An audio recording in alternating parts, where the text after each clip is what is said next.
Next up is Kati Chinakarana from position. Heels together, toes pointing outwards and knees bent. Bring your arms over your head and cross them with the palms facing backwards. Open your arms wide over top as you turn from side to side, repeating the movement on both sides.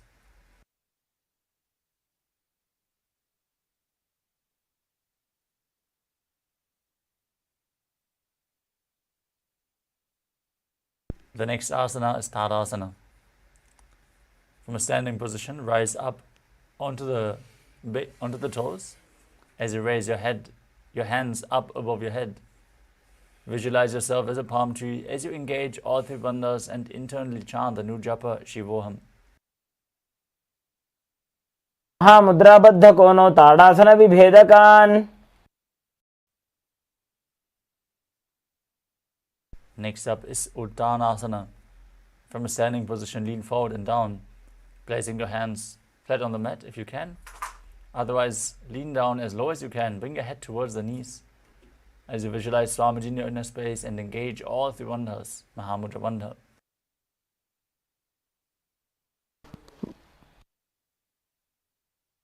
मुद्राबद्ध कोनो ताड़ासन विभेदकान.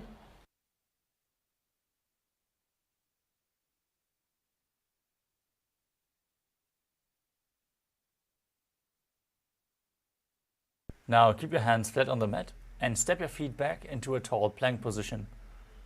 Alternate, rotating your head from side to side as you keep your chin tucked to the chest in Jalandhara Bandha and the Mula Bandha engaged, contracting the perineal floor. Visualize Swamiji as you do so. गजासनवस्थित्वा मस्तकं वारं वारं दक्षिणकुक्षिं सव्यकुक्षिं नजेत. Now lower your body down onto your stomach. Keep your hands at the chest level and the toes pointed backwards. Now raise your head and shoulders by the strength of your lower back. Open your mouth wide. Inhale through the hollow of your throat in Bhujangani Mudra as you visualize yourself as a cobra in Bhujangasana. अंगुष्ठनाभिपर्यन्तं अधोभूमौ विनिन्यसेत. Next up is Shashasana. Now push your body up into the plank position and alternate bringing the knee in to your chest, back and forth. Visualize Swamiji in your inner space. Breathe calmly through your nose in Sahajra Kumbhaka as you perform the Mula Bandha. गजासन संस्थितो जानुद्वयमाकुञ्च वारं वारं कर्तव्यं शशासनं भवति.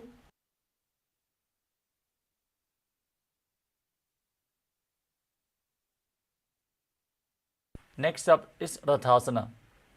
From the same position, step one foot in between the two hands, then jump the front foot back and exchange the position of your feet again and again. As you visualize yourself as a chariot, perform the Mula Bandha in Rathasana.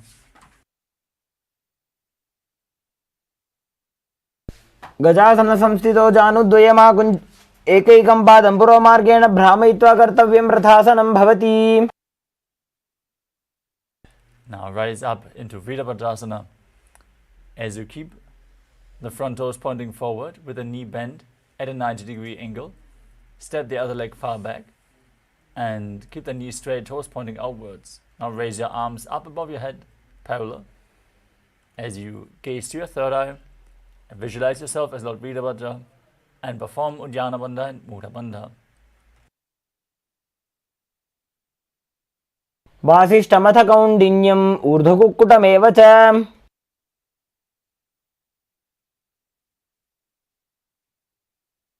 Now exchange and repeat Virabhadrasana on the other side. वासिष्ठमथ कौण्डिन्यम् ऊर्ध्वकुक्कुटमेव च. Next up is a Vrikshasana, the tree posture. Now stand on one leg and bring the opposite foot towards the inner thigh. Join your hands in Anjali Mudra and raise them up above your head. Visualize yourself as a tree as you perform Uddiyana Bandha and Mudha Bandha.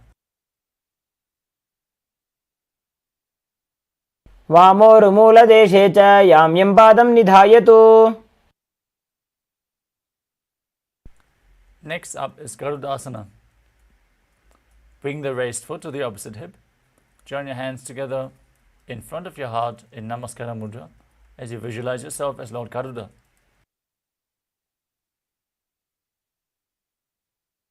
गरुडासनमावक्ष्ये येन ध्यानं स्थिरं भवेत्.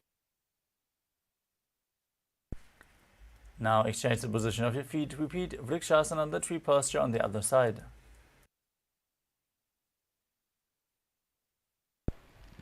गरुडासनमावक्ष्ये येन ध्यानं स्थिरं भवेत्. Now bring the foot to the opposite hip. Repeat Garudasana on the other side.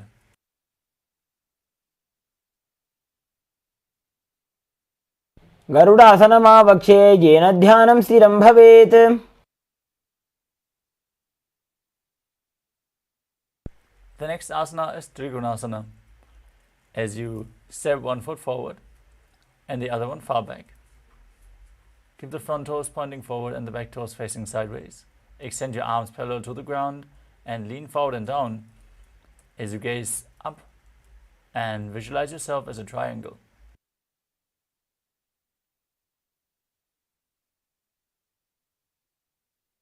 उत्तानपादं क्रौञ्चं च मरीचिं वीरभद्रकम्.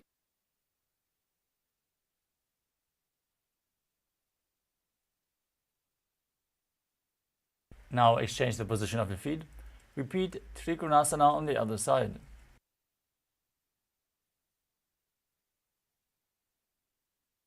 उत्तानपादं क्रौञ्चं च मरीचिं वीरभद्रकम्.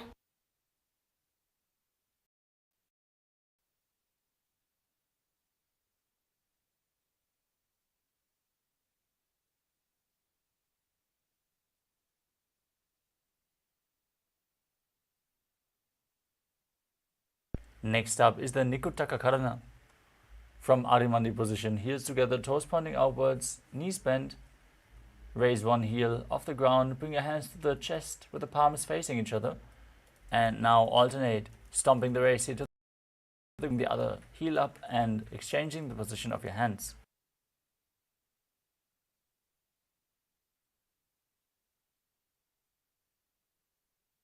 Now lower your body down into Angushtasana. Sit on the raised heels as you balance on your toes with the knees joined together off the mat. Bring your hands to the chest in Namaskara Mudra. Visualize Swamiji and start buzzing like a bee on the inhalation in Brahmarikumbhaka as you internally chant the new japa Sadashivoham in Angushtasana.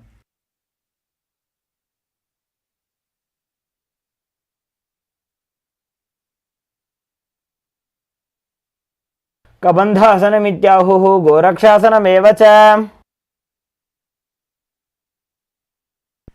The next asana is Saurasana. Now extend one leg forward with the heel down, toes pointing up. Keep your hands at the side of the body with the palms facing forward in Varamudra, fingertips just touching the ground. Visualize Swamiji in your inner space and perform the Mula Bandha. प्रसार्य एकं पादतलं संस्थाप्य त्वेकपादकम्. Forward and down. As you hold onto the big toes in Prana Mudra, try to hold the back heel as well. Balance in this position and visualize Swamiji in your inner space in Vidhunanasana. गुल्फस्थितो पादमेकं प्रसार्य तत्पादाग्रं संस्पृशेत् तत्करेण. Now exchange the position of your feet and repeat Saurasana on the other side. प्रसार्य एकं पादतलं संस्थाप्य त्वेकपादकम्. Now lean forward and down. Hold on to the big toe and the back heel. Repeat Vidhunanasana on the other side and don't forget to buzz like a bee in Brahmarikumbhaka.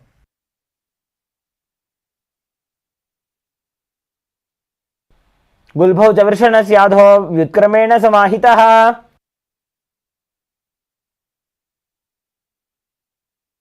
Next up is Brahmajrankushasana. Step your feet back and sit on the raised heels. As you keep a gap between the knees lifted off the ground, place the hands on top of the knees and perform Jalandhara Bandha, the throat lock, Mula Bandha, the root lock, gaze in between the hands in Shambhavi Mudra, eyes open wide, unblinking, gazing eternally within as you visualize Swamiji in your inner space. दो फणा पानी होए वैसे एड़ी दो गुदानी वैसे. Next up is KAILASA. Now place your knees on the ground and sit on the raised heels with the toes tucked. Gaze to your nose. Visualize yourself as Sage Kapila Muni, the founder of Mahanirvani Pita. As you perform Uddiyana Bandha, the stomach lock, and Mula Bandha, the root lock in KAILASA. उभय पगतली समटरावे तिनकी माहिली core मिलावे. Next up is Patragudakasana. Maintain the same position with your hands on the thighs. Shift your gaze to the third eye, visualize Swamiji in your inner space and perform the Mula Bandha.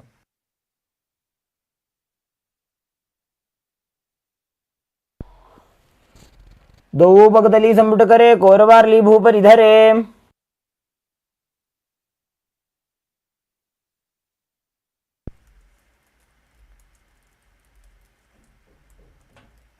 The next asana is Suryasana. Now sit with the toes tucked and the knees open wide. Bring your thumbs and little fingers together. Open up the palms resembling a lotus flower in Padma Mudra and raise your arms up above your head. Gaze through the gap in between the palms as you visualize Lord Surya in your inner space.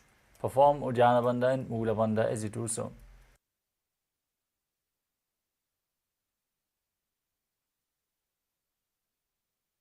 एड़ी दो गुदा तरियाने फना पानी बैठक पुनिठाने. Next up is Mandukasana. Now sit with your feet flat on the mat, down on the heels. Gaze to your third eye. Keep your tongue pressed up against the palate of the mouth in Manduki Mudra, catching the nectar of immortality with your frog tongue as you visualize yourself as a frog. Perform the Mula Bandha and calmly breathe through your nose in Sahaja Kumbhaka.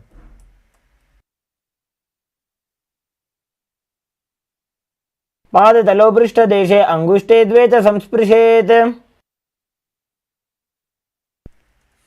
Next up is Uttana Mandukasana. From the same position, bring your hands behind your back, hold onto opposite shoulders, keep your elbows close to your head.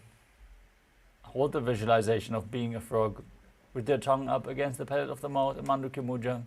Gaze to your third eye and perform Uddiyana Bandha and Mula Bandha. मंडूकासन मध्यस्थम कुर्पराभ्याम धृतम शिरः.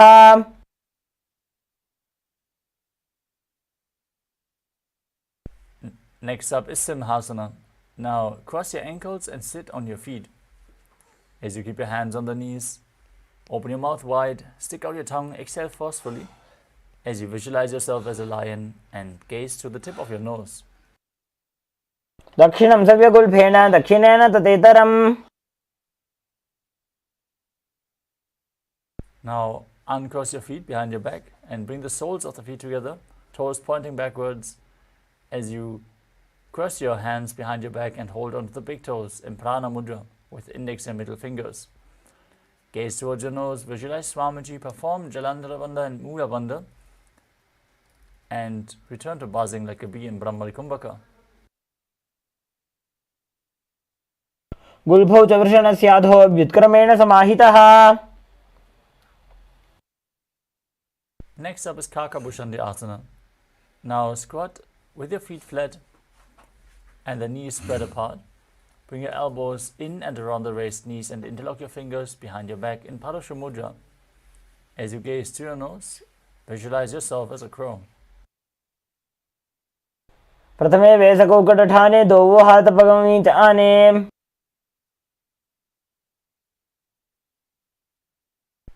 Next up is Kani Pavasana. As you place your palms on the floor, shoulder width apart, bring your knees onto the back of your arms towards your armpits. Lean forward, raise your hips as you lift your feet off the mat. Visualize Swamiji in your inner space and perform the Mula Bandha in Kani Pavasana. आसन को गुण आशी दुष्टा होई तो आछी होई. Next up is Kapali Asana, the first inverted posture of the sequence. If you have any upper back, neck injuries or high blood pressure, take it slow with this asana or any of the inverted postures. If you need support, you can lean against the wall, ask a partner if they can aid you. If you can, from Kapali Asana, from Kani Pavasana, you can place your head directly on the ground as you place your hands shoulder width apart with the knees on your elbows. Raise your hips above your shoulders and straighten your legs up. Gaze towards your nose.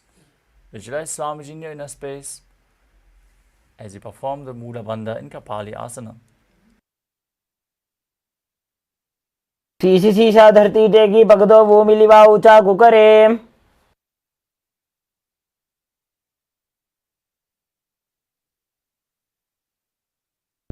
The next asana is Parashvamayudasana. As you squat on the floor, keep your hands down to the mat and twist your body to one side. Bring your knee and hip onto your elbows as you lean forward and extend your legs to the side. Balance on your arms as you visualize yourself as a peacock. मजूरं दंडवत् कुर्यान् माजूरं दंडनामकम्.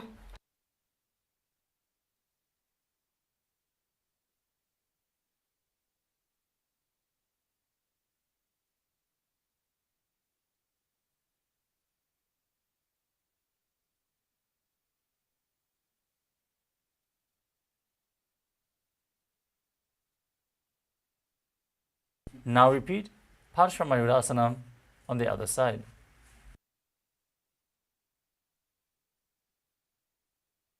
मजूरं दंडवत् कुर्यान् माजूरं दंडनामकम्. The next asana is Bhairaganathasana. As you keep your hands flat on the mat, shoulder width apart, step one foot outside the shoulder, in between the two hands. Gaze up towards your third eye. Visualize yourself as Lord Kala Bhairava as you perform the Mula Bandha.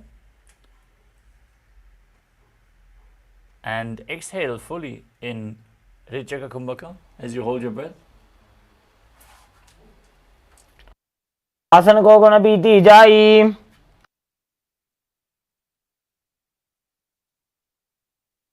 Now step the other foot in between the two hands as you repeat Bhairaganathasana on the other side, visualizing yourself as Lord Kala Bhairava. आसन को गुण बीती जाई.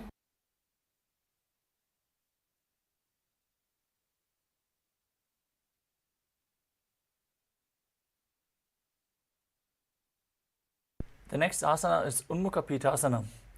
From Tadasvasana, the plank position, place your forearms on the mat.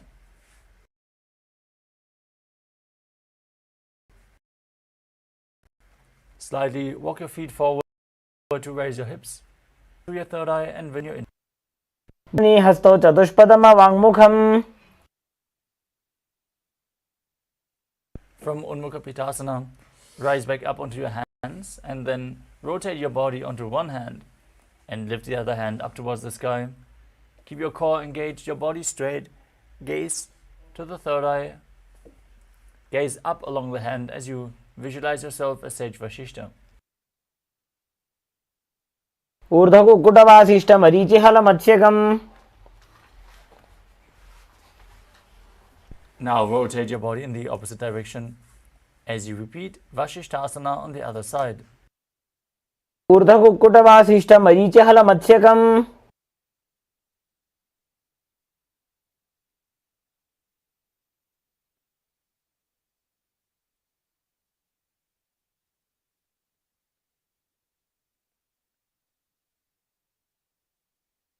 Now come to a seated posture with the legs extended forward.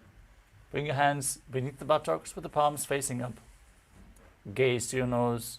Visualize yourself as Lord Hanuman Exhale deeply and hold your breath in Rechaka Kumbhaka as you perform Jalandhara Bandha and Mula Bandha. And internally chant the new japa Paramashivoham in Anjani Asana. दोऊ करगी उबई हथेली कोरवारेली मैले भेली.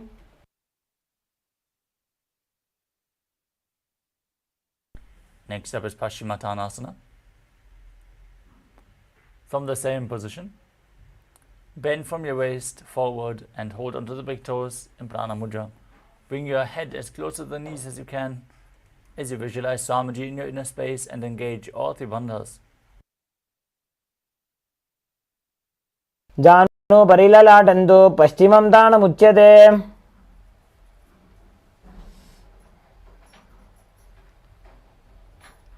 Next up is Ugrasana. From the same position, interlock your fingers behind your head. Lean forward and down as you engage all three bandhas and visualize Kali in your inner space.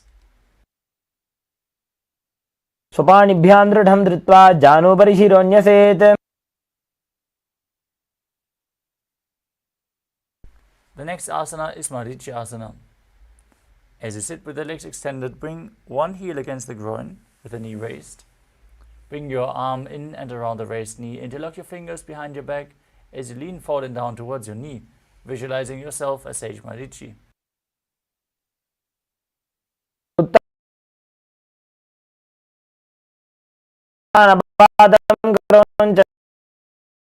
मरीचिं वीरभद्रकम्.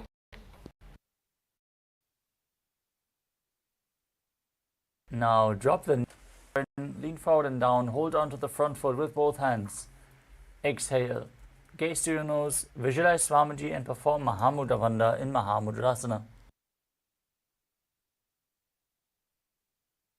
महामुद्रां प्रवक्ष्यामि तन्त्रेऽस्मिन् मम वल्लभे. Next up is Marichi Asana. On the other side, bring the other heel towards the groin. Opposite leg extended, lean forward and down, interlock your fingers behind as you visualize yourself as Sage Marichi.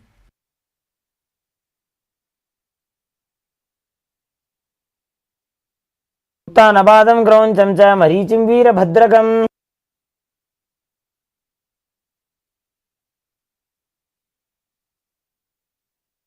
Drop the knee to the side, lean forward and down, engage all three bandhas, repeat Mahamudrasana. महामुद्रां प्रवक्ष्यामि तन्त्रेऽस्मिन् मम वल्लभे.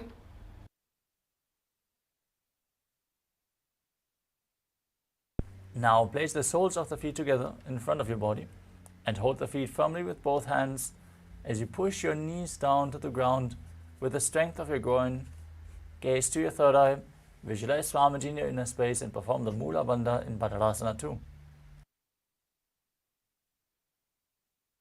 उल्भौतवृषणस्यादः सीवन्त्याः पार्श्वयोः क्षिपेत्. Next up is Kali Pavasana. From Padadasana, extend your feet away from the body and place your hands on the knees as you gaze to your nose and perform Jalandhara Bandha and Mula Bandha, visualizing Swamiji in your inner space.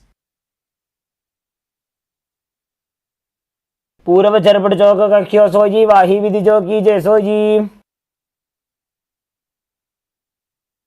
Now bring your heels back in towards your perineum. Hold the feet and lean forward and down as you visualize Yoni Mandala, the visual representation of Devi Paramashiva Shakti, projected on the screen. Gaze to your nose and perform the Mula Bandha. Joni Asana. वो पगदली संपुट करे सोले मेढ आगा में धरे. Next up is Midaki Pavasana. As you sit and keep your heels together and the toes apart, feet extended away from the body. Extend your arms out to the side and lean forward and down as you place your forehead down to the ground behind your heels. Gaze through your nose and visualize Swamiji in your inner space as you perform the Mula Bandha. पूर्व विधि परिपकदली संपुट शोल एडी मिली राशे.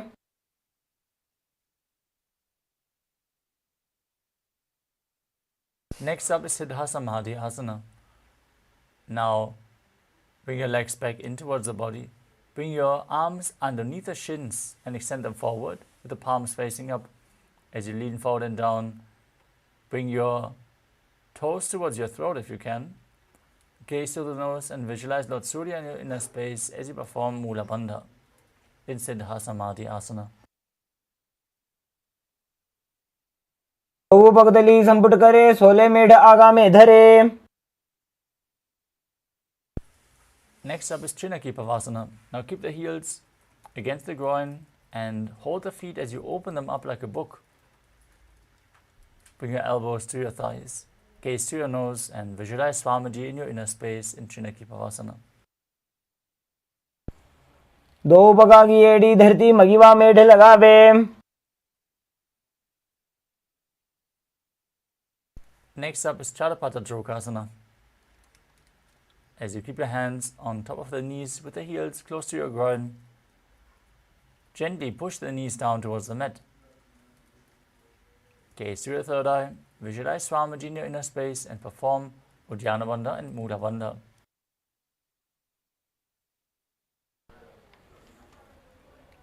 दो भू पगदली संपुट धारे, आगाने कर जारे पसारे. The next asana is Bhairavasana. With the soles of the feet together in front of your body, lift the heels up and bring the toes down. You can use the support of your hands if needed. Then place the hands on the respective knees, gaze to your third eye and visualize yourself as Lord Kala Bhairava as you perform Uddiyana Bandha and Mula Bandha.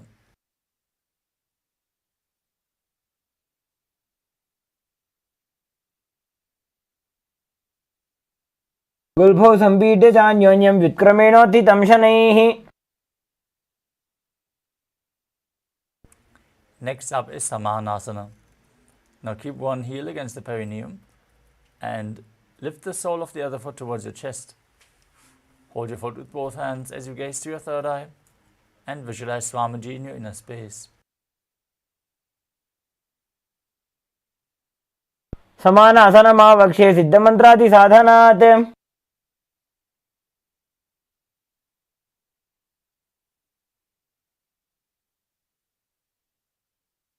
The next asana is Apanasana. Now bring the one foot over the respective shoulder as you extend the opposite leg forward, hands at the side of your body. Gaze up towards your third eye as you visualize Swamiji in your inner space. केवलं पादमेकं च स्कन्धे चारोपि यत्नतः.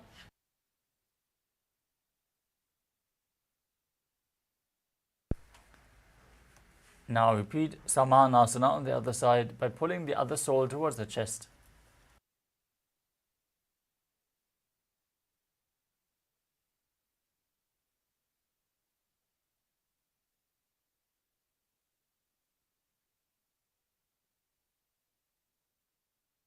समानासनमावक्ष्ये सिद्धमन्त्रादि साधनात्. Now repeat Apanasana on the other side. Bring the other foot over top of the respective shoulder with the opposite leg extended up. केवलं पादमेकं च स्कन्धे चारोपि यत्नतः.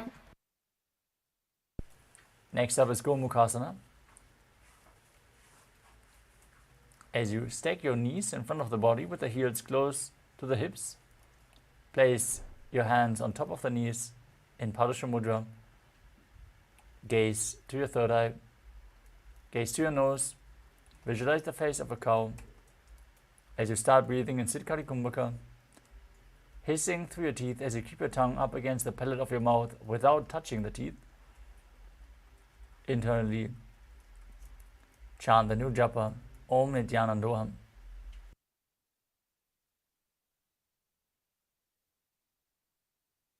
सव्ये दक्षिणगुल्फं तु पृष्ठपार्श्वे नियोजयेत्. Now hold on to the big toes in Prana Mudra. Perform Uddiyana Bandha and Mula Bandha, stomach lock and root lock, as you gaze to your nose and visualize yourself as a Rishika Anasuya in Anasuyasana.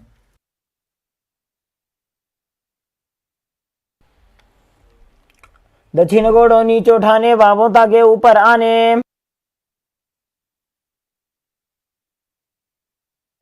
Now interlock your fingers behind your body and lean forward and down as you bring your chest down to the thighs, chin over the knee, nose to the ground, gaze to your nose, and visualize yourself as Rishika Anasuya in Anasuyasana too.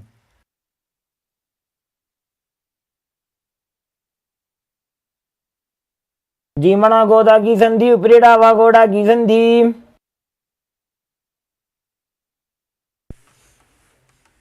Next up is Garudasana 2. Now bring your heel against the perineum and the other foot flat on the ground in front of you. Place your hands on the knees. Visualize yourself as Lord Garuda as you gaze through your nose and perform the Mula Bandha. डाबो पग मोड़ी AD माहिलो गुल्भ मूल द्वारनी चाहिए.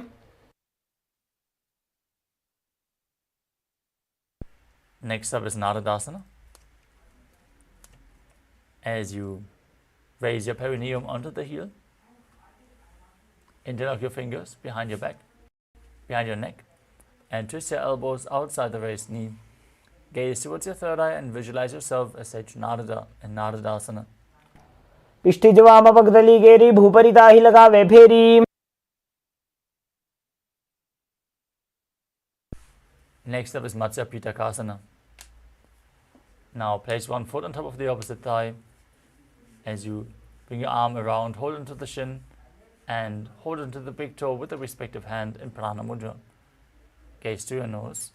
Visualize Matsya, the fish avatar of Lord Vishnu, as you perform the Mula Bandha, and don't forget to breathe in Sitkari Kumbhaka, hissing through your teeth without touching the teeth with your tongue. वामेन वामांगुष्टंतो गृहीतं मत्स्य पीठकम्.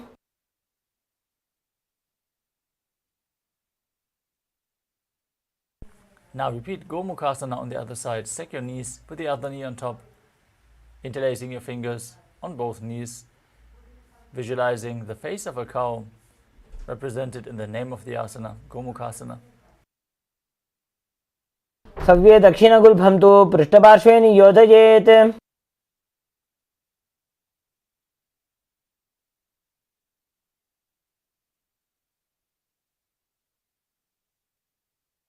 Now hold onto the big toes in Prana Mudra. Gaze to your nose and engage Uddiyana Bandha and Mula Bandha in Anasuyasana on the other side. दक्षिण घोड़ों नीचे उठाने बाहों ताकि ऊपर आने. Interlace your fingers behind your back, lean forward and down. Bring your nose to the ground in Anasuyasana too.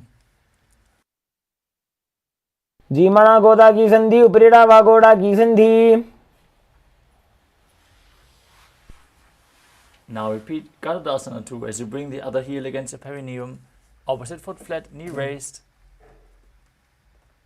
hands on the knees, and visualizing yourself as Lord Garuda with big wings on your back. डाबो पग मोड़ी AD माहिलो गुल्भ मूल द्वारनी चाहिए.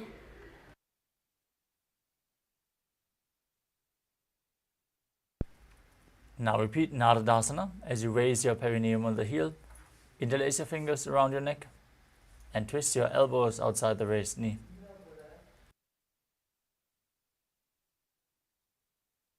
पिष्ठिज वाम पगदली गेरी भूपरिता ही लगावे फेरी.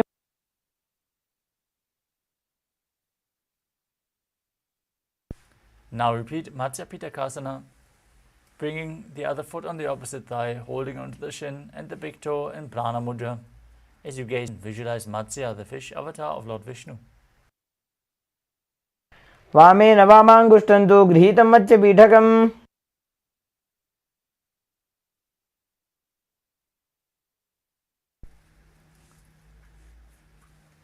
Now perform Matsyendrasana as you bring one foot to the opposite thigh and bring the other foot flat on the ground in front of you. Step over top of your knee if you can, otherwise just keep it in front. Then twist your elbow outside of the raised knee, place your hand by the neck and place the other hand down on the ground behind you, twisting your body even further. as you gaze to your third eye and visualize Sage Matsyendranath, the master of Hatha Yoga.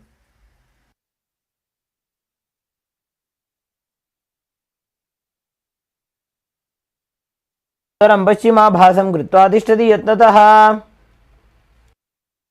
From Matsyendrasana, extend your arm down towards the foot. Hold on to the big toe in Prana Mudra.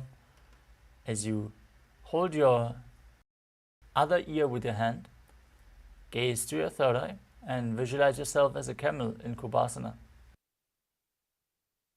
आसन को गुण झोलो जाए.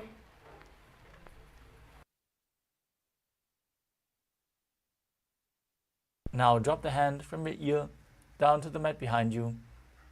Twist your body even further, gaze to your third eye and visualize Sage Matsyendranath in Matsyendrasana 2.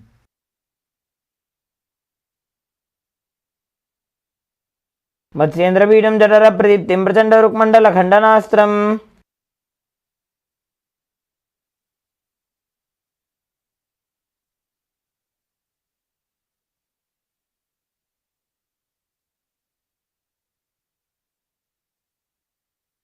Now extend your legs forward, place the other foot on top of the opposite thigh. Twist your body around the raised knee as you repeat Matsyendrasana on the other side. उदरं पश्चिमाभासं कृत्वा तिष्ठति यत्नतः. Now extend your arm down to the foot and the other hand is placed on the ear as you gaze to your third eye and visualize yourself as a camel in Kubasana on the other side. आसन को गुण झोलो जाए.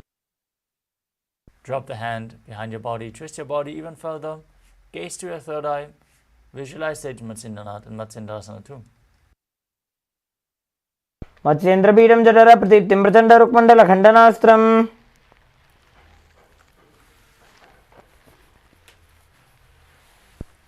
Next up is Padmasana 2. Padmasana. Place your feet on top of opposite thighs and place your hands on the knees. As you gaze through your nose, visualize yourself as Lord Shiva and perform all three bandhas as you start hissing through your teeth with your tongue pressed against the teeth. Internally chant the new japa Om Nithyananda Mahasadaशिवोहम in Paramasana. उत्तानोचरणौ कृत्वा ऊरु संस्थो प्रयत्नतः. Next up is Padmasana 2. Now cross your arms in front of your body, holding onto the big toes in Prana Mudra. Gaze to your nose, visualize yourself as Goddess Parvati, the consort of Lord Shiva. As you keep breathing in Sitali Kumbhaka with your tongue pressed against the teeth and perform the Mula Bandha.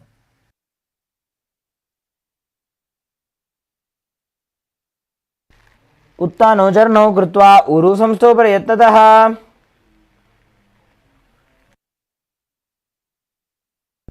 Next up is Kukkutasana. From Padmasana, place your hands in between the thighs and calves and place your hands flat on the mat.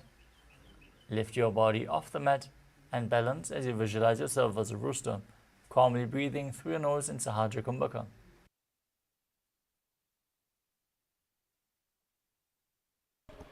पद्मासनं सुसंस्थाप्य नान्वोरोरन्तरे करौ. Still in Padmasana, rise up onto your knees. Place your hands in front of you with the fingers pointing backwards. Lean onto your elbows. Find balance and lift your knees off the mat as you visualize Swamiji in Baddha-Kikyasana. धरामोष्टभ्यकरद्वयेन तत्कोर्परि स्थापितानाभिपार्श्वः. Next up is Mayurasana. Similarly, with your hands on the mat in front of you, fingers pointing backwards, lean onto your elbows and extend your legs straight and up as you find balance on your arms in Mayurasana, visualizing yourself as a peacock. अथ पक्षे Mahadev मयूरासनमुत्तमम्. Now lay your body flat on the mat As you bring your forehead to the mat, interlock your fingers behind your neck and keep your toes pointing outwards as you visualize yourself as a crocodile and perform the Mula Bandha in Makarasana. अध्यासशेते हृदयं निधाय भूमौ च पादौ च प्रसार्यमानो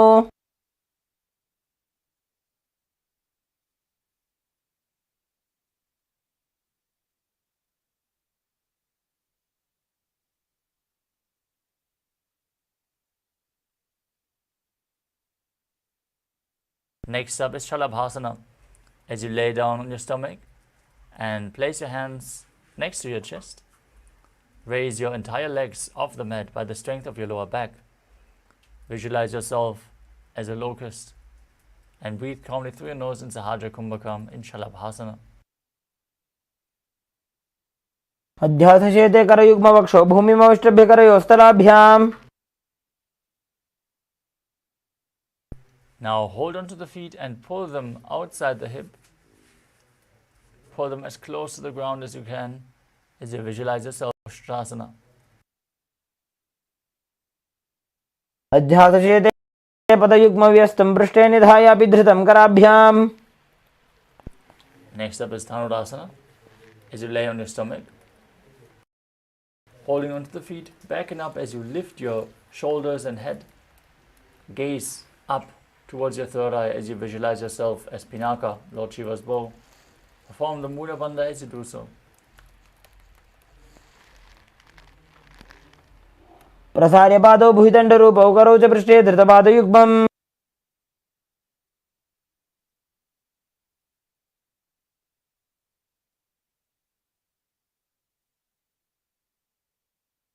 Now come to a kneeling posture. Sit in between your heels with the toes touching behind your body. Gaze towards your third eye. Visualize Swamiji in your inner space. And perform the Mula Bandha as you internally chant the new japa Om Nithyananda Paramashivoham in Bhagasana. उल्टा मोड़ी पादौ वैसे बहुरो जुगति करे एक ऐसे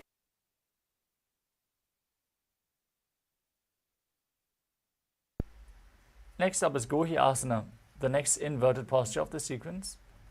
Set yourself up in front of a wall if needed. Now place your forearms on the mat, elbows shoulder width apart. Interlock your fingers in Padasana Mudra. Place the crown of your head to the mat. Hold your head with your hands, walk your feet forward, raise your hips. As you gaze to the nose and visualize Swamiji in your inner space.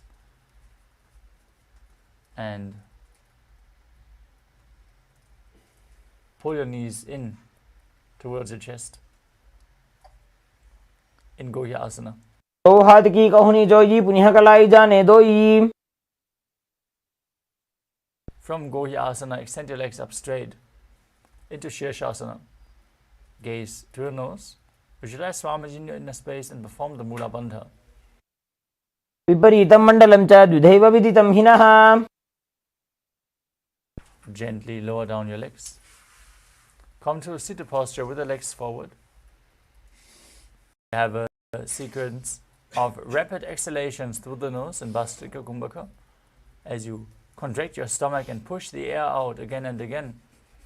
Now lift your legs behind the calves, extend it forward and up.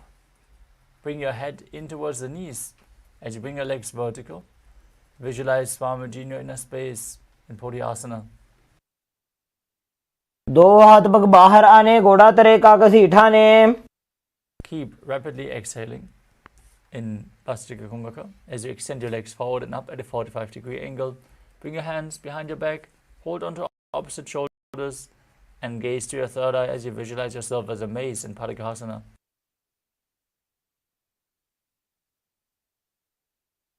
उत्तानं शयनं कृत्वा पादौ मिलित्वा प्रसार्य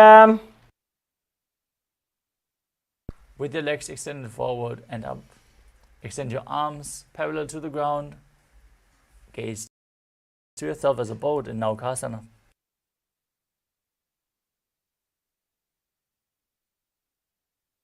उत्तानं शयनं कूर्पराभ्यां भूमिमवष्टभ्य Next up is Rudrasana. As you sit and lift your feet up, scoop your hands below and pull them in towards your chest. Balance as you keep rapidly exhaling. Gaze to your nose and visualize yourself as Lord Rudra. पगतली संपूट करी हातस्योपग उचाई. Now breathe calmly as you lay down on your back. With the feet flat, knees raised, hands by the heels. Gaze to your nose. Visualize Swamiji in your inner space and perform Mudra Kumbhaka. As you keep Jalandhara engaged, the chin tucked to the chest, and push the air out through the throat log in a controlled manner, intensely pushing the Kundalini Shakti up along the spine and leading to a state of swooning in Unmukha Pittasana too.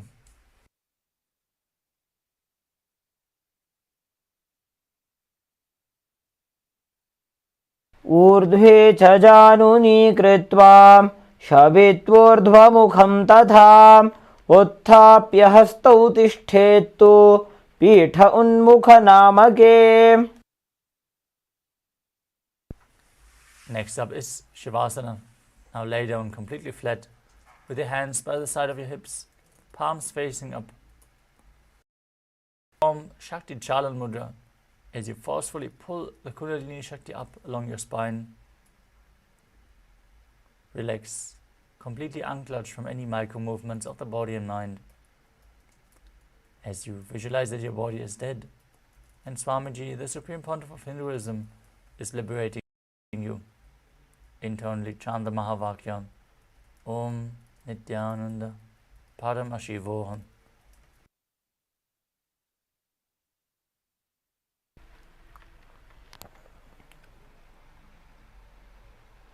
उत्तानं शववद्भूमौ शयनं तु शवासनं शवासनं शान्तिहरं चित्तविश्रान्तिकारकम्.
Now slowly return to your physical body.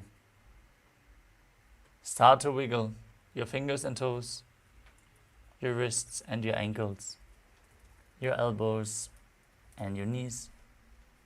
Pull your knees up towards your chest. Start to rock your body from side to side and sit up.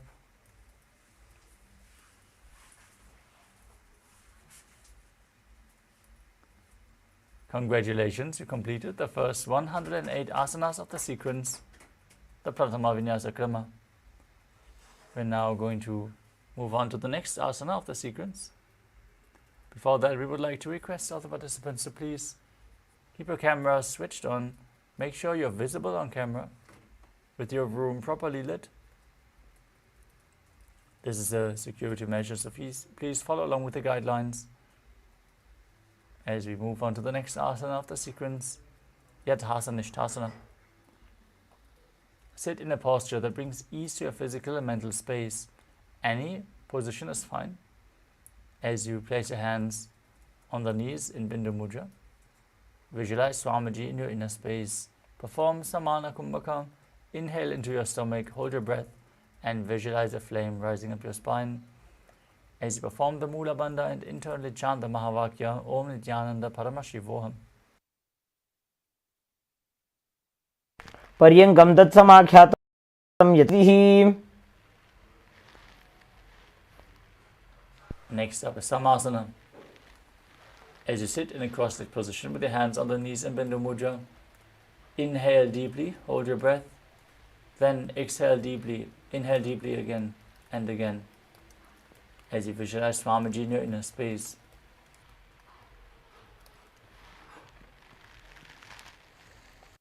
इदानीं गर्भिणीनां योगाभ्यासो यथा लघु.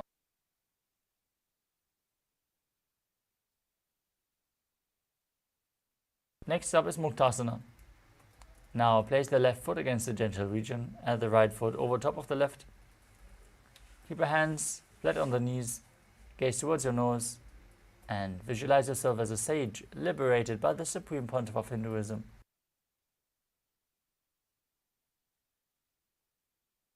निपीड्यसीविनीं सूक्ष्मां दक्षिणेतरगुल्पतः.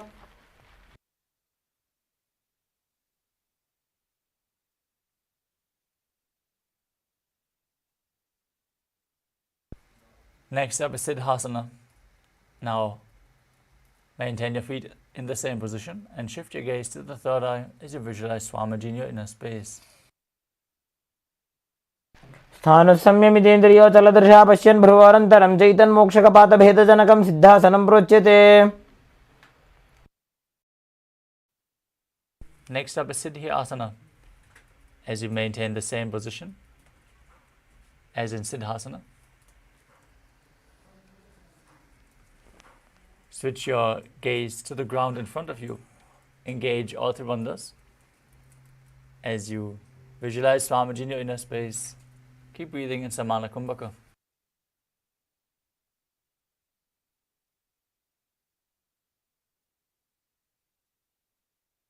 वामपादकेडीजानो श्रीवनिमदितासुकोठानो. Next up is Rudrasana 2. Rotate your hands on top of the knees into Bindu Mudra. Shift your gaze to the third eye and visualize yourself as Lord Rudra. वामचरणपरिदक्षिणराखे एकजुगुतिये सेविदिदाखे.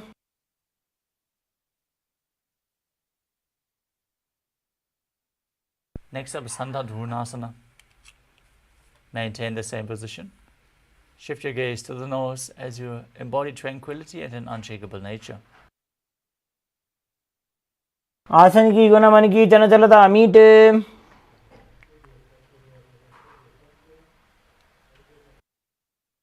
Next up is Siddhasana 2. As you maintain one heel on top of the other, bring your hands to the navel, cup your palms, one over the other, resembling a lotus flower as you visualize Swamiji in your inner space.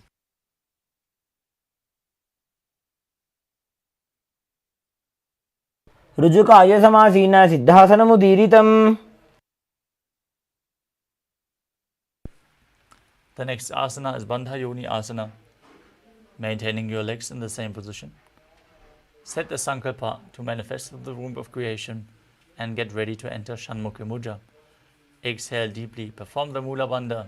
Push all the air out as you close your mouth with ring and little fingers, the nostrils with the middle fingers, the eyes with the index fingers, and the ears with the thumbs.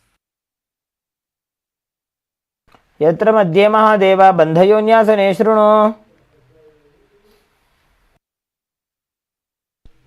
Next up is Virasana.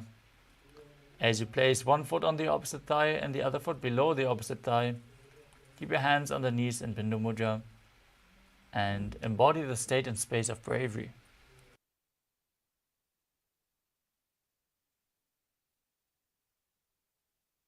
एकं पादमथैकस्मिन् विन्यस्योरुणि संस्थितः.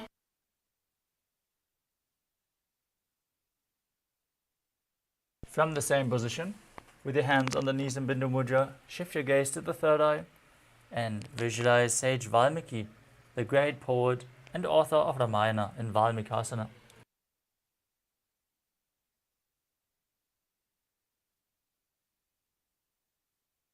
डावा पग की पगतली पुनिएड़ी है Zoya. Next up is Joni Mudgalasana. From the same position, rotate your hands on top of the knees, keep them flat on the knees as you gaze to your nose and visualize Yoni Mandala, the visual representation of Devi Paramashiva Shakti.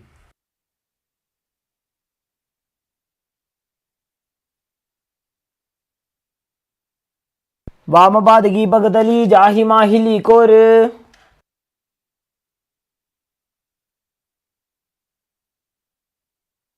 Next up is Yoni Asana. Maintain the same sitting posture as you shift your gaze to the third eye. Keep visualizing Yoni Mandala. योन्यासनं पर्वतेन योगं योगफले नीलम्. Next up is Vadrasana 3. As you bring the soles of your feet together, heels close to your perineum, hold your feet with both hands, push the knees down, gaze to your nose and visualize yourself as Lord Veerabhadra as you perform Uddiyana Bandha and Mula Bandha. गुल्भौ च वृषणस्यादः सीवन्त्याः पार्श्वयोः क्षिपेत्.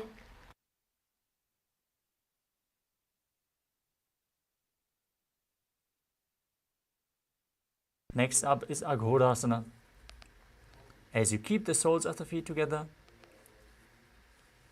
heels at the perineum, press your tongue up towards the palate of the mouth or even higher along the nasal tract all the way to the third eye. As you perform Kechari Mudra, gaze to the third eye, cover your mouth with your right hand, close the left nostril with the index finger, inhale through the right, close both nostrils, hold your breath, then exhale through the left nostril and repeat the breathing flow on the other side in Abhyantara Kumbhaka as you visualize yourself as an Aghori in Aghodasana. पूर्व कहो विशिरिका जोजी वाही विधि जोगी जैसो जी.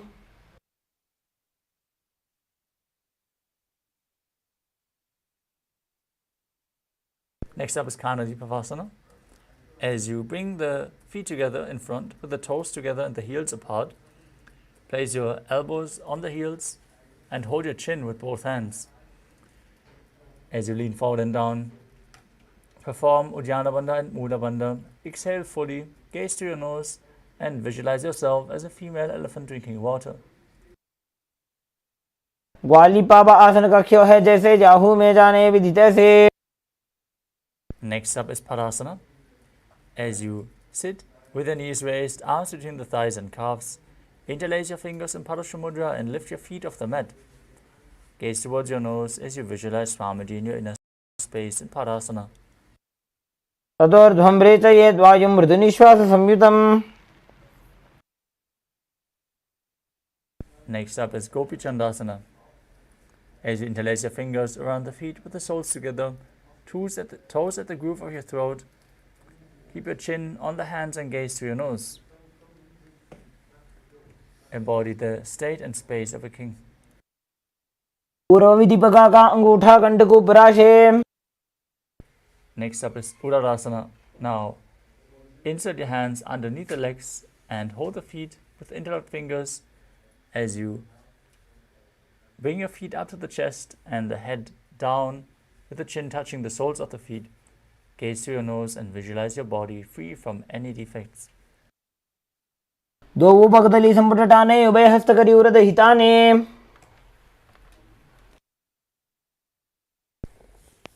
Next up is Vishishtasana. As you still hold onto the feet, raise them up in front of your face. Keep the interlocked fingers in front of your forehead as you visualize yourself excelling in everything. दो पगतली जोड़ी संपुट करे. Next up is Pujasana. As you sit with both legs raised over top of the respective shoulders, bring your arms underneath the legs and up, interlacing your fingers around the back of your neck. Now visualize yourself as a cobra as you perform the Mula Bandha. शिरासनं तु विज्ञेयं कक्षासनमतः परम्. Next up is Kalyanasana. As you maintain a seated posture, raise your legs up and bring your elbows under the knees and wrap them around behind your back, holding on to the opposite hands. Gaze to your nose as you visualize yourself as a beautiful, auspicious goddess. दो हाथ भगवी से आने तिनको गोड़ा नीचे ठाने. Next up is Sankadasana. As you sit with the top of the left foot on the mat, sit down on the left heel. Stack the right leg over top, the knees stacked at the front. As you place your hands on opposite knees, visualize yourself as an elegant swan and gaze outwards in Vaishnavi Mudra without focusing any external objects, only focusing the object within. Visualize yourself as an elegant swan as you breathe in Ujjayi Pranayama, making an ocean-like sound with your mouth. पादं चितेर्मूलं संन्यस्य धरणीतले.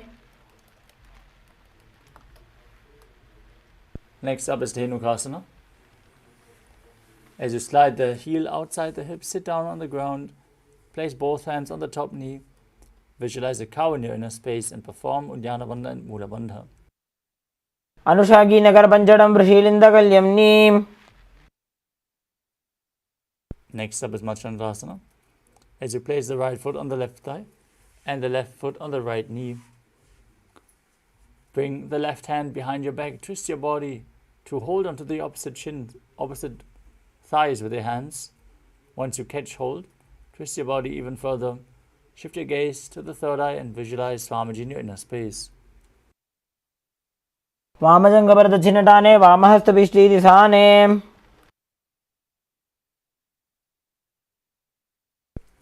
Next up is Machandrasana 2. As you keep your legs in the same position, untwist your body, hold onto the big toes in Prana Mudra and lean forward and down, placing your forehead down on the ground as you visualize Swamiji in your inner space in Machandrasana 2. प्रथम जीवनो चरण जोजी वामजङ्घपरि राखे सोई. Next up is Guru Asana. Now interlock your fingers and place them on the top knee. Perform Mahamudra Bandha. All three bandhas engaged as you visualize Swamiji, your Guru, in your inner space in Guru Asana.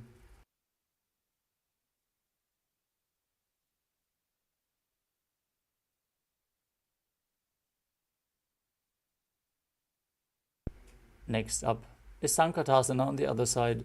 Place the top of the right foot flat, sit on the right heel, stick the left knee over top of the right, bring your hands to opposite knees, visualize yourself as a swan. पादं चितेर्मूलं संन्यस्य धरणीतले. Now repeat Dhenukasana on the other side. As you bring the heel outside the hip, sit down on the ground and visualize yourself as a cow.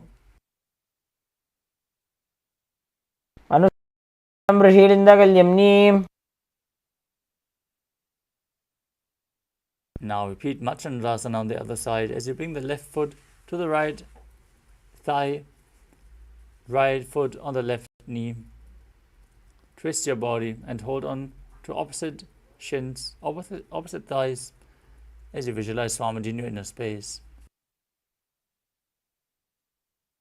वामजङ्घपरदक्षिणटाने वामहस्तभिष्टीदिशाने.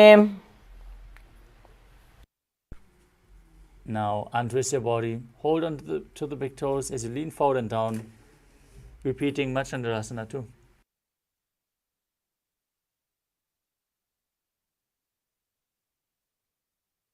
प्रथम जीवनो चरण जोजी वामजङ्घपरि राखे सोई.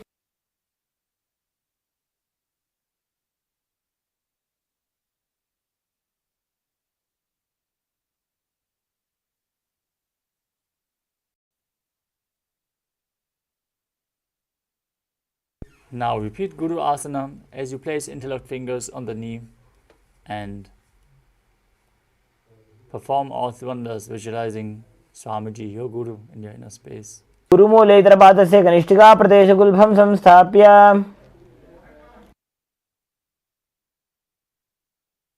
Next up is Parshasana. Now keep your feet flat in front. Hold on to opposite knees and pull them in towards your chest as you gaze to your third eye.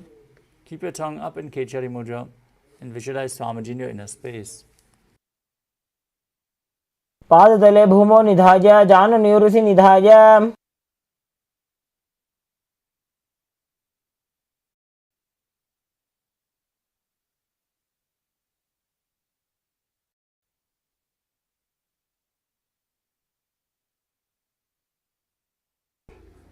Next up is Bodha Shukasana. From the same position, place your chin onto the knees, gaze through your nose, and visualize being in an abode of bliss in Bodha Shukasana. द्वौ भगदली भूपरिधरे कोरमाहिलीये शेखरे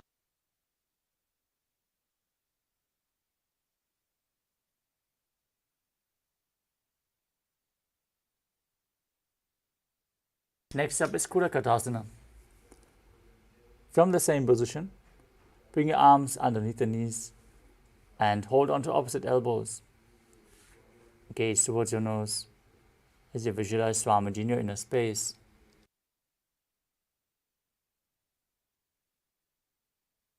दो हाथ पग बाहर ल्यावे घोड़ा नीचे ले टहरावे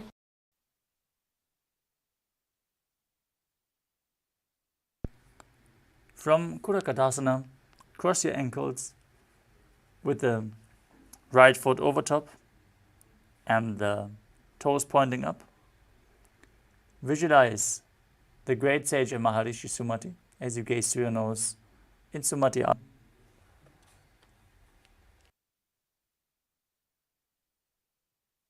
मूलद्वारी धरती परिठाने डावा पग वृद्ध जपद आने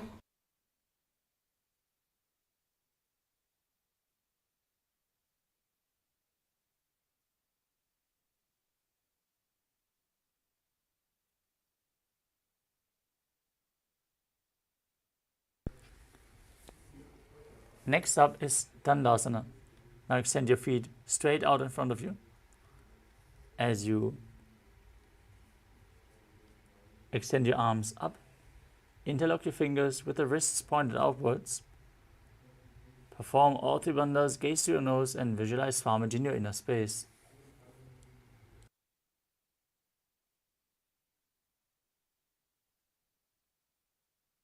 इदानीं गर्भिणीनां योगाभ्यासो यथा लघु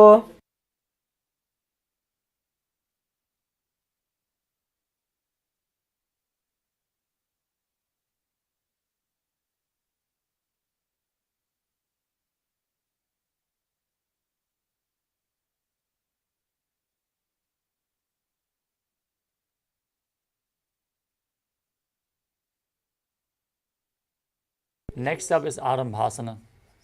As you sit with your legs straight, hold the big toes with index and middle fingers and lean your chest forward and down.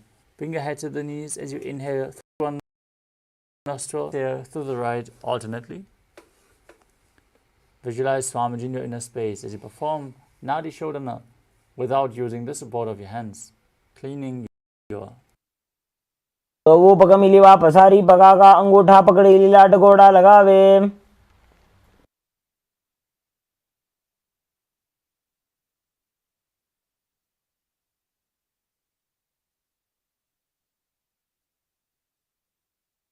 Next up is Bidukasana. As you sit with the legs straight, extend your knees slightly up. Keep one hand distance between the heels. As you lean forward, bring the arms in and around the legs as you hold the soles of the feet from the outside. Gaze to your third eye and visualize Swamiji in your inner space. मैं बैसी दो पाव पसारी कचुक उर्द को करोड़ डारे Next up is Jalandharibhasana. As you extend both legs forward, bring your arms underneath the shins with placing your head on the heels. gaze to the nose and visualize Swamiji in your inner space.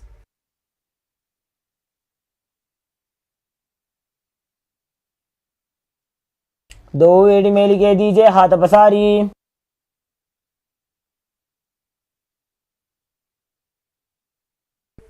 Next up is Urdhva Paschimottanasana.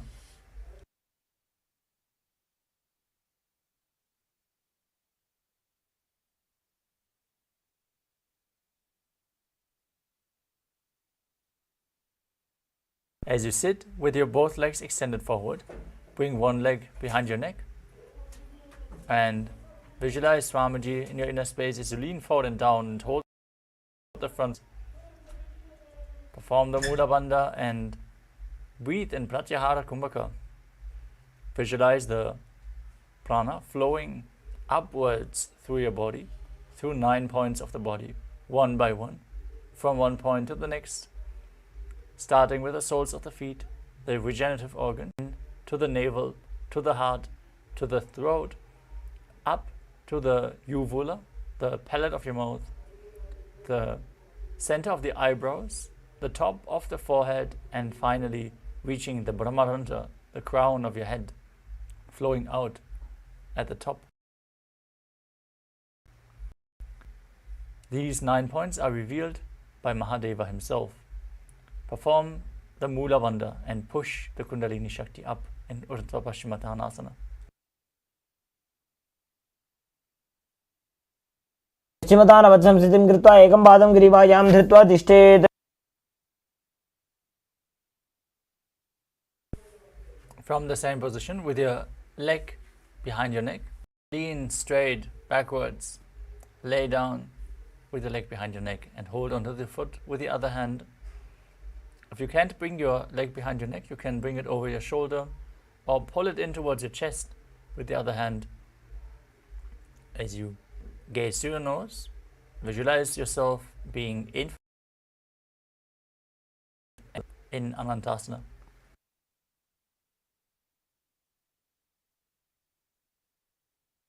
एकैकं Pai ग्रीवायां विन्यस्य.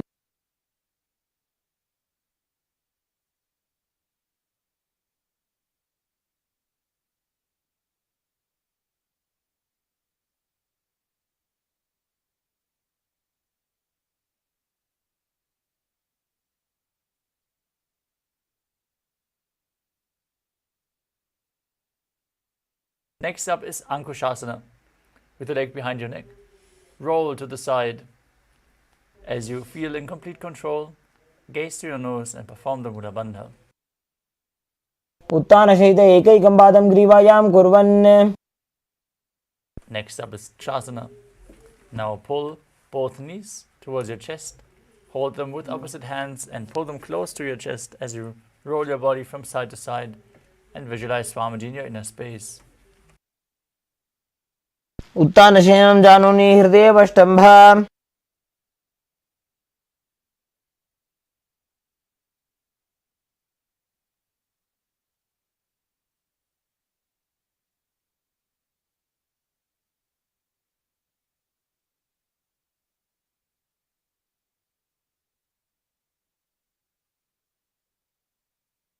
Now repeat Urdhva Paschimottanasana on the other side.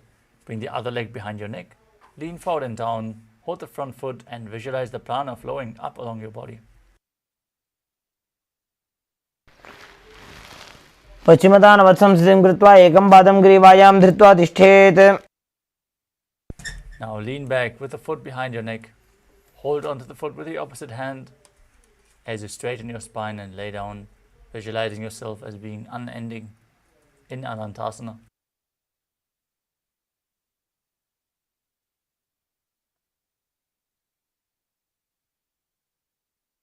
उत्तानशयनि एकैकं Pai ग्रीवायां विन्यस्य.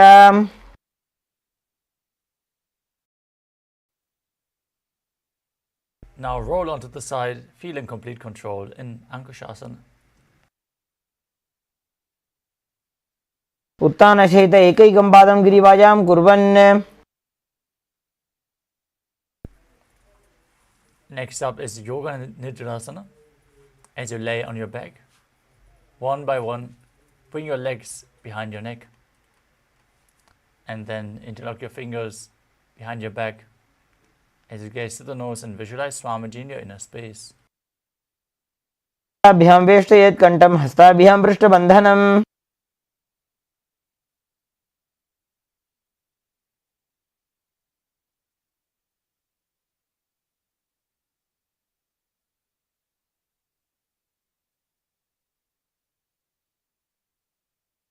Next up is Ardha Dhammasana.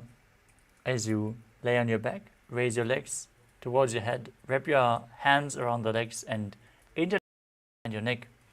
Gaze towards your nose as you visualize Lord Vishnu blessing you from within.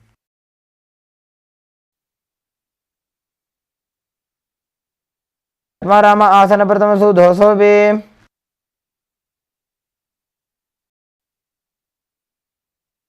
Next up is Kochikasana. As you lay on your back, pull your knees up towards your chest with the soles facing up towards the sky, and then extend your arms out to the side. Now gaze to your third eye and visualize Swamiji in your inner space as you perform the Mula Bandha.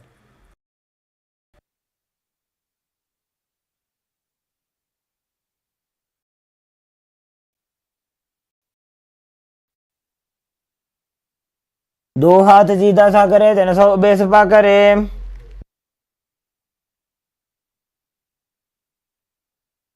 From Kochikasana, with your arms extended out to the side, knees pulled to the chest, drop one knee to the side, and extend the other leg down. This is the first step of a 3-step sequence we're going to perform on both sides. Now bring both knees bent to the side, extend both legs to the side and hold the feet, gaze away from the feet. Return to the center with both knees against your chest. Drop the other knee to the side, opposite leg down. Bend both knees to the side. Extend both legs to the side, holding the feet, gazing away from the feet as you visualize Swamiji in your inner space in Jatara Parivritti. परिवृत्ति कुक्षि भागे त्रिधा हि परिकीर्तितः. Next up is the Dvipadapitam. As you lay on your back, hold your ankles with your hands and push your hips up. Gaze to your nose as you visualize yourself as sturdy as a bridge. Perform Murcha Kumbhaka, engaging Jalandhara Bandha and exhaling fully as you keep Jalandhara Bandha engaged. प्रतिक्रियायुतं द्वन्द्वपीठः सर्वबलप्रदम्. Next up is Paryankasana. With your feet flat on the mat, bring your hands over top of your head to bring them on the mat as well, with the fingers pointing towards your feet. Now push your entire body off the mat as you visualize yourself as sturdy as stone furniture, breathing calmly through your nose in Sahaja Kumbhaka.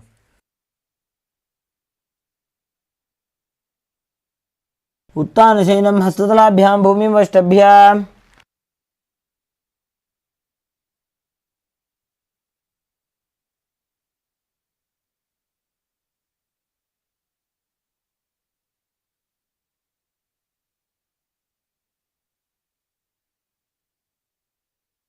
Next up is Shrotanasana.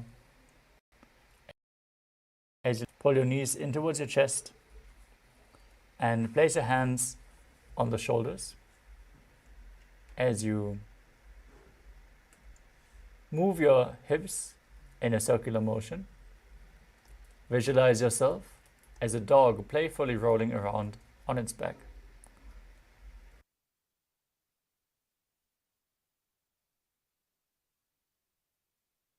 उत्तानवत् शरीरं संस्थाप्य जानुनी सम्मील्य नाभोवाणीय.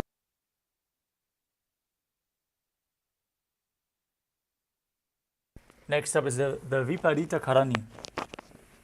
As you lie supine And raise your hips and legs up with the legs extended straight on the mat below, helping you balance.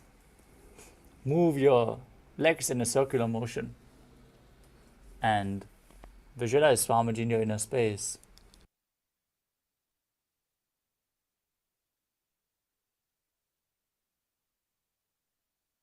तले स्वशिरो दत्त्वा खेनये चरणद्वयम्.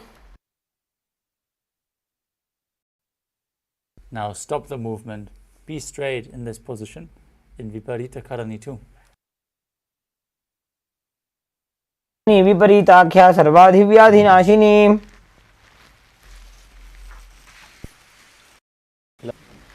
And then bring your hips up, the legs up and the feet over top of your head as you push your hands down on the mat behind you, interlocking the fingers behind your back as you visualize yourself as a plow in Langalasana. Perform Jalandhara Bandha and Mula Bandha.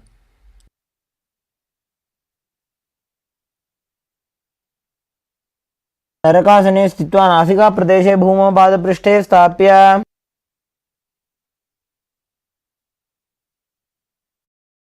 Next up is Shaita Paschimottanasana. From the same position, hold on to the feet. Keep your arms and legs straight. This is one of the 84 asanas revealed directly by Lord Paramashiva himself. Visualize Paramashiva in your inner space as you internally chant Om Nithyananda Paramashivoham. आनम शयित्वात् कुर्वीत शयितपश्चिमतानकम्. Next up is Supta Konasana. From the same position, bring your hips over the shoulders as you spread your legs wide. Visualize Swamiji in your inner space as you perform Jalandhara Bandha and Mula Bandha.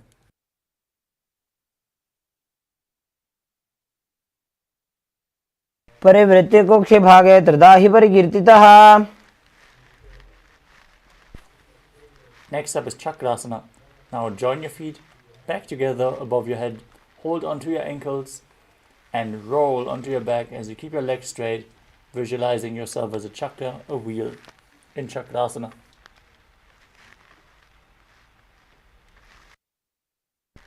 शवासनस्तद्वौ पादौ कुर्यान्मस्तकतः परौ.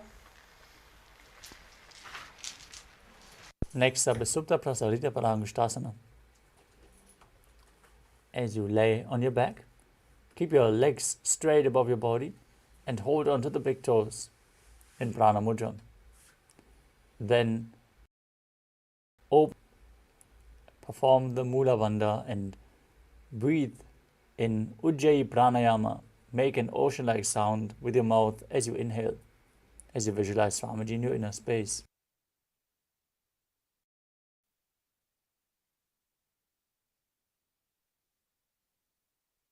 उत्तानपादं क्रौञ्चं च मरीचिं वीरभद्रकम्.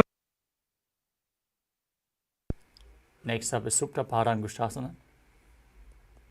Now join your feet together above your body and hold onto the big toes in Prana Mudra with your arms straight. Visualize Swamiji in your inner space as you do so. उत्तानपादं क्रौञ्चं च मरीचिं वीरभद्रकम्. Next up is Matsyasana. From the same position, cross your legs into Padmasana. Bring your legs flat down to the mat and hold on to opposite elbows over top of your head. Relax in this posture as you gaze to your nose and visualize Matsya, the fish avatar of Lord Vishnu in Matsyasana. मुक्तपद्मासनं कृत्वा उत्तानशयनं चरेत्.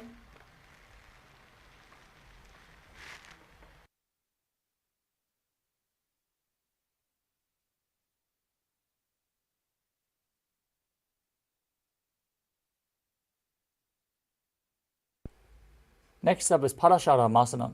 From the same position, bring the back side of the right hand on top of the left, the palms facing up. Above your head, gaze towards the nose as you visualize Lord Rama in your inner space.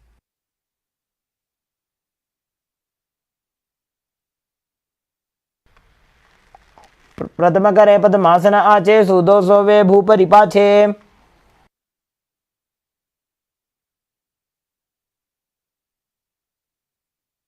Next up is Sarvangasana. As you lay on your back with your legs in Padmasana, place your hands on the hips and raise your hips and legs up above your body. Keep your elbows on the ground for support. Gaze to the nose and visualize Swamiji in your inner space as you perform Jalandhara Bandha and Mudha Bandha. क्षेत्र संक्षेपात् सर्वांगासनम् उत्तमम्.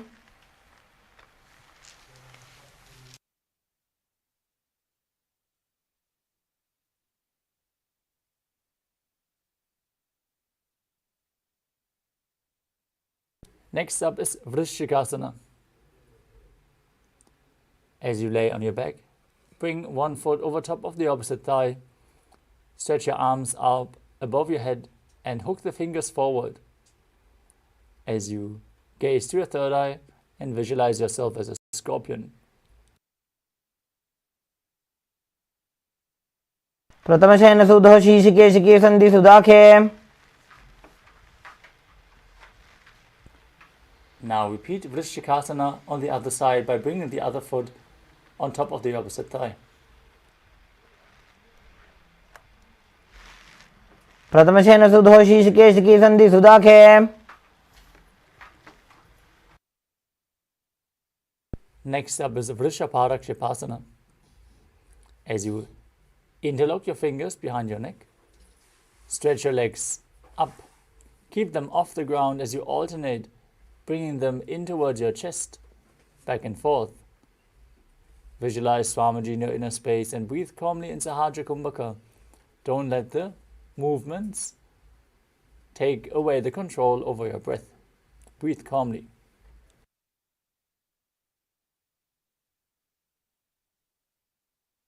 उत्तानशयनं जानुनि हृदयवष्टम्भ. Now bring your arms outside of the hip with the palms facing up.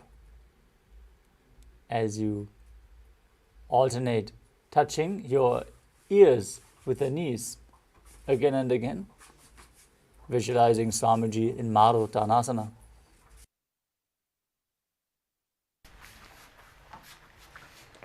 उत्तानशयनं जानुनि हृदयवष्टम्भ.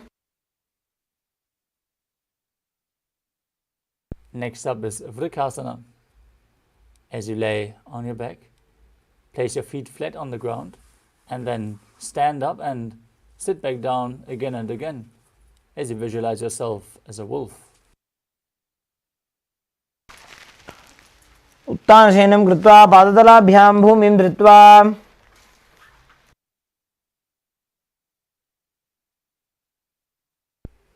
Next up is Luthasana. As you lay, throw your legs up above your head and completely roll over again and again.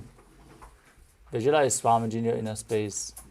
Perform the Mudha Bandha and finally end in a prone position laying on your belly.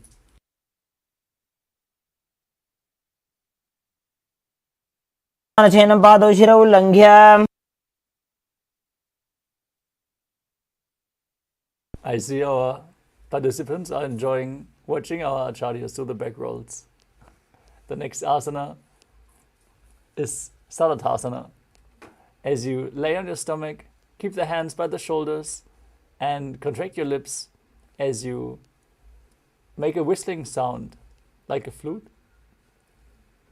As you inhale, visualize yourself as a chariot, carrying warriors into a battle for Dharma on your chariot back. Perform the Mula Bandha as you do so in Sarathasana.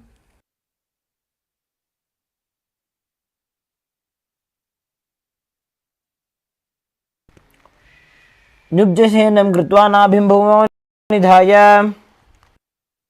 Next up is Dehalyulanganasana. As you push your body up into a plank position, Tarakshasana, jump your feet forward and back in between the hands, back and forth. Visualize yourself transcend body and mind.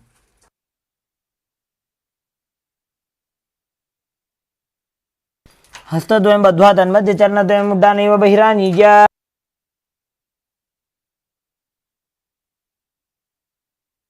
Next up is Jatyasana. Stand up and place your hand on the mat towards your feet. Start walking around on all fours as you visualize yourself as a wise 60-year-old elephant. अथ जात्यासनं वक्षे येन जातिस्मरो भवेत्. Next up is the Lolitika Karana.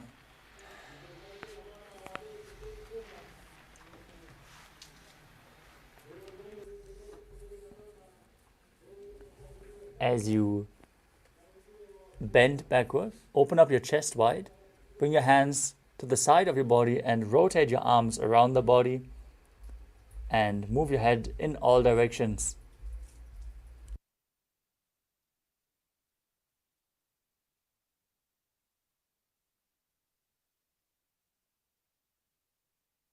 Next up is Sarapasana. Now tie your feet with a rope if you have a rope available, and then stand erect like a rod. Keep your hands at the side of your body, elbows close to the body, hands on the respective thighs. As you contract the perineal region firmly, push the Kundalini up. Visualize your Kundalini Devi is rising and curling upwards around your body as you breathe calmly through your nose into Sahasrara Kumbhaka. अथ सर्पासनं वक्षे वायुपाणाय केवलम्. The next asana is Ushtra Sadhanasana. While standing, place all fingers on the mat and then stand on your hands. Hold the toes from the front as you walk around on the mat, visualizing yourself as a camel. Nishka प्रदेशेन भूमौ निधाय उपरि पादतले संस्थाप्य. Next up is Ashvasana. From the same position, hold the feet from the outside and walk around on the mat, visualizing yourself as a horse. मुष्टिकनिष्का प्रदेशेन भूमौ निधाय उपरि पादतले संस्थाप्य. Next up is Kapota Nitakasana. As you bring your hands behind, interlock the fingers in Parasha Mudra and pull the hands down towards your calves as you open up your chest widely, visualizing yourself as a soaring bird diving rapid speed head first. Perform the Mula Bandha as you do so. पादतले भूमौ निधाय पृष्ठभागेन हस्तौ जङ्घापर्यन्तं नीत्वा. Next up is Tala Pushpa Putam Karana. Now stand tall with the palms together in Namaskara Mudra. Gently bend to one side, bow down as you open up your palms. Lift the knee and the heel of the respective side as you visualize yourself holding a bouquet of flowers and offering it to Paramashiva.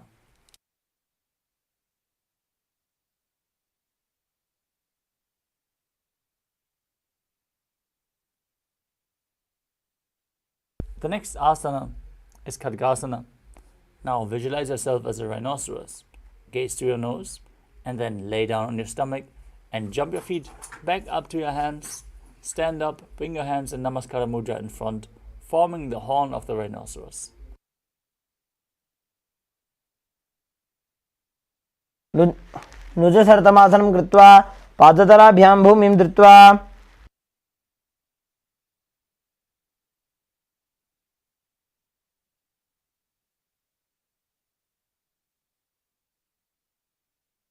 Next up is the Uttanottanam. You can hold weights if you want to intensify this asana. Now, sit down and stand back up as you gaze to your nose and visualize Swamiji in your inner space.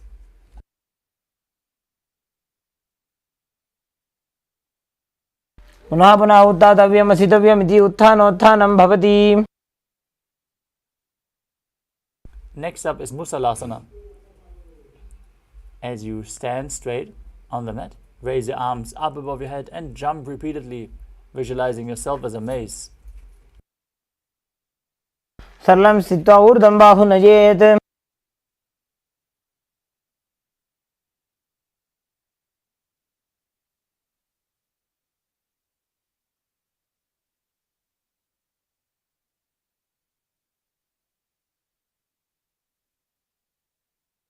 Next up is Parshvajanukarana.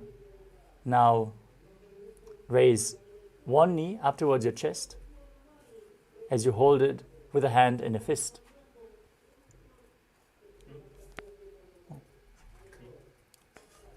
Excuse me. The next asana is Uchirshakasana. Now take one foot and pull it up towards your chest. Then sit down and stand back up as you alternate the feet again and again. Gaze to your nose and visualize Swamiji in your inner space. एकैकं पादतलं कुक्षौ निधाय तिष्ठेत् उच्छीर्षकं भवति. Now we will be performing Parshvajanukarana. Now pull one knee up towards your chest and hold it with a hand in a fist as you keep the other knee bent with the toes pointing outwards. Place the other hand on top of the thigh with the fingers pointing inwards.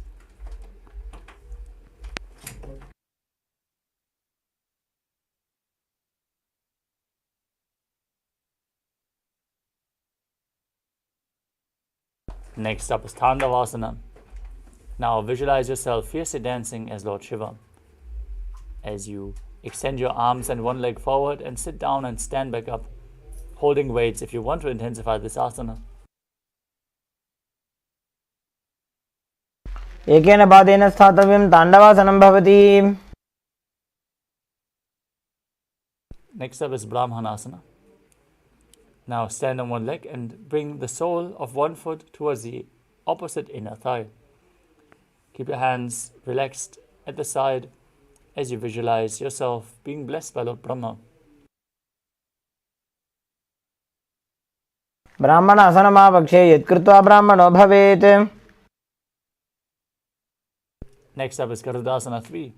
As you stand tall, wrap the left leg over and around the right knee, bringing the toes underneath the calves.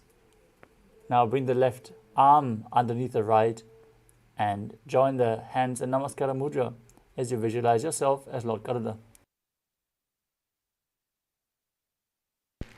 उत्तानकूर्मपीठं च सिंहस्गारुडमेव च.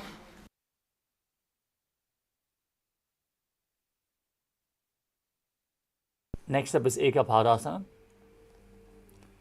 As you bring the foot on top of the opposite thigh, visualize Swamiji in your inner space and keep the hands hanging down by the knees.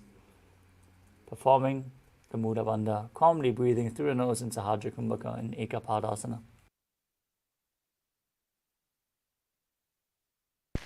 दक्षाङ्घ्रिं वामपादस्य जङ्घोपरि निधाय च.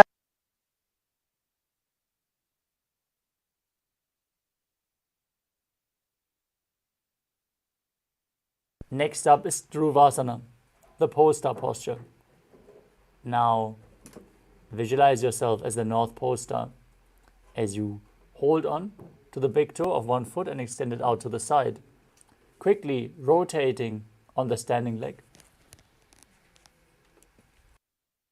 एकेन हस्तेन दण्डरूपस्य एकस्य पादस्य अग्रं धृत्वा.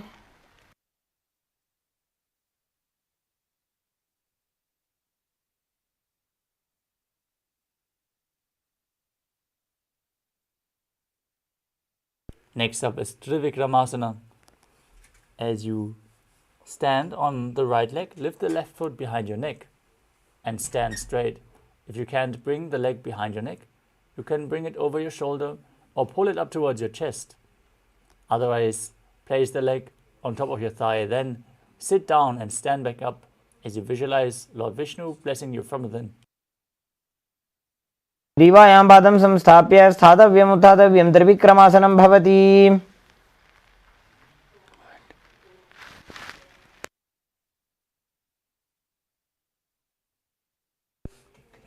Now repeat Parshvajanukarana on the other side. Pull the other knee up towards your chest. Hold it with a hand in a fist.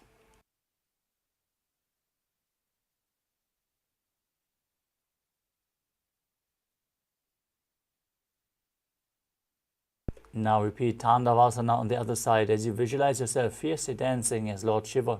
Sit down and stand back up. एकेन पादेन स्थातव्यं ताण्डवासनं भवति. Now bring the sole of the foot to the inner thigh Keep the hands at the side as you repeat Brahmanasana on the other side. ब्राह्मणासनमापक्षे यत्कृत्वा ब्राह्मणो भवेत्.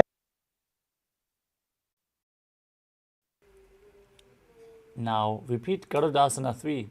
Intertwine your arms and legs as you visualize yourself as Lord Garuda.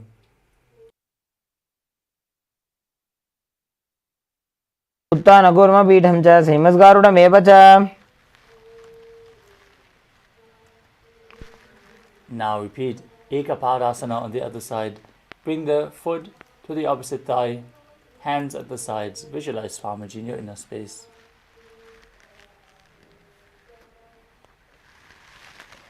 दक्षाङ्घ्रिं वामपादस्य जङ्घोपरि निधाय च. Now hold on to the big toe, extend the leg to the side, and rotate quickly as you visualize yourself at the North Pole Star in Dhruvasana on the other side. एकेन हस्तेन दण्डरूपस्य एकस्य पादस्य अग्रं धृत्वा. Now repeat Trivikramasana on the other side. You can hold on to a solid object to help you balance in this position for your safety measures. Then sit down and stand back up as you visualize Lord Vishnu blessing you from within. ग्रीवायां पादं संस्थाप्य स्थातव्यम् उत्थातव्यं त्रिविक्रमासनं भवति.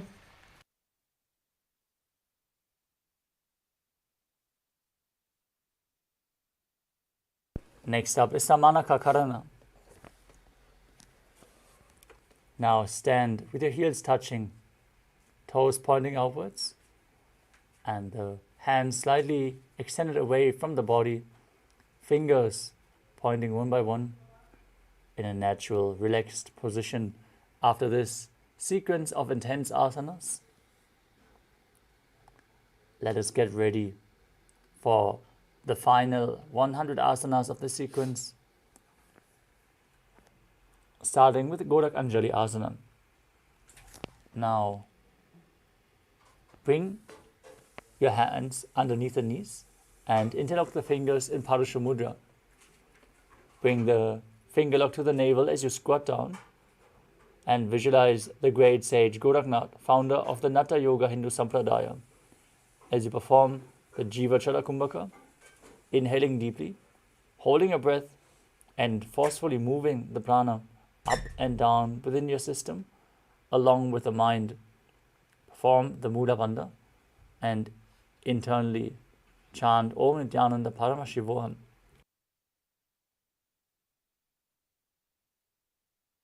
प्रथम हि वो होए बाहुरी नीचो पुनि होवे. Next up is Kanchi Asana, as you insert your hands between the thighs and calves and then wrap them around behind your butt. Interlace your fingers in Padusha Mudra, visualize Swamiji in your inner space and perform the Mula Bandha.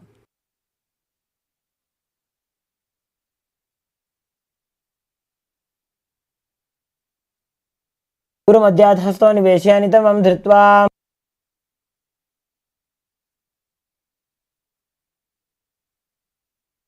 Next up is Bhaidu Asana, as you bring the feet together and sit in a squatting position with the heels touching your perineum.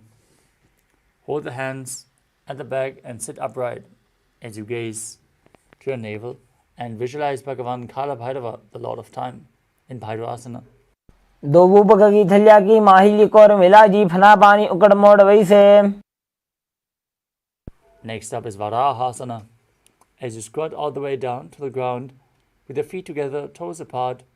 Bring your hands together in Anjali Mudra and raise them up behind your back with the fingers pointing down towards the ground.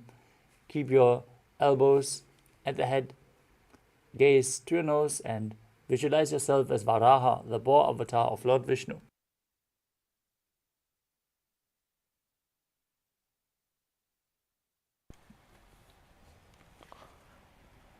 पागदली की माहिली core मिला जी फना पानी उकड़ मोड़ वैसे.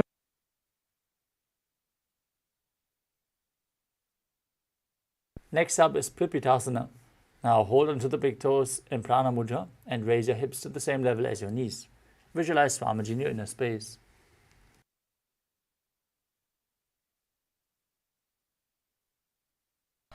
पार्श्वद्वये सम्मील्य स्थित्वा नितंबं जानप्रदेश आनीय. Next up is Pakasana. Now place your hands shoulder width apart on the ground in front of you. Place your knees onto your arms towards your armpits as you lean forward and raise your feet off the mat, visualizing yourself as a crow. हस्ताभ्याम् अवनिमवष्टभ्याम्. Now with your hands flat, place your head onto the mat and raise your body up onto your head as you stretch the legs up straight and cross your legs into Padmasana. Gaze to your nose and visualize Swamiji in Sushtanga Kapali Asana. आसन को गुण कपाल आछो होई. Lower your legs down, come to a kneeling posture. As you sit in between the heels with the toes touching behind your body, gaze to your nose and visualize you are sitting in the secret seat with Paramashiva and Guru in Guptasana. जानोर्वोरन्तरे पादौ कृत्वा पादौ च गोपयेत्. Next up is Vrikshasana 2. Now place your hands on the ground and lift your body up straight into a handstand. Everyone should perform this asana to purify the 7 chakras. If you have a partner by your side, ask them to aid you. Otherwise, you can jump your legs up if you can't hold the asana, or use a wall for support. Try your best. Again, this asana cleanses the 7 chakras. Now, visualize yourself as a tree with deep roots growing into the ground as you perform the Mula Bandha.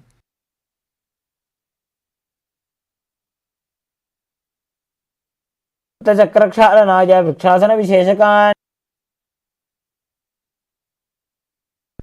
Next up is Shibu Asana.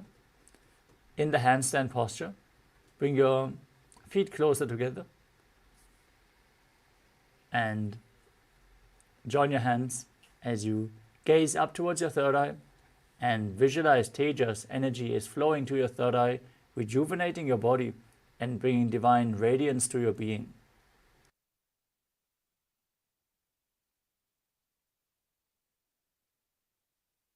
जोड़ी माही Gulf मिलाए.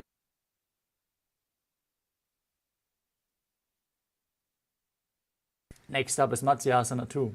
Now place your hands shoulder width apart on the mat and step your feet back into a plank position. Now lower your body down to the mat and back up again and again. Visualize yourself as a fish in Matsyasana 2.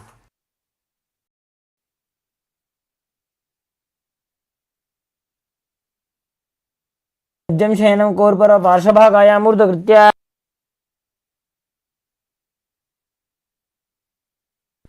Lower your body down to the mat as you keep your hands on the hips and lift your chest from left to right. Visualize and move your body like a snake in Salapasana 2.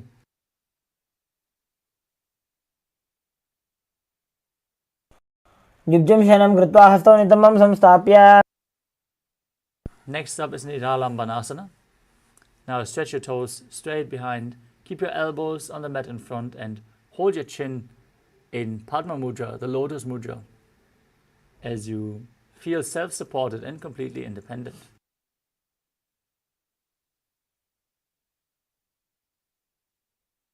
कराभ्यां पङ्कजं कृत्वा तिष्ठेत् कूर्पया सुधीः. Next up is Chaturasana. As you lay on your stomach, place your hands flat on the mat in front, straighten your arms and bend your knees. As you bring your feet towards your upper back, lift up your head and chest. See yourself as an umbrella protecting your Guru from the sun rays.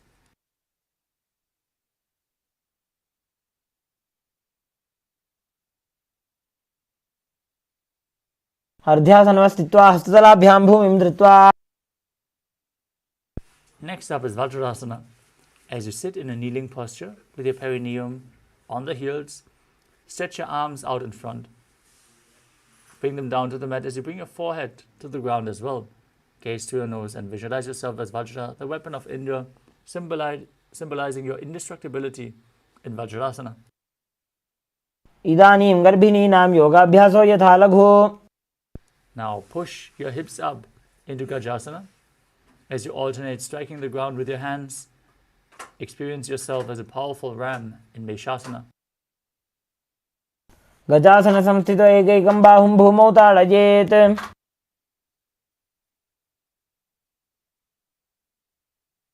Next up is Ajasana. From Gajasana, lift your legs up into the air and slowly bring your forehead to the ground as you visualize yourself as unborn, existing for all eternity.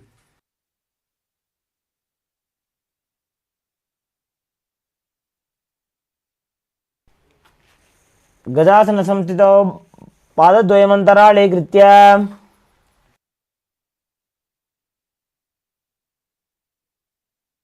Next up is Dhanantarasana. As you sit in a kneeling position on your heels, with the legs together, interlace your fingers around the toes and pull the feet towards your perineum. Then place your hands on the respective knees. Keep your spine straight, gaze towards your nose, and visualize Swamiji in your inner space as you breathe in Ujjayi Pranayama, making an ocean-like sound with your mouth in Dhanantarasana.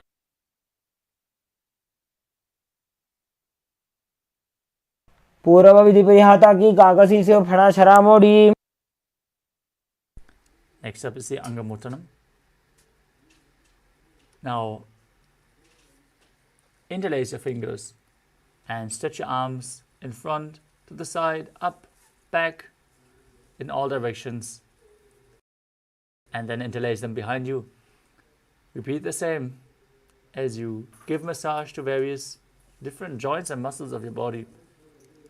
Visualize Swamiji in your inner space and perform the Mula Bandha in the Angamuttanam. हस्तयोः अङ्गुलीर्बद्ध्वा हस्तयोर्मध्यात् सर्वमङ्गं निष्कासयित्वा. Next up is Garudasana 4. Now sit on your heels in Vajrasana, then turn the feet outwards. Keep the toes pointing away from the body. As you keep your spine straight, hands on the knees, and visualize yourself as Lord Garuda, flying Lord Vishnu and Lakshmi on his back. जङ्घोरुभ्यान्तरां पीड्य स्थिरकायो द्विजानुना.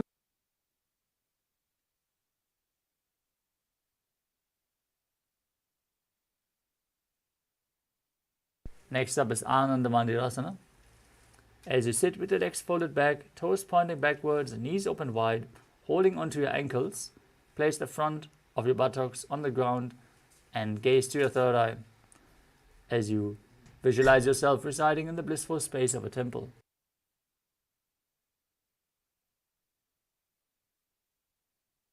क्षवीरनाथ आनन्दमन्दिरासनम्.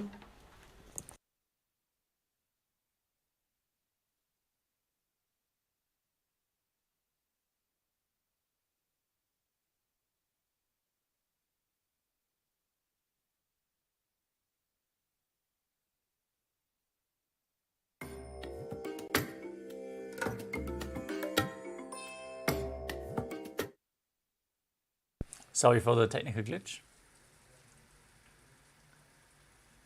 We're going to continue with the next asana of the sequence, Mandukasana. Now sit with your knees wide, feet overlapping on your ankles. Keep your hands under the knees and gaze to your nose. As you visualize yourself as a frog, keep your tongue up against the palate of the mouth in Mandukya Mudra, catching the nectar of immortality. As you perform Uddiyana Bandha and Mula Bandha in Mandukasana too.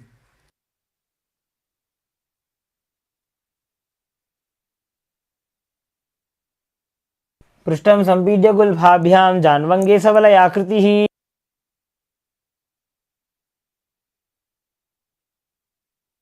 Next up is Narasimhasana.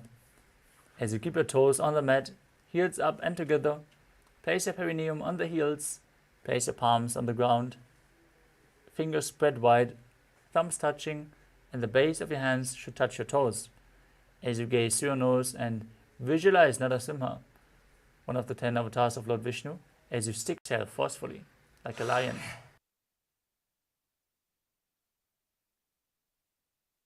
दो फणा पाणी होय वैसे एड़ी Mailer गुदानी वैसे.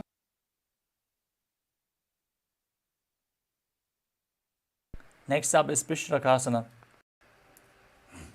As you sit on your toes and place your perineum on the heels, make a hollow of your palms and place it over your mouth. Keep your thumbs under the teeth and close your lips as you inhale through the right nostril and exhale through your mouth as per your capacity in Vishtaka Pranayama. Gaze to your nose and visualize yourself as Devi, victorious over all your fears. दो पकां की AD जोई गोड़ा फनवान अपनी होई. Next, as you keep the soles of the feet together and place the top of your feet on the ground, sitting on your heels, bring your fingers towards your armpits and imitate as if you were a monkey scratching itself. As you visualize yourself as a playful monkey, gaze up towards your third eye in Makarasana. दो पकदली संपुट आने तिनिकी विष्टि भूमि पर इठाने.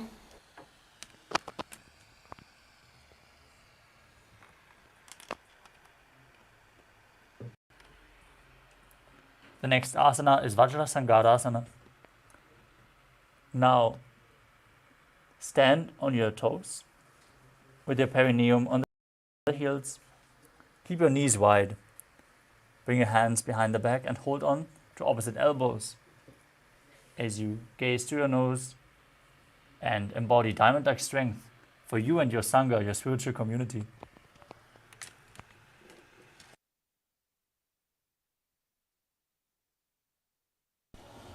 प्रथम पना पानी होए बैसे दो AD गुदानी वैसे. Next up is Kanjanasana. As you keep your toes down, ankles crossed behind, and sit on your heels, place your palms to the side on the mat as you gaze through your nose and visualize perfect health beyond any and all physical or mental ailments. Perform Uddiyana Bandha and Mula Bandha as you do so.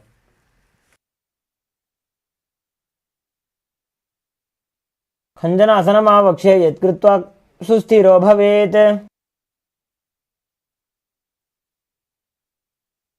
Next up is Kurmasana.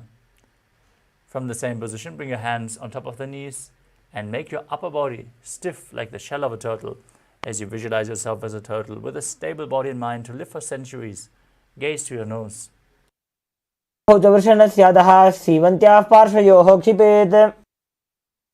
Next up is Yogasana. From the same position, relax your upper body, gaze to the nose and visualize Swamiji in your inner space. गुदम नियम्य गुल्फाभ्याम युत्क्रमेण समाहितः. Now cross your ankles behind, bring the feet towards the opposite knees as you stand on your knees. Hold your calves with the fingers inside and the thumbs outside as you gaze to your third eye and visualize a space of eternal oneness, Advaita, with your Guru in Vijogasana. घोड़ा मामो बो होई घोड़ा आड़ा राखे दोई.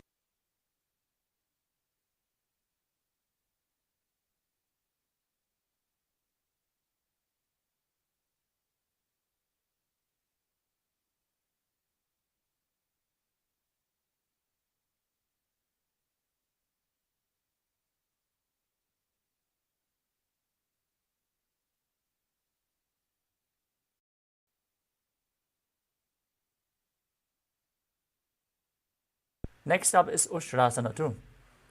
In a kneeling position, bend backward and hold your ankles with your hands. Keep your arms straight, push your hips forward and tilt your head back as you visualize yourself as a camel. Next up is Jatyasana 2. As you keep your heels together, place your hands on the soles of the feet and slowly lean backwards as you bring your elbows to the mat and then the back of your head. Gaze to your nose and visualize yourself as a lotus blooming. दो AD संपुट करे सोले मूलद्वारी धरे. Next up is Viratasana. As you sit on the knees with the thighs and calves together, lean back to touch your back to the ground and then rise back up again and again. You can use the support of your hands if needed. Gaze to your nose and visualize the healing and liberation of all causal, subtle forms of the body. जंगा पृष्ठभूमो निधाय जंगोदरयोः उरुनी संस्थाप्य. Next up is Kapotasana. From Vidatasana, raise your hips even higher. Bring your forearms to the mat and hold onto the feet. As you bring your head in between the feet, visualize yourself as a beautiful dove. మేరుదండగ్రంథి దాట్య సంవివాదయిషు పుమాన్. Next up is Varasana. As you stand upright on the knees with the toes tucked, hold your arms with opposite hands. Gaze through your nose, perform the Mula Bandha. This is the boon-fulfilling posture. Receive your boon from Paramashiva as you internally chant the Mahavakya, Om Nithyananda Paramashivoham. జానుని భూమౌ సంస్థాప్య హస్తాభ్యాం బాహు పరస్పరం ధృత్వా. Next up is Varahasana too. As you keep your knees together with the toes tucked, lean forward and down, bring your elbows to the mat and hold your head with your hands as you place your perineum down on the raised heels. Visualize yourself as Varaha, the boar avatar of Lord Vishnu.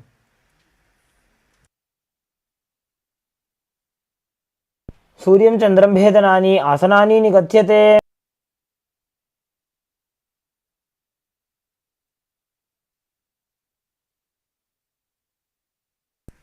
Next up is Andhasana. Mundasana. Sorry. Now kneel down and place your forearms on the mat, elbows shoulder width apart. Interlace your fingers and place the crown of your head to the mat. As you hold your head with your hands, walk your feet forward, raise your hips, and then straighten your legs up. Gaze through your nose and visualize yourself as a lopped tree. ముండాసనం వక్షే సర్వేషాం ప్రాణినాం సుఖం.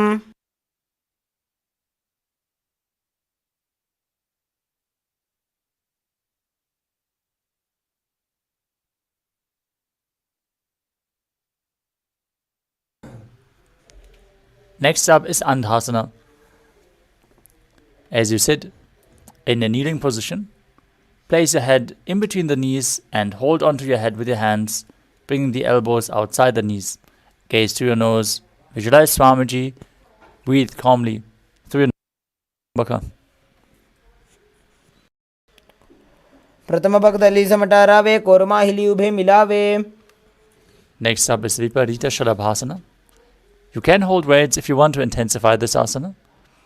As you lay down on your belly and extend your arms straight out. Lift your thighs, arms and chest off the mat as you visualize yourself as a locust. Shalabhasana భేదాశ్చ నటభేర్. Now place your forehead on the ground, your palms flat on the mat beside your hips. As you lift up your legs joined together, visualizing yourself as a skull, representing the mind with purified thoughts and the strong will to attain enlightenment in KAILASA. కపాలం భూమో నిధాయ. Next up is Akasha Kapodasana. As you lay on your stomach, with the palms flat on the mat behind, push your legs up and bring them over your head, down all the way to the mat in front of you. Keep your hands behind you as you visualize yourself as a free and open dove. ఉష్ట్రాసనే స్థిత్వా చరణో భూమేరుత్థాప్య.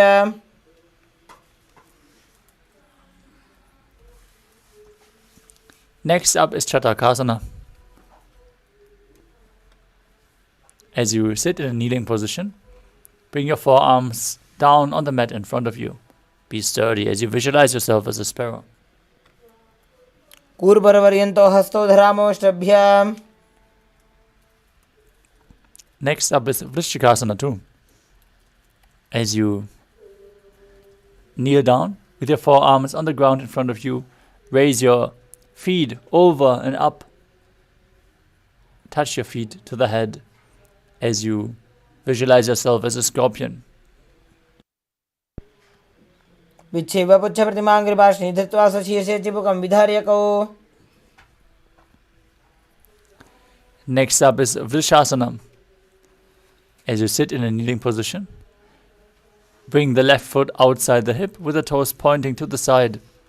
Sit on the right heel as you place your hands in front.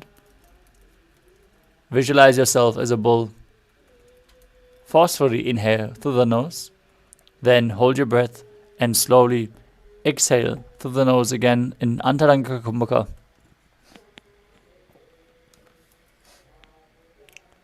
Yame gulbhe padamule vamabhage padetaram. Next up is Lolasana. With your hands flat in front, raise your knees and legs off the mat. Then cross the toes of the left foot over the right as you visualize Swamiji in your inner space. Lolasanam sada guryat vayulola paghatanat. Now directly place the perineum on the other heel as you repeat Vrishasana on the other side, still visualizing yourself as a bull, forceful in Antaranga Kumbhaka. Yame gulpe vamapade yame gulpe padamule padetaram. Now perform Balagunasana.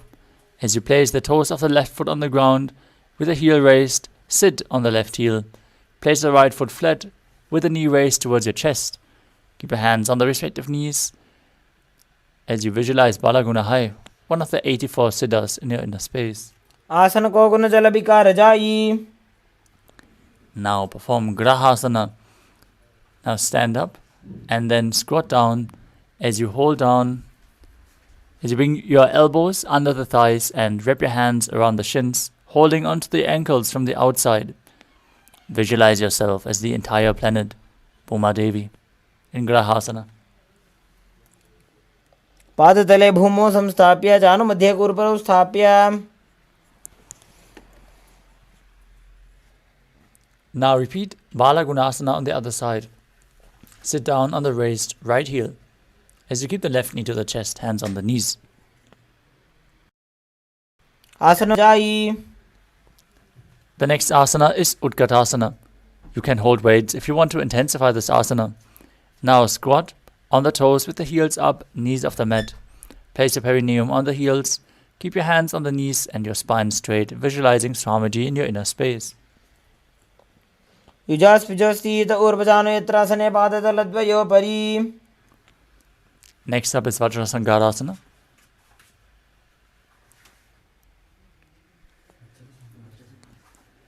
As you sit on the toes with the perineum on top of the heels, keep your knees wide apart and hold on to opposite elbows behind your back. Visualize Swamiji in your inner space. Keep breathing in Antaranga Kumbhaka.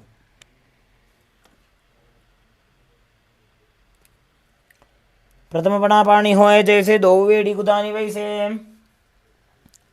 Next up is Anirasana. Now place your hands flat on the mat in front of you and step your heels onto the hands.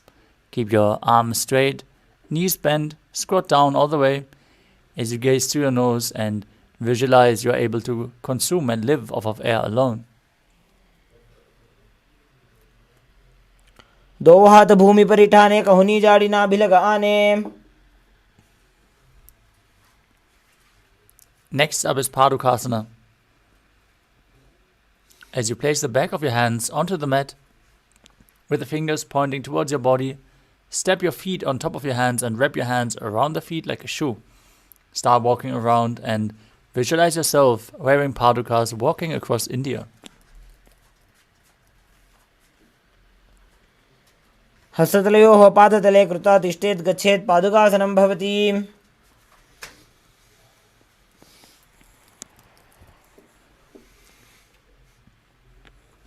Next up is Kukkutoranasana. As you place your palms on the mat, raise both feet upwards into the air and let them fall back down. Do this again and again as you visualize yourself as a rooster. हस्ततले भूमौ कृत्वा पादतले च ऊर्ध्वमुड्डानं कृत्वा.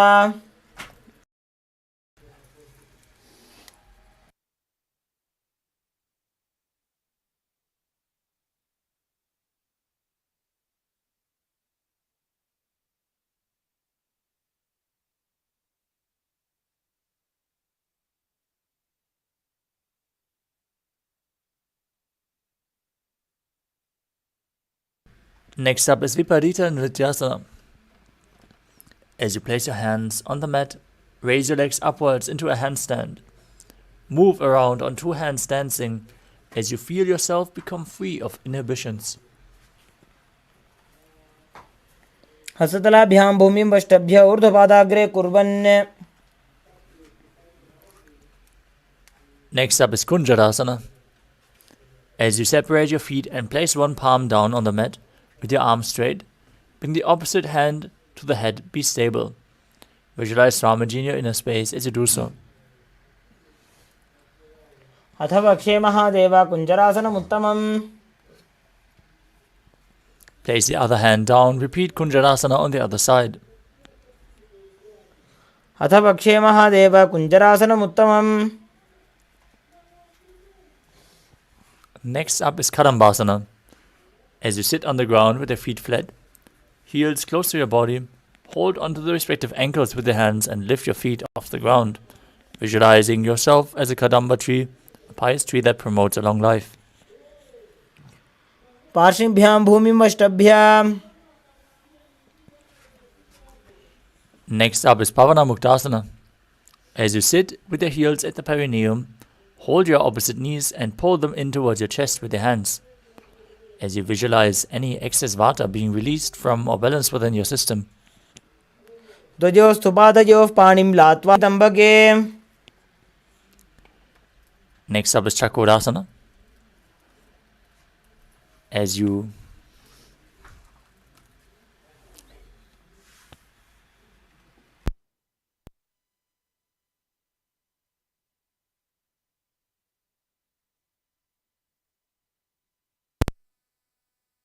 and lift one leg behind your head. Place both hands flat on the mat to the side and lift your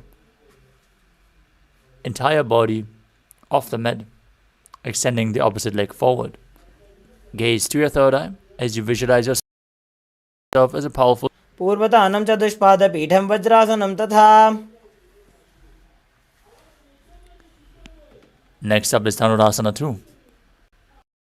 With one leg extended, hold on to the respective big toes with both hands and pull the other foot towards your ear.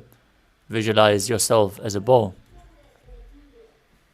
पादाङ्गुष्ठौ तु पाणिभ्यां गृहीत्वा श्रवणावधि. Next up is Ashtavakrasana. As you lift the left leg over the left shoulder and hook the right foot over top of the left, extend the legs out to the side, lean forward, and balance above the mat as you visualize yourself as a flying crane. वासिष्ठमतकौण्डिन्यम् ऊर्ध्वकुक्कुटमेव च. Next up is Pranasana.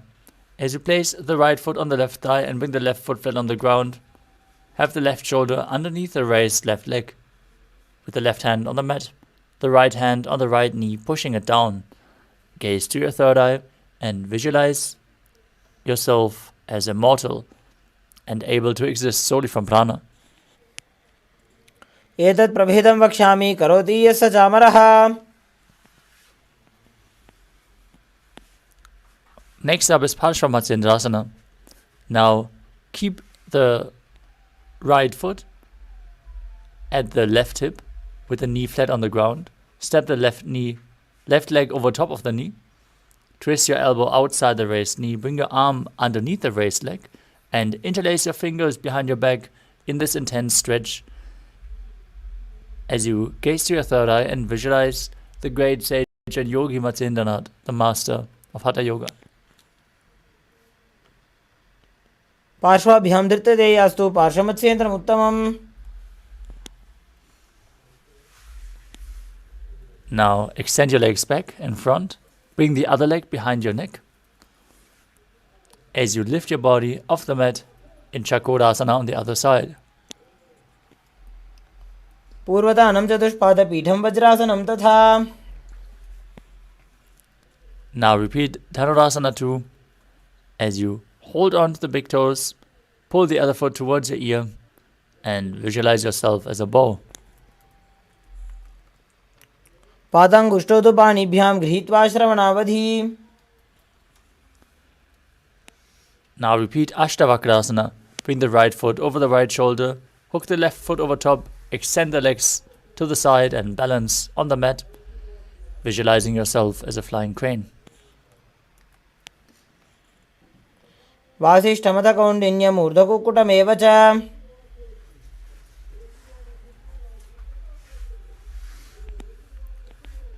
Now repeat Pranasana on the other side. Bring the other foot on the opposite thigh, the respective shoulder under the raised knee. Push the other knee down to the mat. As you gaze to your third eye and visualize yourself being immortal, able to exist solely from prana. एतत् प्रभेदं वक्ष्यामि करोति यस्य चामरः. Next up is Parashvamatsyendrasana on the other side. Now bring the right heel to the left heel to the right hip. Step the right foot over top of the left knee. Twist your elbow outside the raised knee. Bring the hand underneath the knee. Interlock your fingers behind your back. Gaze to your third eye and visualize Sage Matsyendana, the master of Hatha Yoga. वामोर्मूलार्पितचक्षपादौ जान्वो बहिर्वेशितचक्षुतोष्णा. The next asana is Ardha Paschimottanasana. Now bring one heel towards the perineum and lean forward and down as you hold onto the front foot with both hands. Bring the head towards the knee as you visualize Swamiji in your inner space. एकं पादं प्रसार्य एकं पादस्य पार्श्वनासीवनी संपीड्य. Next up is Kranchasana. Now bring the left foot outside the hip and hold the right foot with both hands, lifting it up in front of your face with the knee straight. Visualize yourself as a crane. उत्तानपादं क्रौञ्चं च मरीचिं वीरभद्रकम्.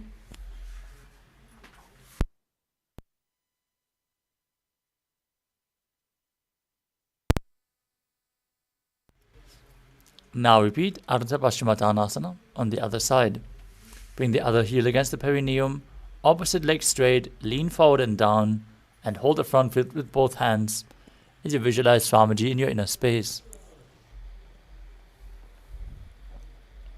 एकं पादं प्रसार्य एकं पादस्य पार्श्वनासीवनी संपीड्य.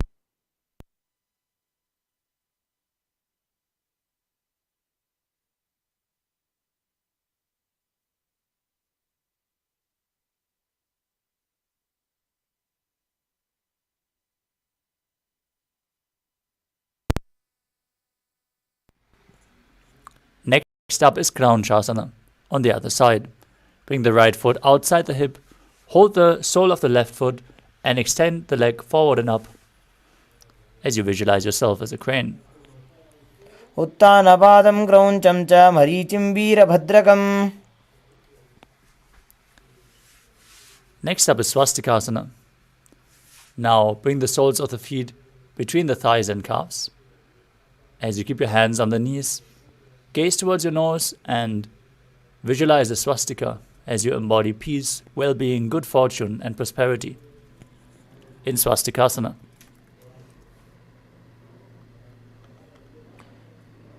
ऋजुकाय समासीना सिद्धासनमुदीरितम्. From Swastikasana, cover your heels with your hands as you gaze to the nose and visualize the great sage Goraknath, founder of the Natha Yoga Hindu Sampradaya. Perform the Jalandhara Bandha and Mula Bandha in Gorakshasana. जानोर्भोरन्तरे पादौ उत्तानो व्यक्तसंस्थितौ. Next up is Bakasana 2. Now bring the left heel against the perineum and the right foot on top. As you visualize Swamiji, gaze to your third eye and meditate on Arihanta, the enlightened one. Get ready to perform Shanmukhi Mudra. Exhale deeply. Perform the Mula Bandha. Push the air out as you bring your little and ring finger to the mouth. Close your nostrils with your middle fingers, the eyes with the index fingers, and the ears with the thumbs in Bhagasana 2. वामपार्श्वमुखं संस्थाप्य दक्षाङ्घ्रिवामजगने. Next up is Yogasana 2. Now place your feet on top of opposite knees as you keep your hands on the ground beside you with the palms facing up. Keep your spine straight. Gaze to the nose as you visualize Swamiji in your inner space and perform Kakachantra Kumbhaka. Without touching the teeth, keep the tongue at the lips and inhale through the tongue as you keep your mouth in the shape of the beak of a crow. Gaze to your nose and perform the Mula Bandha. उत्तानौ चरणौ कृत्वा संस्थाप्योपरि जानुनोः. Next up is Urdhva Kukutasana. Now rotate your arms at the side of your body. Place the palms down and push your body off the mat with the legs, visualizing yourself as a rooster.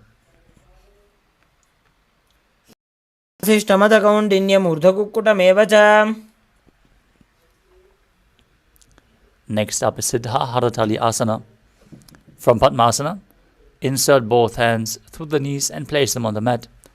Avoid lifting your body up. Stay seated on the mat. Gaze to your nose as you visualize Swamiji in your inner space.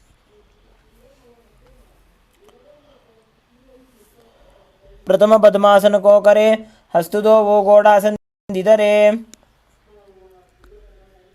Now push your hands into the mat and lift your body up as you gaze to your nose and visualize yourself as an elegant swan in Hamsasana. Kukkutasana स्थित्वा स्कंदपर्यन्तं मूरूनि नीत्वा.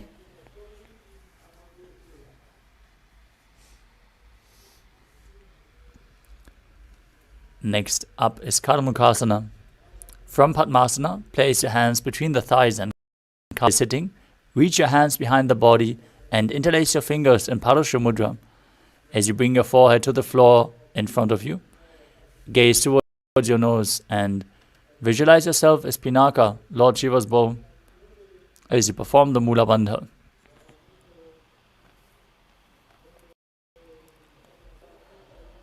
प्रथम पद्मासन को करे, गोडासन दिमाही करि धरे.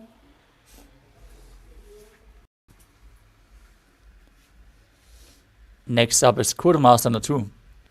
From Padmasana, insert both hands through the thighs and calves. Bend your elbows and then hold on to the respective shoulders as you visualize yourself as a turtle, having a stable body and mind to live for hundreds of years in Kurmasana 2. By जंग पर दक्षिण बावा, दाई जंग पर by ल्यावा. Maintaining the same posture, tuck your chin to the chest in Jalandhara Bandha and contract the perineal region in Mula Bandha. Rejoice, knowing you're sitting in Shiva's secret knot posture in Granthi Bhedasana as you gaze through your nose. अथ वक्ष्ये नीलकण्ठ ग्रन्थिभेदासनं शुभम्.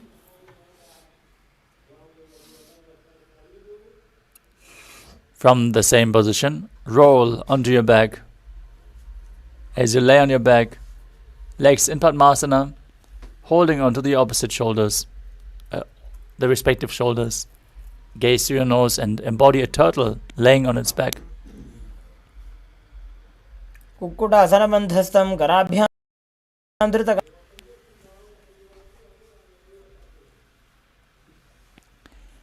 Now sit back up into Padmasana. Then between the thighs and calves.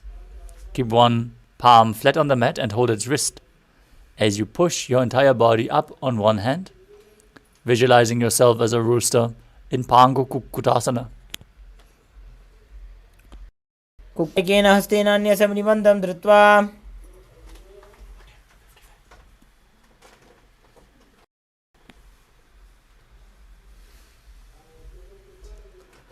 Now place the other palm flat on the mat and raise your body up as you repeat Pangu Kukkutasana on the other side.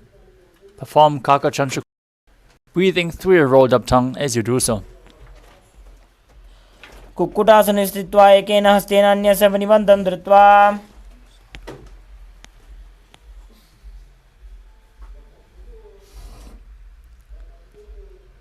Now from Padmasana, place your elbows and interlace your fingers in Parashu Mudra.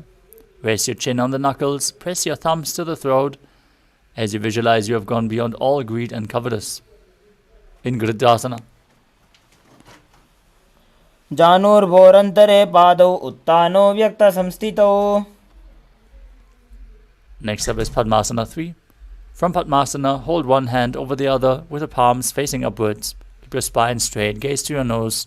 Visualize Swamiji perform all three bandhas. उत्तानौ चरणौ विधाय विधिवत् शक्तिस्थितौ योगिरात्.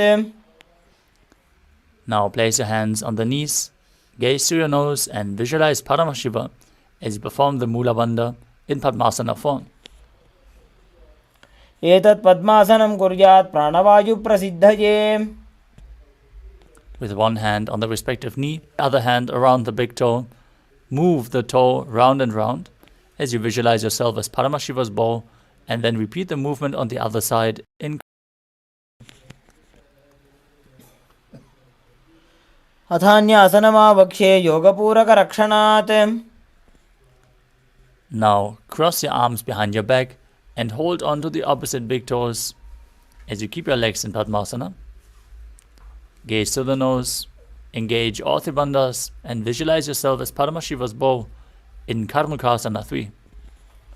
कार्मुकासनमाक्षित्य उदरे पूरयेत् सुखम्. Next up is Dridhasana. Maintaining the same position, lift your chest up, gaze to your third eye and visualize yourself as the action of Paramashiva's third eye destroying anything you come across. ऊरुभ्यामुपरि स्थाप्य पादयुग्मं प्रयत्नतः. Maintaining the same position, roll onto your back. If you can't hold onto the big toes, that's fine. Keep your arms crossed behind. Gaze to the nose and visualize yourself as a snake in Nagrasana.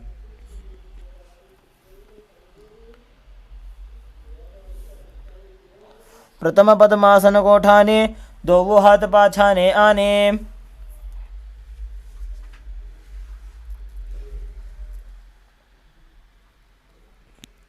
Next up is Kandukasana. As you lay on your back, free your legs and arms, and then pull your knees in towards your chest, raise your feet, tuck your chin to the knees as you squeeze your body into a ball in Kandukasana. Breathe calmly through your nose as you do so. वेत्रासने स्थित्वा हस्तपादान् निष्कुष्य. Next up is Urdhva Bhavanasana. Place your feet flat on the mat with a knee raised. Interlace your fingers behind your neck. Breathe calmly through your nose as you visualize Swamiji in your inner space. Gaze at the tip of your nose as you do so. प्रथमे सूधो सही न करावे घोड़ा उभा राशि मिलावे. From the same position, place your upturned palms underneath the heels. Push your hips up. Perform Jalandhara Bandha and Mula Bandha. Breathe in Murcha Kumbhaka as you visualize yourself as a powerful alpha ape in Marakata Pitasana. उत्तानशयनं पादतले उत्तानहस्तयोः स्थापयेत्. Next up is Uttana Shikibhitakasana. As you lay supine, raise your hips up and support your hips with your hands placed at the waist. Keep the elbows down, bearing the weight of your body. As you gaze to the nose, visualize Swamiji in your inner space and perform Jalandhara Bandha and Mula Bandha. जङ्घोरुबलहीनश्चेत् उत्तानशिखिपीठकम्. Next up is Narakasana. As you lay supine with your arms flat, raise your hips and legs up straight.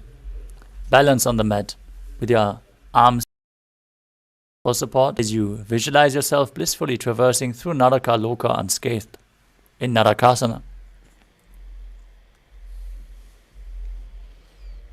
जङ्घोरुबलहीनश्चेत् उत्तानशिखिपीठकम्.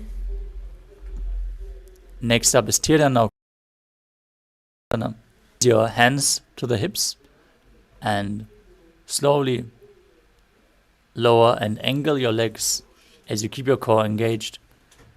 Visualizing yourself as a boat crossing the ocean of samsara. Kasana.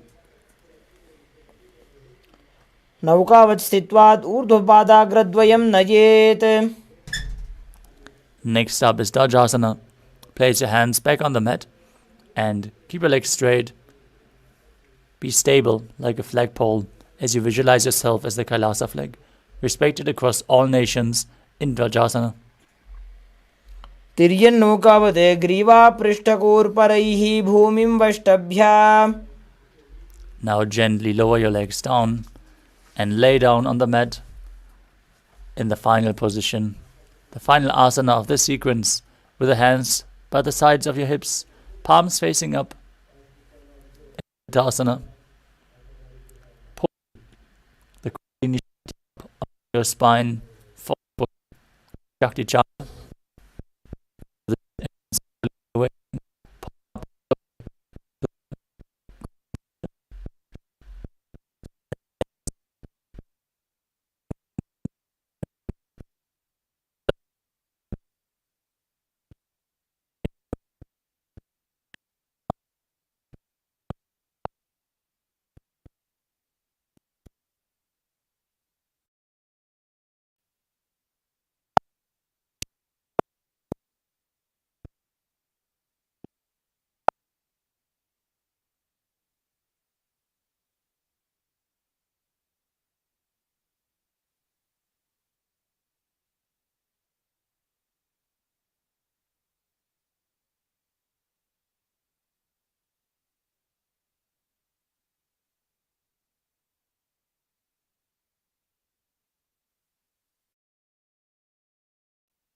Now slowly return to your physical body.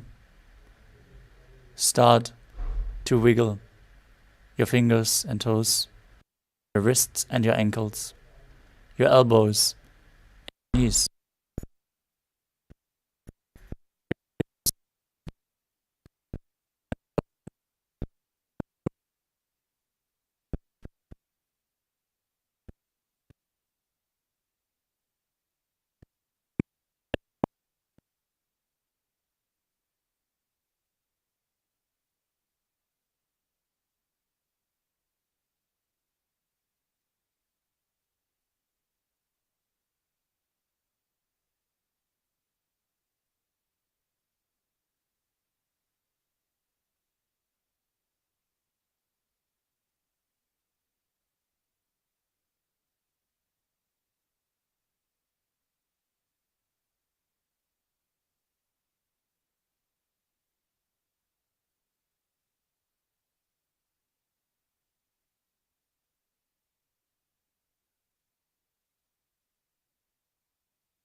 I bless you all.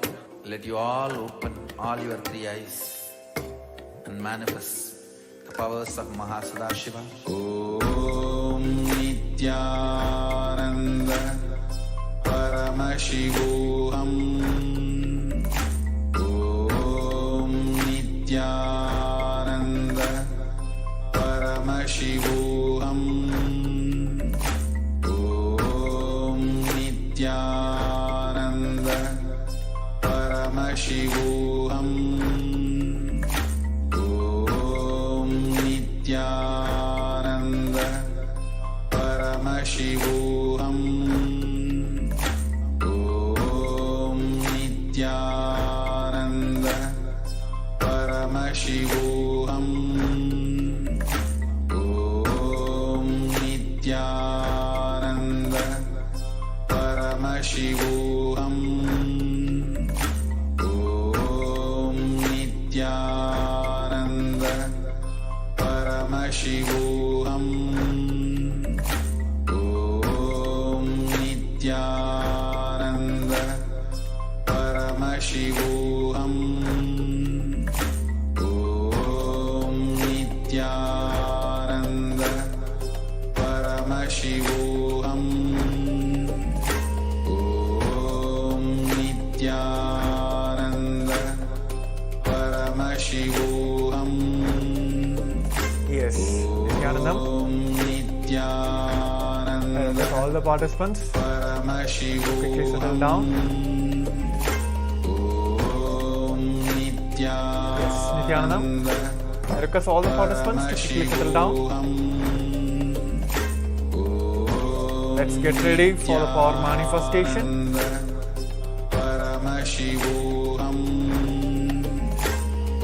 Prepare all the items. Keep it ready for the power manifestation. Atmalinga, Jnananjana, Krishna Shila, all the alchemy products Supreme have blessed all of us. Members, powers, bring your actions, book and pen. Let's bring everything. Let's settle down in a place. We're going to start a power manifestation in a couple of minutes. So let's get ready now.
Paramashivoham. Om Nithyananda. Paramashivoham. Om Nithyananda. Paramashivoham. Om Nithyananda.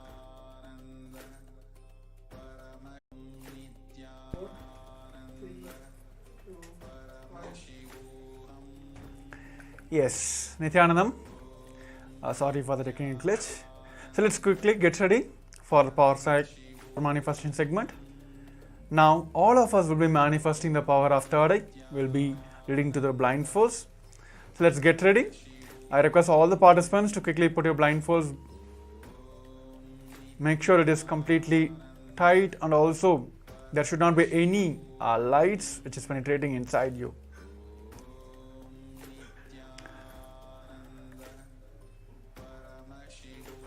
Yes. So this is going to be the intense power manifestation segment, the first segment of the today, immediately after the yoga segment. So which gives a tremendous possibility for all of us, because our entire body is aligned with the cosmic geometry. So it is the best time to manifest the powers. So yes, let us enter into the first round of the power manifestation. So now I will be projecting the images for you to manifest the power of the third eye. So let us start the first. Let's hit next spine. Just visualize with 25 heads, 50 hands and 75 eyes, manifesting as Paramashiva himself, just with that space of complete completion. Let the oneness be overflow in all of us. With that space, let's chant the Mahavakya intensely. Om Nithyananda Paramashivoham. Om Nithyananda Paramashivoham. Om Nithyananda Paramashivoham. Om Nithyananda Paramashivoham. Om Nithyananda Paramashivoham. Om Nithyananda Paramashivoham.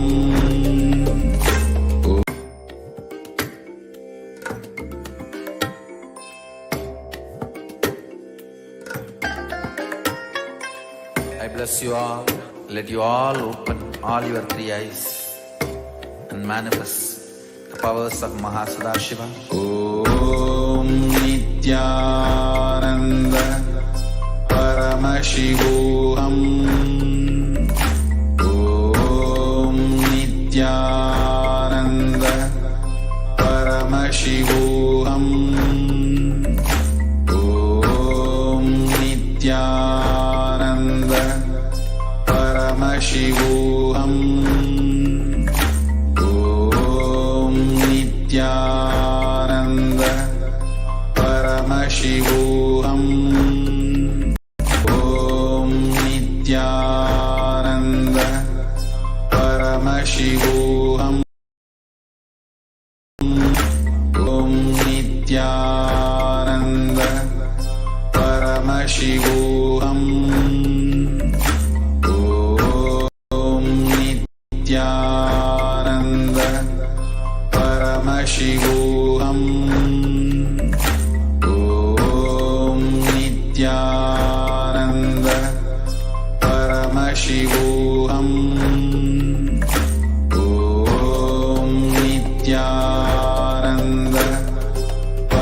Paramashivoham. Om Nithyananda Paramashivoham. Om Nithyananda Paramashivoham. Om Nithyananda Paramashivoham. Om Nithyananda Paramashivoham. Om Nithyananda Paramashivoham. Om Nithyananda Paramashivoham.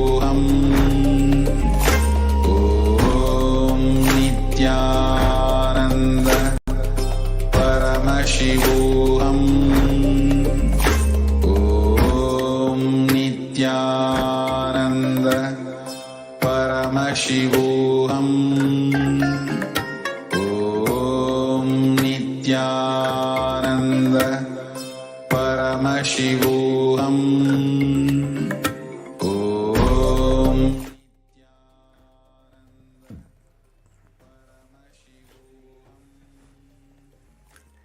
You can remove your eye blindfolds.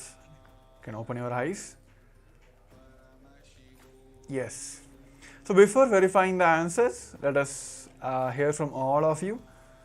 I request all the participants to take a moment to pen down what Paramashiva, what Swamiji himself have showed you during this power manifestation segment. Whether it's a color, shapes, or image, or any scenes, whatever it may be, whatever Swamiji have revealed to you through your third eye during this segment, please pen it down. And I'm still seeing few participants, the cameras are off. I request all the participants to please follow the protocols of the Paramashivoham segment. So please turn on all your cameras and be present in front of the camera. So let us quickly, before verifying the answers, I request all the participants to pen down and also post in the Zoom chats. And during this power manifestation segment, if you are facing any obstacles, please post that as well. So all the acharyas or the initiated third eye power manifestors, so you'll be able to scan the obstacle you are facing and you'll be able to give the solutions from our third eye. So yes, let us verify our answers now. So here is the image of a camera which is taking a picture of a beach. It is a beach scene, which is that a camera is mounted on your tripod, which is focused to take a picture. So this is, it has so many colors in the sense, starting from the white, grey to black, and it does have a camera picture, and there's a beach over there. So if any of you have seen any such, it can be a color or a scene, many people they may not able to directly see as a camera standing there. They may get a visualization of they get the remembrance of they spending times in their beach. They might have gone to beach a couple of days ago or even years ago. That scene might have popped up in their third eye when during this power manifestation segment. Or somebody they might very much keen about buying a camera. So like this, it is not that always direct revelations. While as we are in the progress, as manifesting level by level, so these are the ways Paramashiva, Swamiji himself, will start revealing the answers to all of us. So let us pen down all that. That is the reason we're asking you to pen down, and also let's start celebrating the each and every time we manifest these powers. So yes, so with this, let us move on to the second round of the power manifestation. So here also we'll be having pictures for you be projected on the screen. So let's get ready. Let's put your blindfolds back. Sit straight. Just this gratitude and the oneness, it's a simple way to manifest the powers. Let's surrender everything at his feet and just merge and just float in the oneness with Swamiji. That is the key factor for this power manifestation. So yes, let's sit straight. Make sure your blindfolds are proper. Just visualize third eye and remember all the oneness moments, the Swami Onnada moments you had with the Swamiji. With that complete restful awareness space, let's chant the Mahavakya. Om Nithyananda Paramashivoham. Chant very intensely, even loudly, your entire body, that your entire body should reverberate with the Mahavakya. Om Nithyananda Paramashivoham. Om Nithyananda Paramashivoham. Om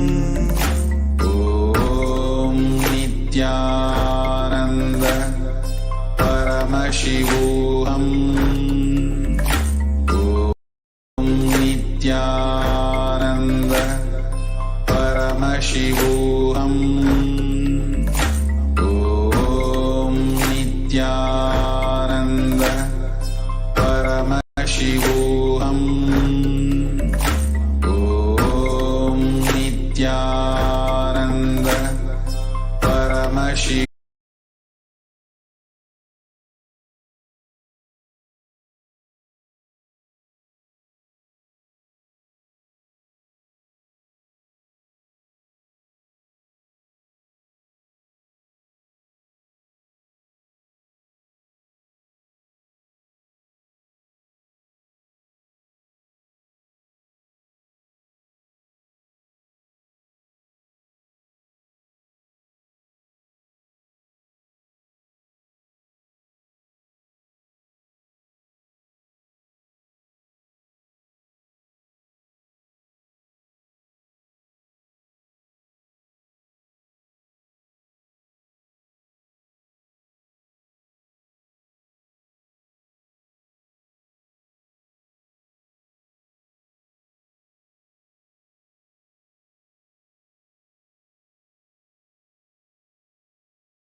the Ananta Kalyana Gunas, auspicious qualities of Paramashiva starts manifesting in you. Powers of Paramashiva starts manifesting in you. Listen, you just need to know what is swimming and see somebody is swimming, then simply your muscle memory starts manifesting swimming. Same way, you just need to know about the superconscious mutations of Paramashiva and see someone manifesting it. Your muscle memory, biomemory, bioenergy, all will just pick up. And simply you will enjoy superconscious mutation of Paramashiva.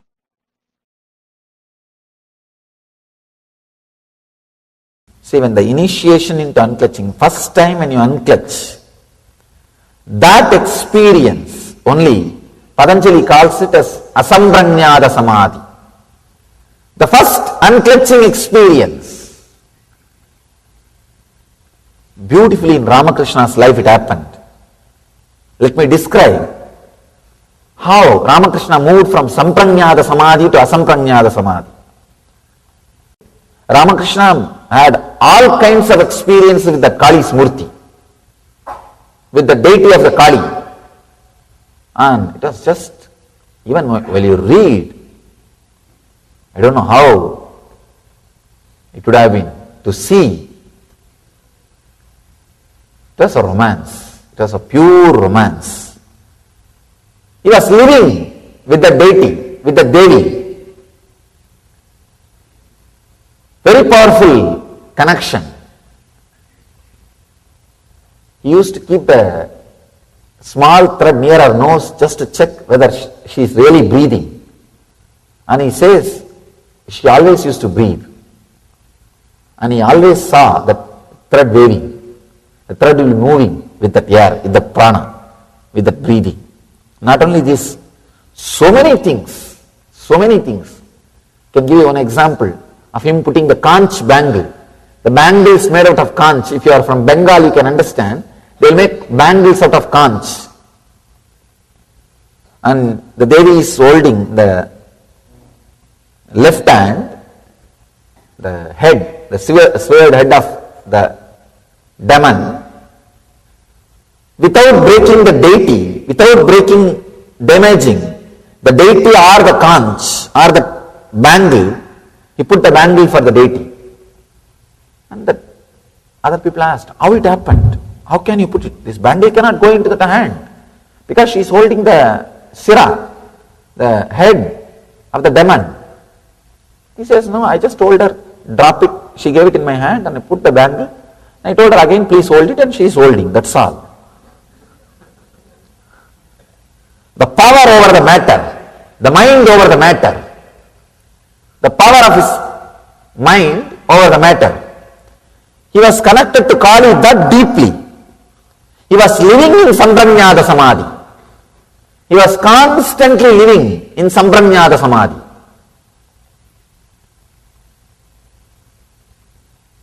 So now it is time he has to move to the Asampranyada Samadhi. And one great monk, Totapuri, he came to the Kali temple. He is an enlightened sannyasi, great Vedanti. Naga means no clothes, no sleep. Their lifestyle will not be like a regular normal human beings. Naga Sampradaya sannyasi, very powerful lifestyle. He comes and initiates Ramakrishna. He says, now it is time for you to experience the next level of samadhi, beyond form. Come on, you need to have that unclutching, the cessation of the mind. What here Patanjali says, pratyayabhyasa purvaha virama, means all the mental function of clutching with the thoughts has to end. See, even if you are clutched with the Kali, it is a mental function. Please understand. Maybe highest level of function, high frequency level of function, but it is a mental function.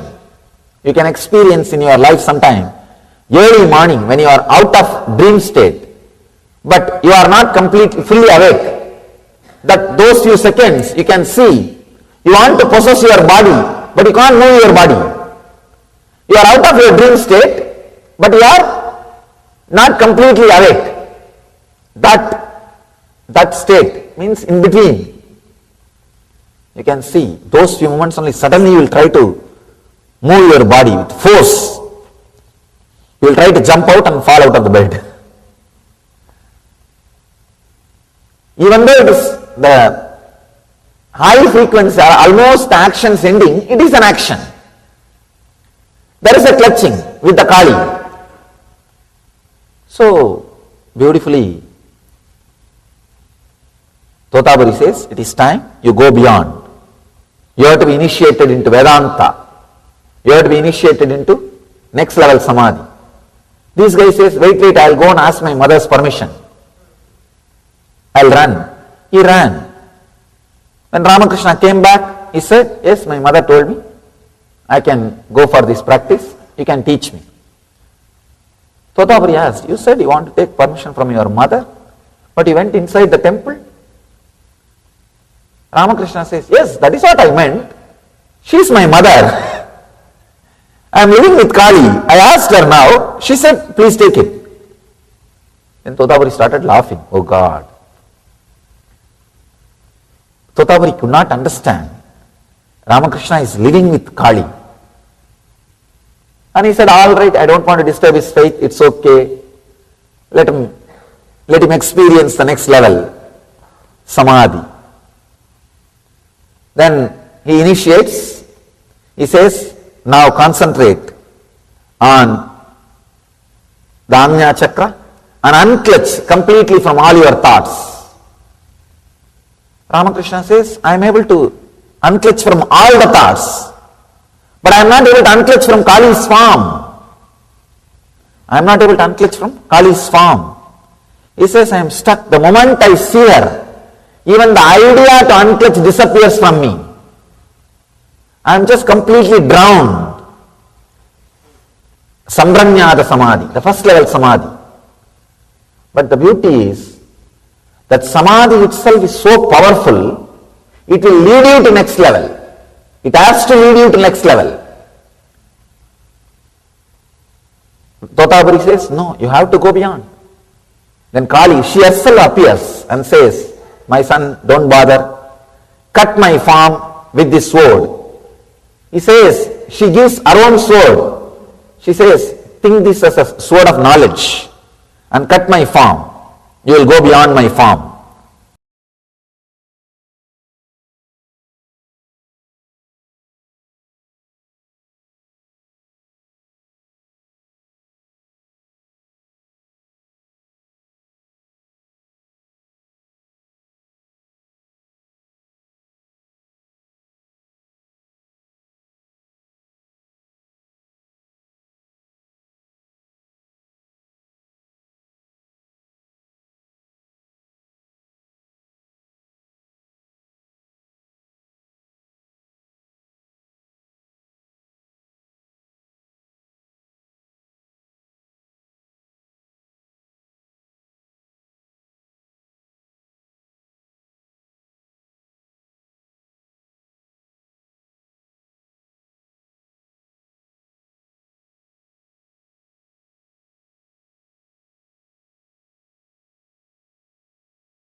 Om Nithyananda Paramashivoham. Om Nithyananda Paramashivoham. Om Nithyananda Paramashivoham. Om Nithyananda Paramashivoham. Om Nithyananda Paramashivoham. Om Nithyananda Paramashivoham. Om Nithyananda Paramashivoham. Om Nithyananda Paramashivoham. Om Nithyananda Paramashivoham. Om Nithyananda Paramashivoham. Om Nithyananda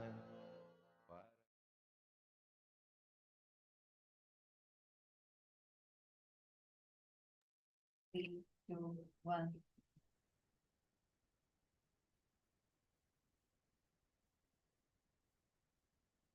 Yes. Asampragnata Samadhi. The first experience of unclutching is Asampragnata Samadhi.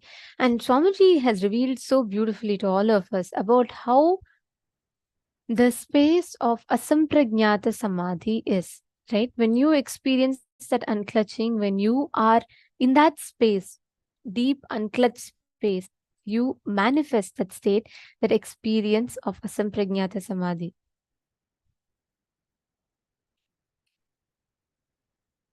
Constantly you think about your life.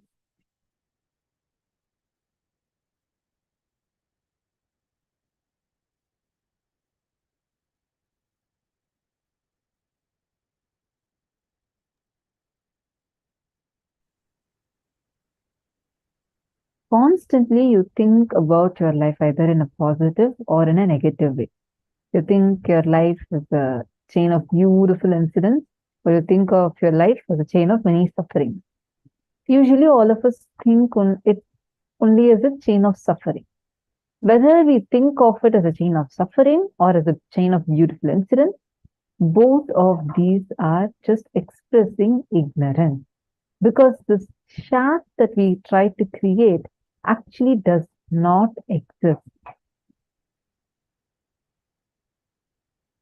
The experience of Asampragnata Samadhi. Can I request all the participants to take a few minutes and type out what did you understand as Asampragnata Samadhi?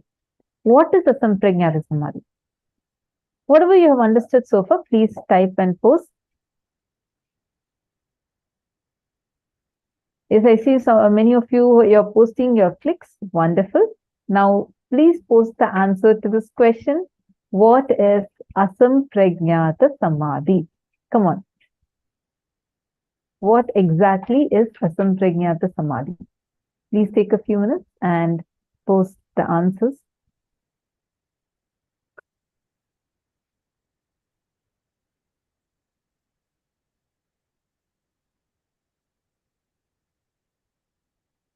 Ma Nithyananda, Ma Meena Narayanan, Ma Dona, all of you please post. What do you think is Asampragnata Samadhi? What did you understand as Asampragnata Samadhi? Cessation of mind, okay.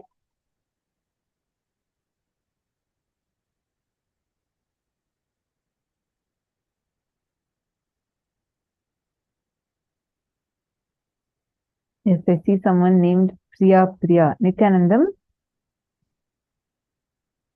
Can I request all of you to please come on camera? Actually, for you to the best experience of the program, it is not just listening to the videos, it is you interacting, asking questions, and that is the way learning happens. There are some of you here who have been very, very sincere. Like I can tell Ma Donna and Ma Gorgia Lee, and we have Ma Candice, Ma Prithvi Prasad, and Ma Jia Song, Ma Chetana Patel. There are a number of you who have been here very, very sincerely, sitting throughout the day, like Ma Diana. There are a lot of you, of course, it will be difficult for me to call out everyone's names. And I'm sure all of you, those who are sitting here and who are interacting, who are asking your questions and learning, the experience that you will get will be completely different from a person who has not been interacting, who has not been learning much at all. So I encourage every one of you here, stay throughout the day, don't miss sessions, and plus ask questions And I and also share your clicks understand. and experiences. Yeah, and I also understand that some of you want to ask in an anonymous way. You can post it as a direct message to the ID through which you're seeing us, the PSM Tech team. You can send your messages as a direct message to this ID so that we will not read out your name and we'll just address your question or the clicks that you're posting. So if any of you want that, kindly let us know by posting it as a direct message to this ID. All right. Listen carefully. The question is, we all listened, Swamiji explained in detail. Swamiji started explaining to us about conscious sovereignty. And Swamiji explained to us why Samadhi. And then explained to us what is Asampragnata Samadhi. Yes, Ma Alexandra Kastrik, as you beautifully posted, it is related to that incident Swamiji shared about Ramakrishna, how Ramakrishna Paramahamsa had experienced Asampragnata Samadhi. But come on, all of you post, what is Asampragnata Samadhi?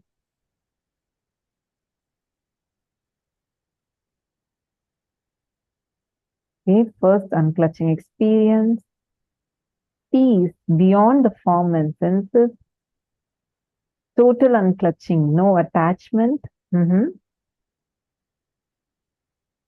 Of superconsciousness with the triad of mediator, meditation, meditator, meditation, and the meditated. Beautiful. Going beyond form, unclutched from the form of God. Okay, wonderful. Mayogini and Rupini is posted, all are delusion. See, the state is not where you experience everything just as delusion, but Mayogini and Rupini, just adding to what you've posted, it is where, like how beautifully they are posted. The immense unclutching you have, where you don't even clutch to the form of your very Ishtadevata itself. See, this Samadhi will happen only when you unclutch from everything else. That is why Sampragnata Samadhi, then from Sampragnata Samadhi, Asampragnata Samadhi. Bhagavan Ramakrishna Paramahamsa, he was so deeply connected to Mother Kali. Actually, initially people used to attack him, abuse him, call him as mad, and attack him, target him a lot. That part, that whole thing, none of those things even touched Bhagavan Ramakrishna. He used to only feel like only Mother Kali is there with him, and all other things he just unclutched from the whole world. After that, when he had to go beyond even the form of Kali, that is when Uttapuri comes and gives him the next level of unclutching experience, which is unclutching even from that one thing you're clutched to. All of us, even when we do unclutching, you're still clutched to that one thought, saying, I am unclutching. Even unclutching from that is Asampragnata Samadhi. where you're completely unclutched, especially going beyond your form, beyond the form of you, beyond the form of the God or deity that you're connecting to. It's beyond all the forms. You should never see this samadhi does not manifest by, you should not start saying, okay, that's all, then I had to start unclutching from the form of God. No, you should start with unclutching from your form. As long as you're clutched to your form, you will have to do the physically connecting to the deity. Only after you go beyond your form. Bhagavan Ramakrishna was able to connect with Mother Kali like so beautifully. Literally from a stone deity, he was able to make her open her hand, remove the head from, actually if you have seen the Kali deity, you will know what Swamiji is mentioning about. And he was able to put the conch bangles and able to make the deity stand back again. That phenomenal experience, he was in that state already. Intense unclutching will lead you to asampragnata samadhi. First, you'll experience sampragnata samadhi. You'll feel like intensely, you'll feel only you and Swamiji exist, or only Swamiji exists. It'll be like such a deep feeling connection for you. And from there, you'll experience asampragnata samadhi, experiencing how the formlessness is existing. Today is the day where we experience Lingodbhava, the formless, in form is Bhagavan Lingodbhava. And that's what all of us are going to be experiencing today.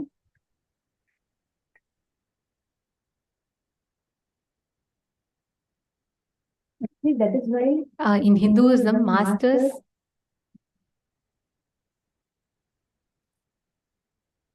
Sorry, yes.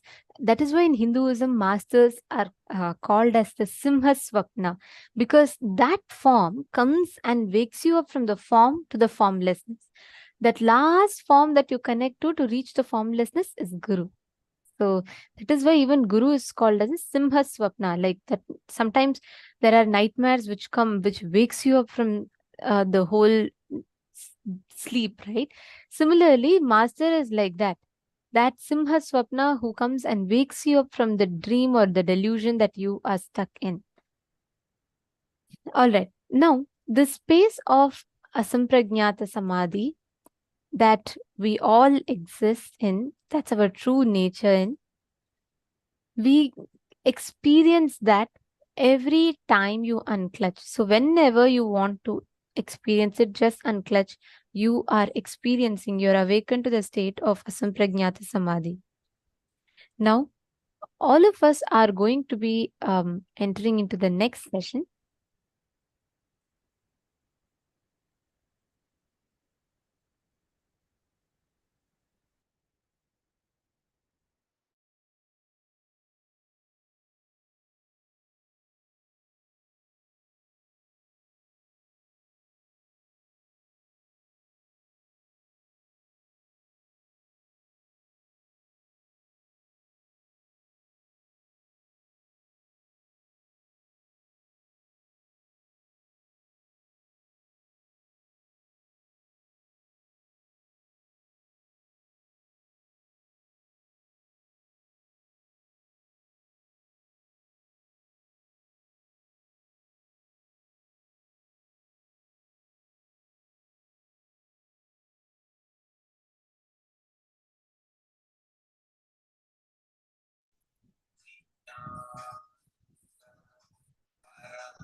Let's enter into the power manifestation session.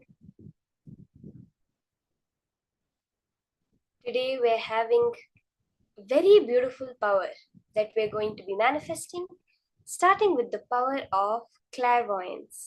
Now, what exactly is this power? Let's understand it. See, clairvoyance is the ability to see beyond the eyesight. That is basically what the power of clairvoyance is. The Dura Drishti, being able to see a distance, it's like remote vision, mind reading. All of these would come under the power of clairvoyance. Clairvoyance is a science that a lot of many institutions have been working on, including the US CIA, DARPA, all these kinds of things have all these kinds of organizations have also published a lot of reports where they have been working on the power of clairvoyance. It is only Swamiji who has been able to make it as a science for anyone to be able to manifest. So are we ready to enter into this phenomenal power of clairvoyance?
Now, through this power of clairvoyance, we're going to manifest the power of mind reading first. We're going to start with manifesting the power of mind reading.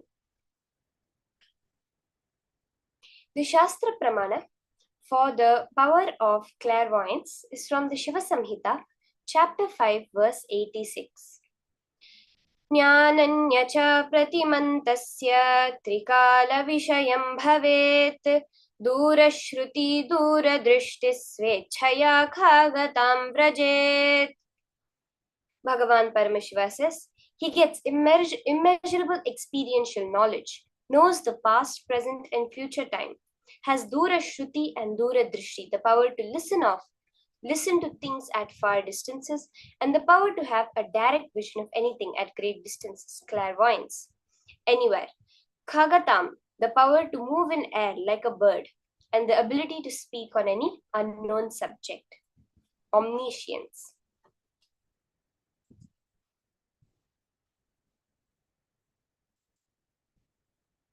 The Apta Pramana for this power is very beautifully demonstrated in the life of Sangha Siddhar. who was born in the mid-19th century to a Brahmin family. He was very intelligent as a child. He was a adept siddhar by 14. He had mastered all the texts. He lived a very regular life, actually. If you see his life, he did not live a sadhu's life or a sannyasi's life. He lived the life of a regular grihastha, where he got married and had 2 children. So this was during the time of the British occupation of India, and he was working for a British employer named Simpson. There are many incidents from the life of Sangasiddhar of how he assisted his boss. He helped his boss in many ways. Couple of such incidents is what I'm going to share with you now. The first one is where one day Sangasiddhar told Simpson not to sleep in his bedroom that night. He very clearly went and told Simpson, do not sleep in your room tonight. But Simpson didn't listen to him without any idea of the greatness of Sangasiddhar. He refused to listen to him and went and slept. In the night, Sangasiddhar got a couple of people, and when Simpson was sleeping, moved Simpson's bed out of the room while Simpson was sleeping in it. And immediately, as soon as he moved the bed out of the room, the entire room collapsed on top over there. So this is one incident from Sangasiddhar's life where he was able to demonstrate the power of clairvoyance. He was able to see what's going to happen is it's not safe, don't sleep there. And even though his boss didn't listen to him, he got the boss out of the danger in time. And another very funny incident is where there was a lizard on the wall in the room of Simpson, and he was going to have it removed from there. And Sangasiddhar said, no, don't do that. His partner is in Britain and he's coming soon. And the partner from Britain is coming soon. And Simpson was like, what? But he just left it. And a week later, Simpson received a package from his wife in Britain. And as soon as he opened the package, a lizard jumped out of it and climbed on the wall to join the other lizard. So these are just a couple of incidents, beautiful incidents from the life of Sangasiddhar, where he demonstrated this power. This is the Apta Pramana.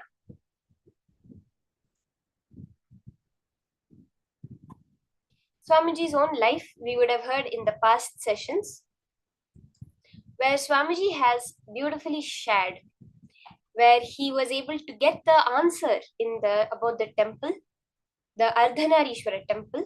So the incident was where his friends decided to have a debate with him. They decided to question him, and every time he got a question, the answer to a question right, they would give him 5 rupees, and if he got it wrong, he would have to give them 5 rupees.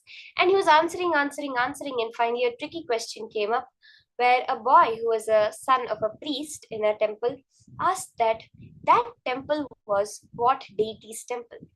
That whole temple was famous in Tiruvannamalai in Swamiji's birth town for being a Muruga temple. But very clearly Swamiji was able to see that it was a Ardhanarishwara temple, and he shared it, and it was exactly right. And that boy was shocked because nobody knew it, and he was the son of the priest of that temple, therefore he knew. And when he shared this, all his friends ran away because they were like, no, we can't face this guy. The samyama to manifest clairvoyance. So Swamiji has very beautifully given us a samyama, a process to manifest the power of clairvoyance. Where you're going, if you see in your core, the way Swamiji has explained it, you are a self-effulgent being, a Swayam Prakasha. When you are able to see that self-effulgence within you, then you manifest the power of clairvoyance.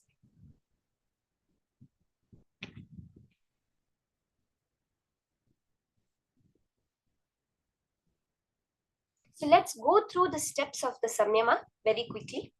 And during the process, during the manifestation, you will be doing the samyama and doing the manifestation.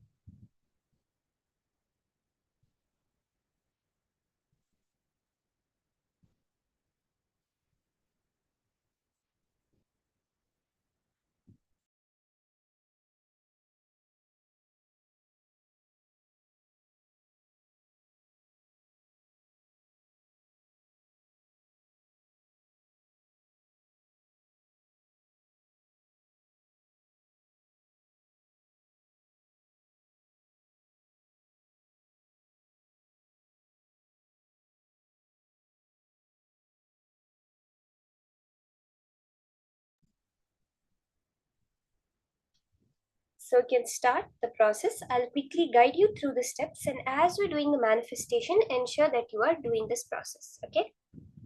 So first, sit in front of a mirror and gaze at your own reflection. After some time, you will see the reflection losing its dimensions and parts. It will become like a lump of light. Just a lump of light. Where you will gaze at your mirror through your three eyes very intensely. You will see a light in the shape of an egg. This is the Swayam Prakasha, the Linga, the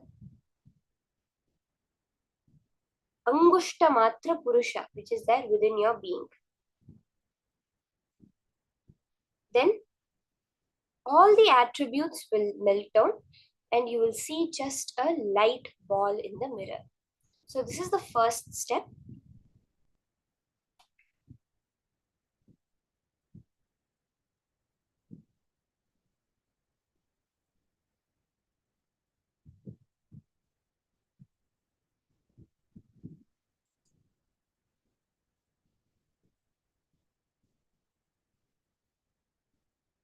Let's all start the process.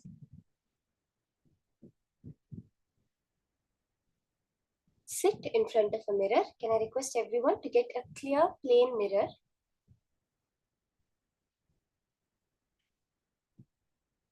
And intensely gaze. We'll do this.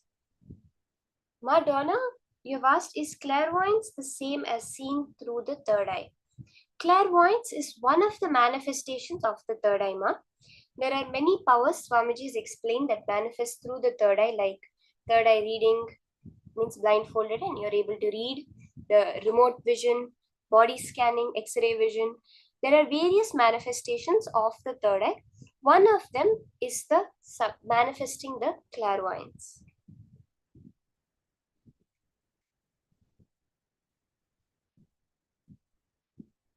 Let's all take a few minutes. Sit and gaze intensely in the mirror.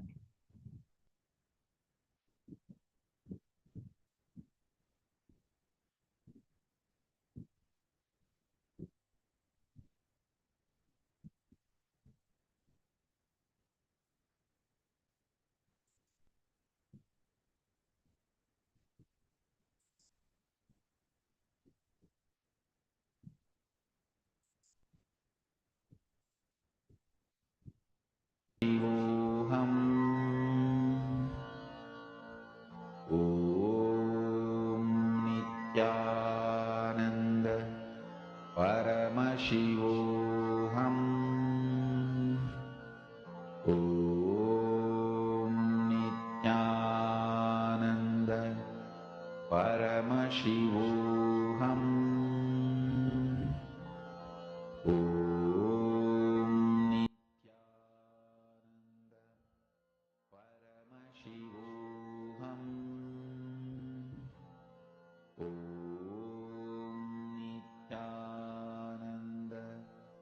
Paramashivoham Gaze at your own reflection intensely.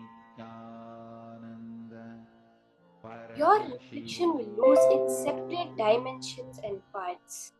Without any clear hands, legs, head, no clear picture. It will become almost like an egg-shaped ball of light.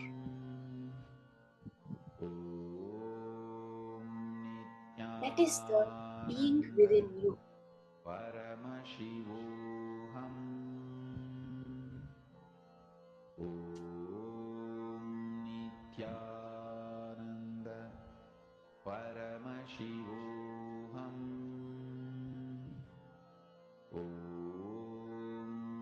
Nithyananda Paramashivoham Om Nithyananda Paramashivoham Om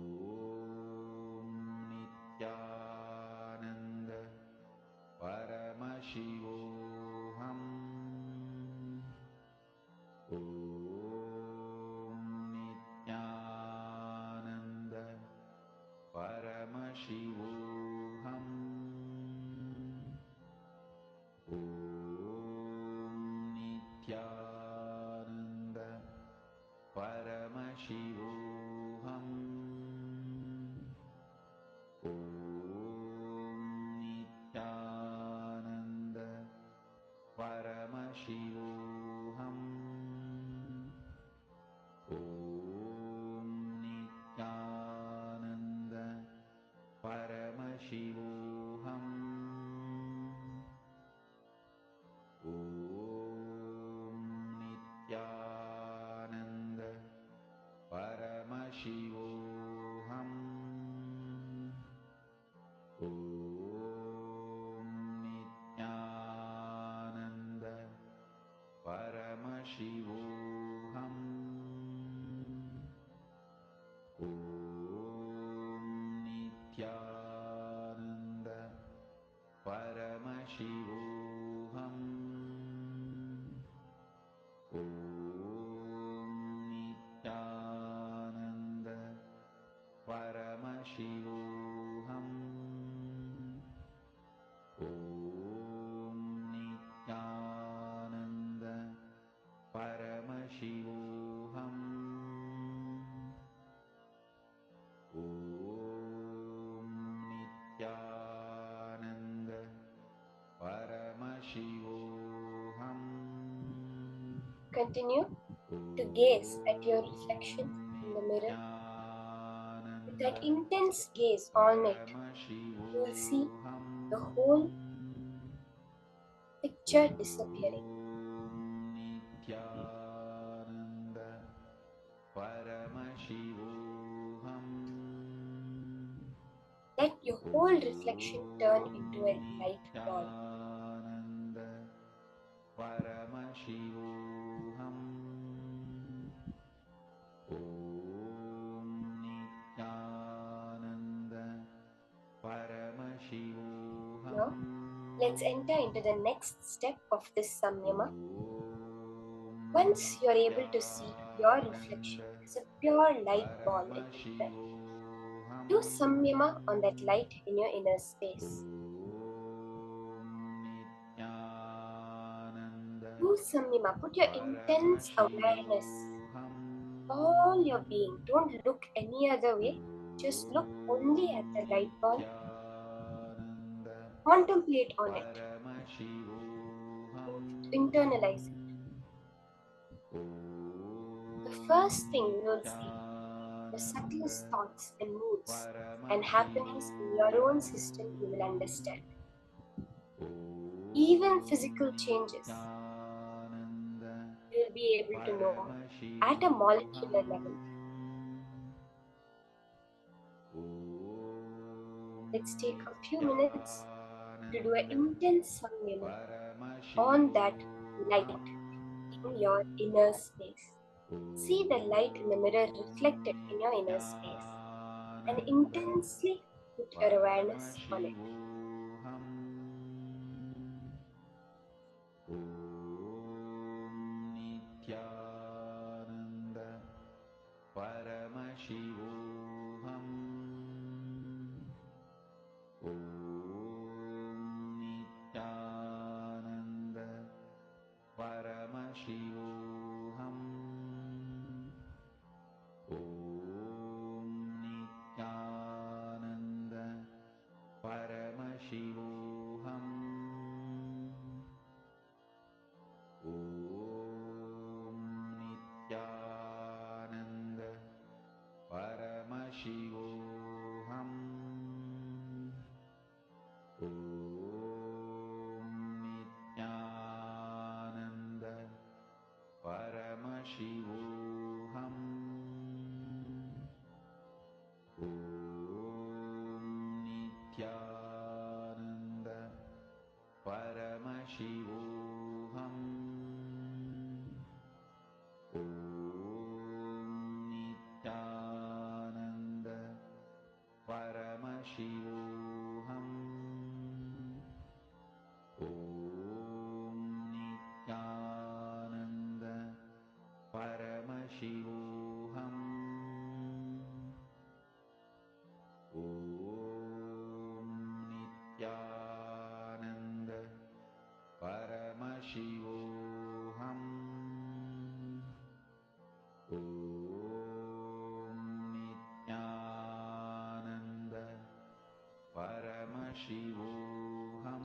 Please do the samyama sincerely. This is the direct technique, a direct process Swamiji has given, Paramashiva has directly given to manifest this power of clairvoyance. Ma Pinyujan, you can blink, ma, that's not an issue. If blinking happens, any natural process of the body, do not control it, but don't get distracted by any other happenings. Let your gaze be only on the mirror. No issues, ma, you can surely blink. Let any natural process of the body happen, but don't put your awareness outside of that intense light ball in your inner space. Paramashivoham. Om Nithyananda. Paramashivoham. Om Nithyananda. Paramashivoham. Om Nithyananda. Paramashivoham. Om Nithyananda. Paramashivoham. Om Nithyananda. Paramashivoham. Om Nithyananda. Paramashivoham.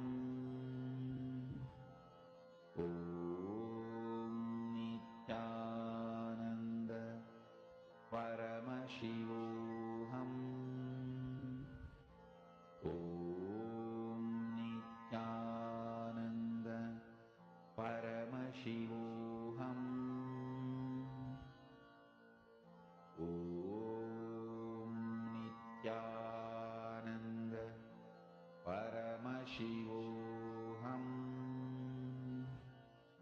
Om Nithyananda. Paramashivoham. Om Nithyananda. Paramashivoham. Om Nithyananda. Paramashivoham. Om Nithyananda.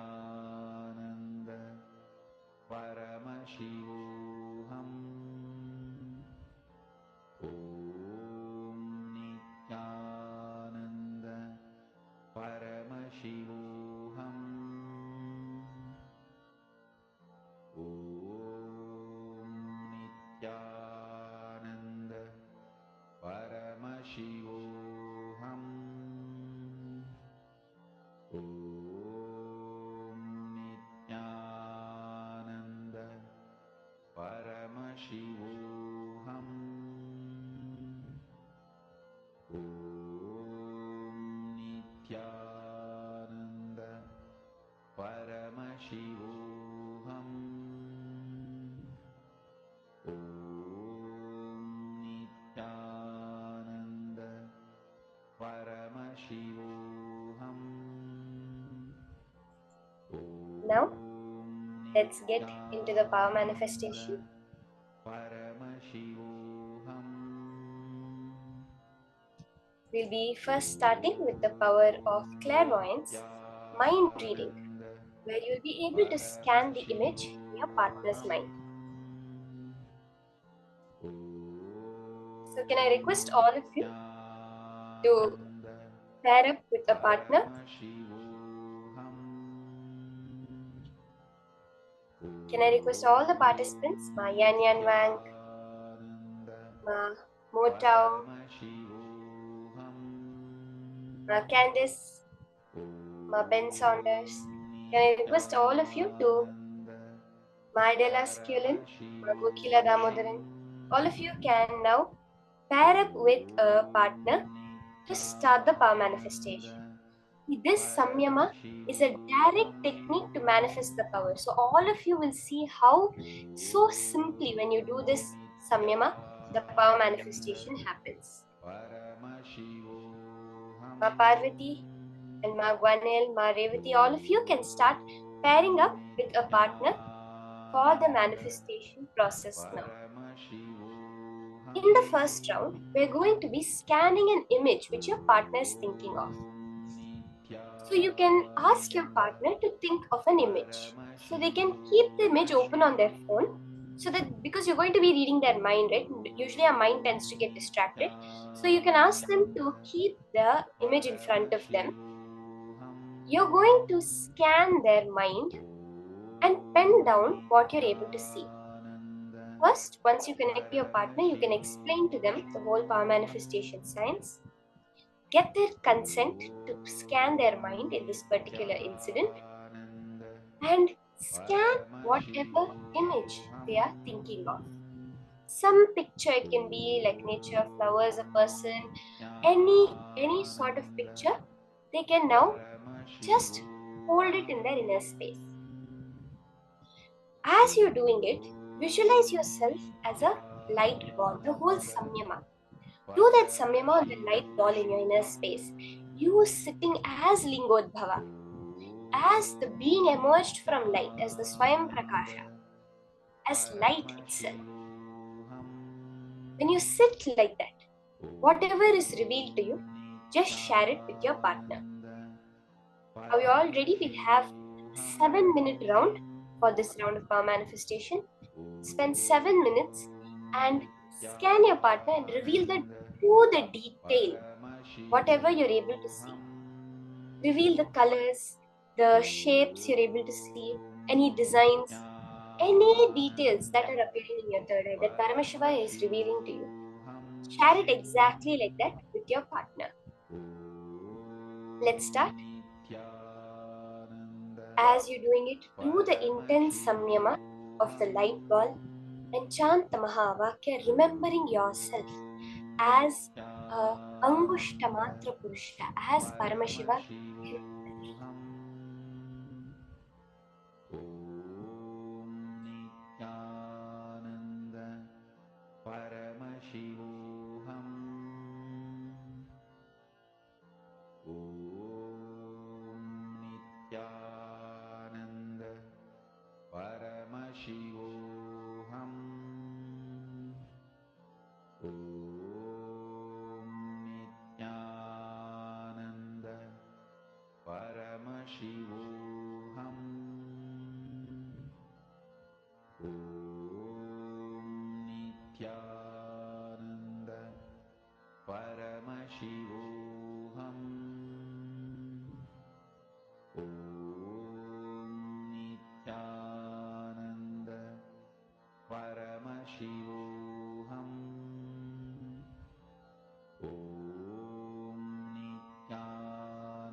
Very nice. I see Ma Adela Skillin and Ma Liang Shuma have started partnering up.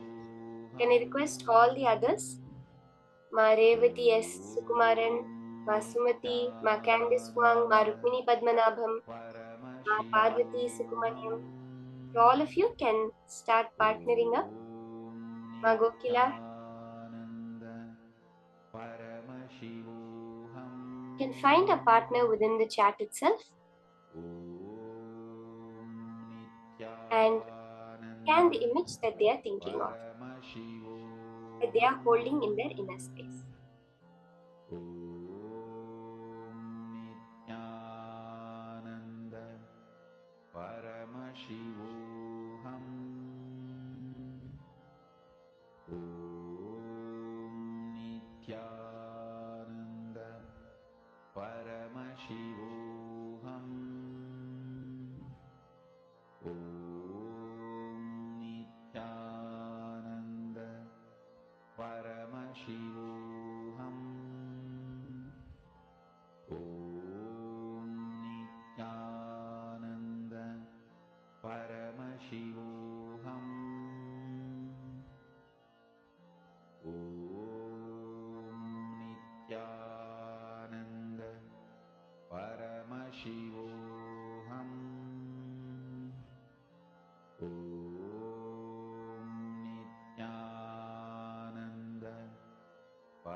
Paramashivoham. Om Nithyananda Paramashivoham. Om Nithyananda Paramashivoham.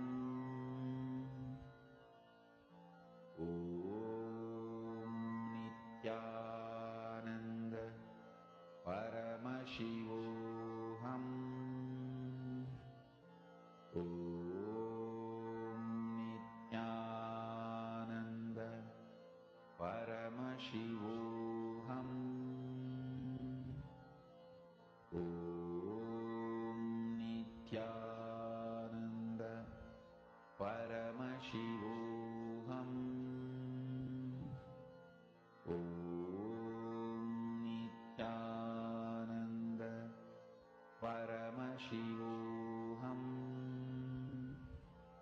Om Nithyananda Paramashivoham. Om Nithyananda Paramashivoham. Om Nithyananda Paramashivoham. Om Nithyananda Paramashivoham. Om Nithyananda Paramashivoham. Om Nithyananda Paramashivoham. Om Nithyananda Paramashivoham. Om Nithyananda Paramashivoham. Om Nithyananda Paramashivoham. Om Nithyananda Paramashivoham. Om Nithyananda Paramashivoham. Om Nithyananda Paramashivoham. Om Nithyananda Paramashivoham. Om Nithyananda Paramashivoham. Mahamahavagya, spiritual lullaby for samadhi, and Suprabhatam, wake up call, wake up song for Paramashiva. This Mahamahavagya is spiritual lullaby for you to fall into samadhi. Suprabhatam, wake up song for Paramashiva to wake up in you. Just remember this one powerful cognition. This Mahamahavagya puts me in samadhi. This is spiritual lullaby for samadhi, and Suprabhatam, wake up song for Paramashiva in me. For Paramashiva to manifest. With this one spiritual powerful cognition, chant this Mahamahavagya.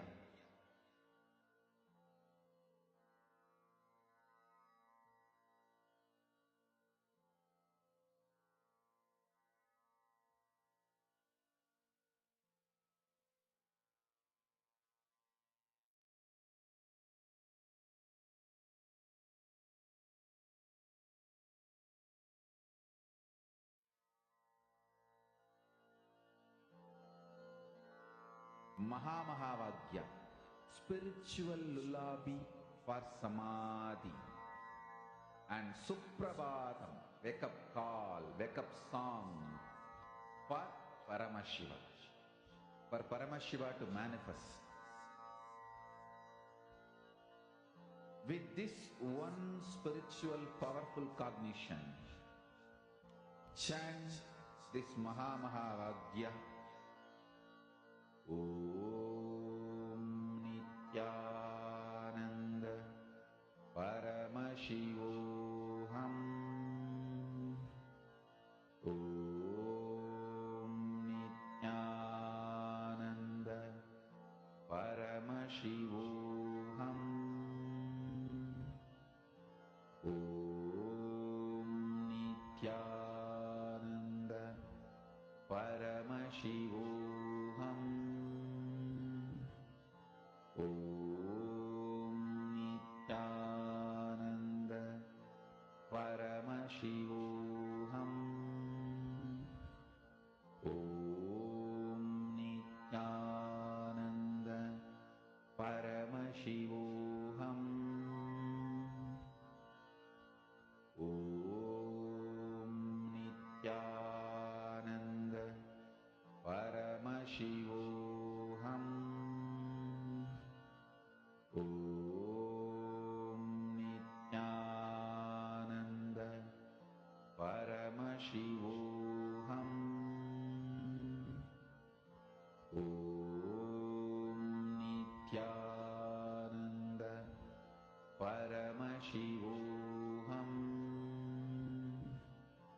Om Nithyananda Paramashivoham. Om Nithyananda Paramashivoham.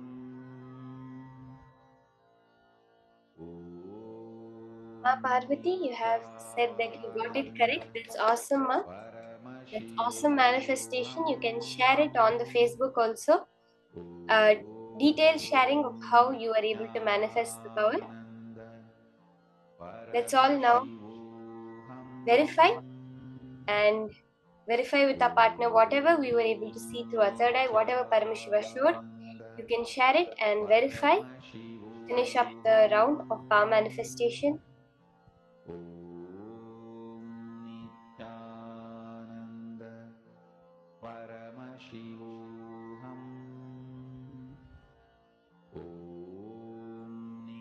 Even if you felt that energy, you started to see some colors, even one color you got right is manifestation.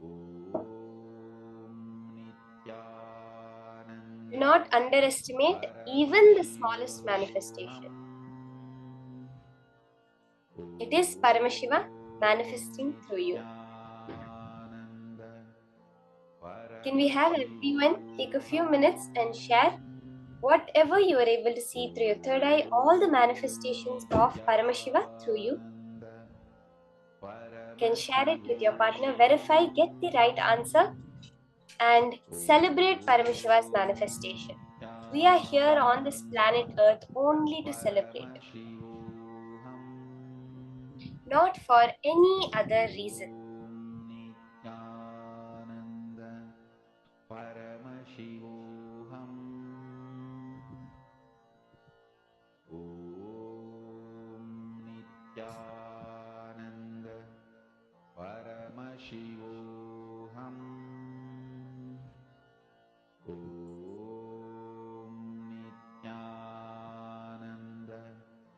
Paramashivoham. Let's have a few more minutes for everyone to share. Paramashivoham. Om Nithyananda Paramashivoham. Om Nithyananda Paramashivoham. Om Nithyananda Paramashivoham.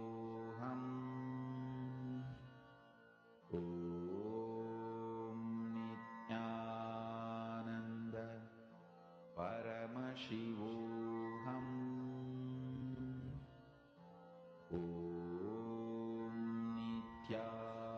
Now, let's enter into the next session from Swamiji. The powerful cognitions that Swamiji is going to now be giving us on Paratva, which is conscious supremacy. That space within you which is not affected, not bound by the length, breadth, and depth, which is untouched by any happening in the material world. When you are established in that space, how life just manifests the way you want. Let's now listen these great powerful cognitions from Swamiji.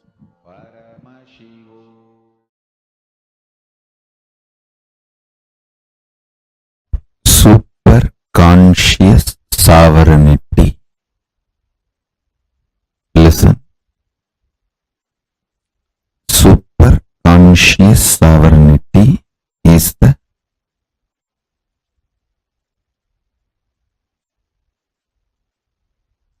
principle, superconscious DNA of Paramashiva will be manifesting today in all of you. Listen. Superconscious sovereignty. Let me explain. Listen intensely. What I am going to say now is superconscious sovereignty. You don't need to practice. I'm just going to put this like a golden light ball inside you. It will just start manifesting. Listen to this. Your super consciousness is the most supreme, and your super consciousness makes all the patterns, the self-doubt, hatred, denials, or anything restrictive in you, makes all of that irrelevant. Your superconscious sovereignty does not fight with your problems. It just makes your problems irrelevant.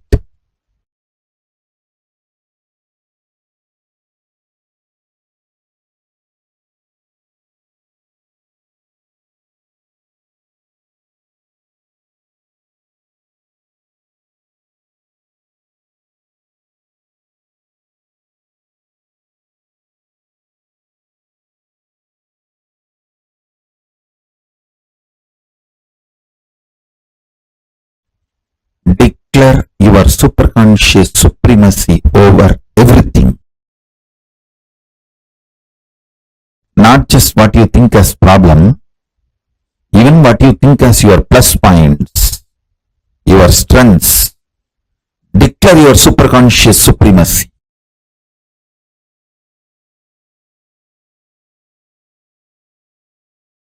As Paramavatara of Paramashiva, I'll make it happen for all of you. You just declare. Understand?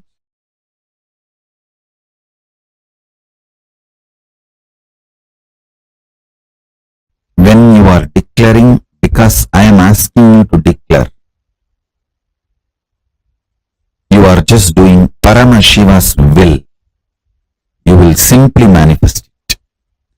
I ask you to declare your superconscious sovereignty, your superconscious supremacy over everything.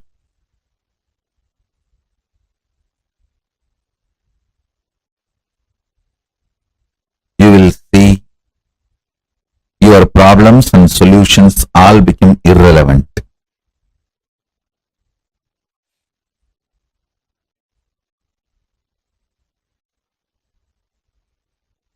Understand? Tons of things which you did not even know, but sitting inside you like a parasite will just leave you. They will all be just burnt.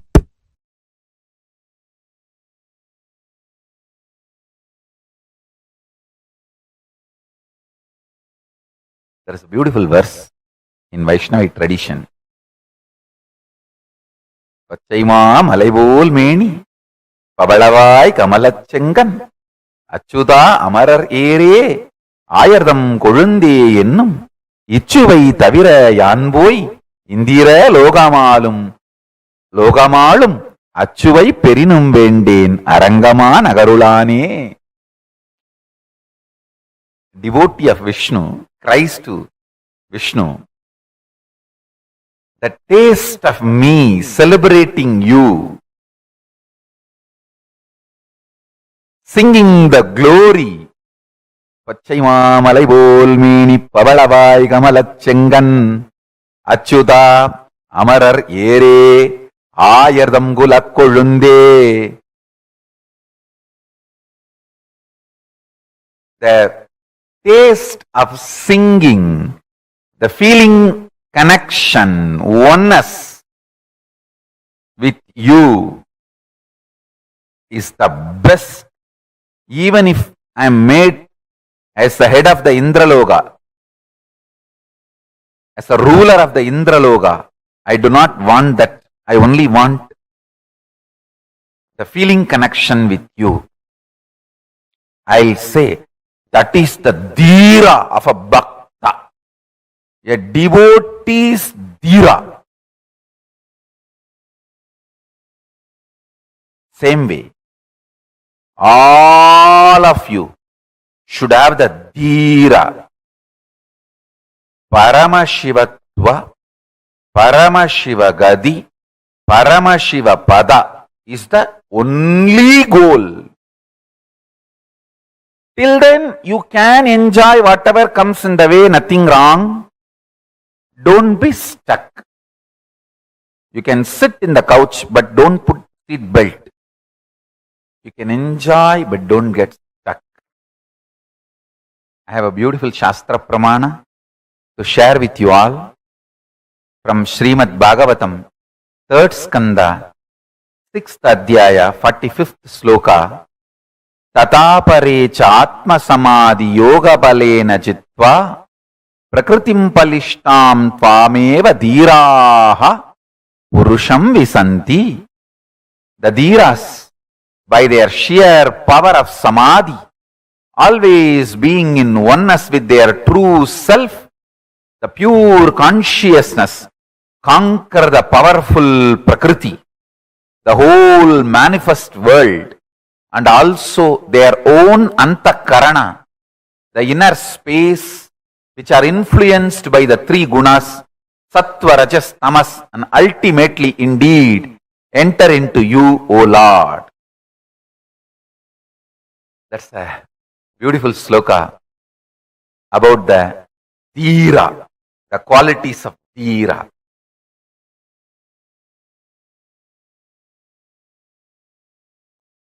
Understand? Your self-doubt, self-hatred, self-denial. Please listen.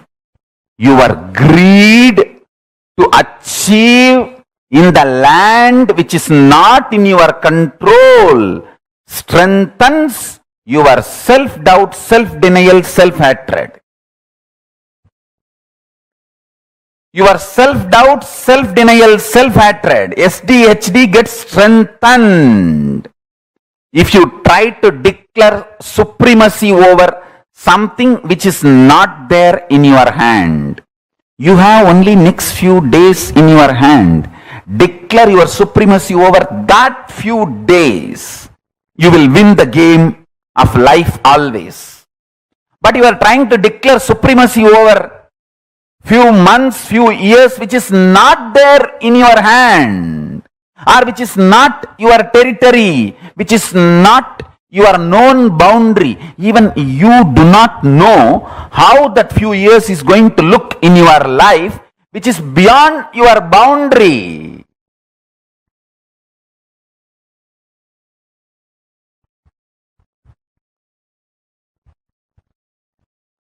Declare supremacy only over your territory, known territory.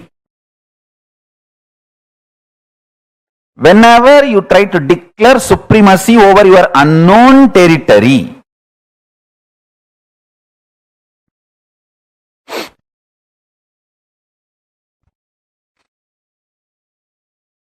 so understand,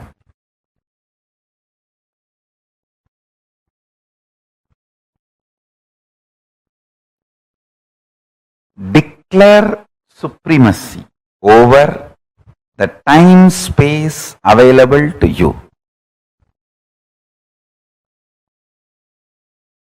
That is what I call Satya Sankalpa. Your whole life is not actually known to you or available to you as you falsely imagine. Listen, if you are in certain space, mood is the fragrance of the space. If you are in love, you will have the friendly mood. If you are in peace, you will have bliss mood. Moods are the fragrance, flavor of space. Your ability to retain your space is only the time available to you as your life. For example, if I can retain my peaceful, joyful space and radiate the mood of ecstasy, bliss, for next 2 days, then only the 2 days is the time I have as my life. So, I can only plan for the next 2 days, only that will be successful and strengthening my confidence about me. And after 2 days, then plan for the next 2 days. That is the way you consciously start building your Chidabhasa, source space of consciousness. The time-space continuum gets built consciously only with space-based sankalpas. You can handle yourself peacefully, joyfully only for next 2 days, as on now, but you try to make the sankalpa for your whole life, dumbo, loose. Then you are naturally bound to fail and strengthen your self-doubt, self-hatred, self-denial. SDHD.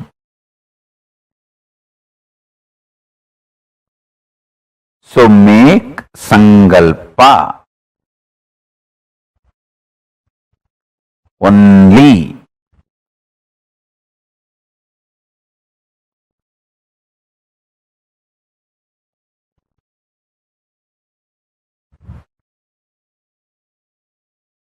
for the time space available in your hand, in your life. That is first. Listen, this is first. Second,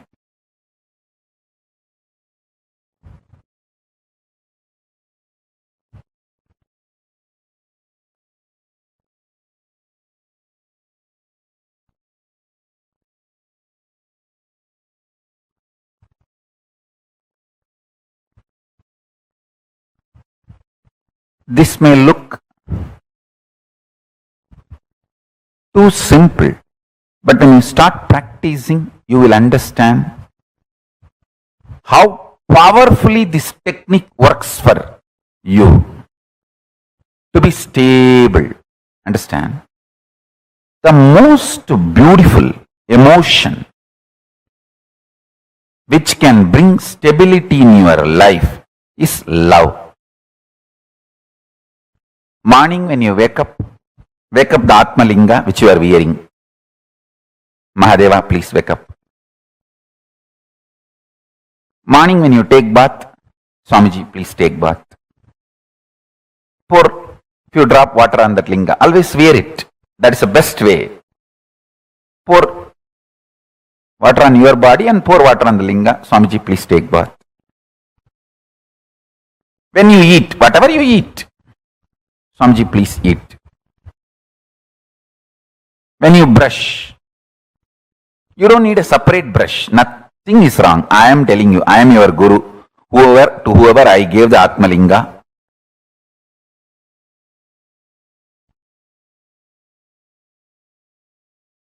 maybe you don't need to put the same brush on the Atmalinga, but take little Haritaki powder and put it on. Swamiji, please brush the teeth.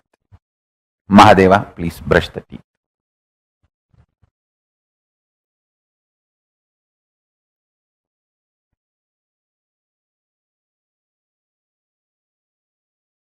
Too simple. And when you are falling asleep, tell him, Mahadeva, please sleep.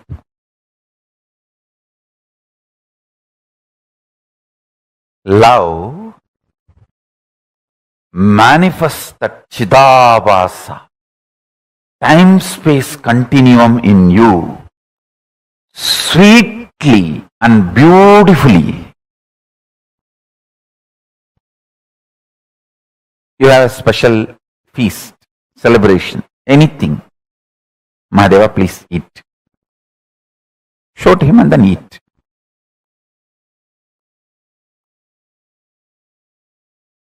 Start this. It is too simple. Time-space continuum. That Chidabhasa will explode in such high energy. When you spray perfume for you, just put little on him. Mahadeva, very good perfume. I got it yesterday. Lipstick, just put little, nothing wrong. Whatever I am enjoying, I have to give. This is what my gurus taught me. And I have enough Shastra Pramanas to prove what I am saying is right. Whatever you enjoy,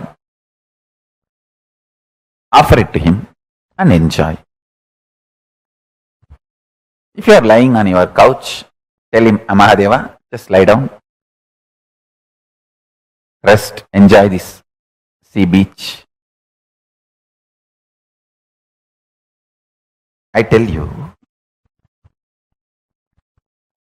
he is neither outside you nor beyond your reach.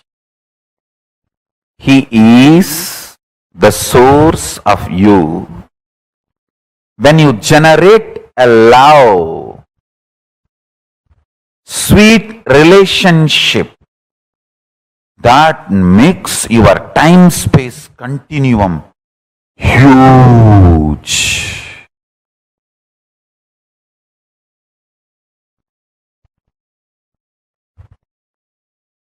Huge. Even if you don't feel like wearing your Atmalinga, even the Rudraksha is actually Rudraksha Linga. Many times, the Shastras allow, you can keep Rudraksha as the Rudraksha Linga and do Shiva Puja to that Rudraksha Linga itself. Agamas allow it. So, you can keep your the Rudraksha, Kantamala itself as Atmalinga. If you don't have Atmalinga or don't want to wear the Atmalinga, you can treat Kantamala itself as Atmalinga and tell, hey, Mahadeva, please eat. Mahadeva, please take bath. Mahadeva, have shampoo. Mahadeva, have perfume. Understand this continuous love continuum will make your Chidabhasa powerful. Your Chidakasha will become strong. And the time-space continuum will expand. I tell you, this attitude, this will start building everything. People who lived around me can remember very clearly, even if some book is printed, invitation printed in our KAILASA, in our Sangha, and first copy is brought to me. First I will take it and put it on Atmalinga. I always have Atmalinga on my body. Whenever, if I am not wearing it, it is there in the Ananda Gandha. I will put it on Atmalinga and say, Paramashiva, please have it. I tell you, that will bring such extreme sweet relationship. And you just see, even if you start understanding, He is watching over, He is continuously seeing you, that is enough to make you fall in love and explode in love. I have seen people, the moment they know I am seeing them, they just go crazy with love.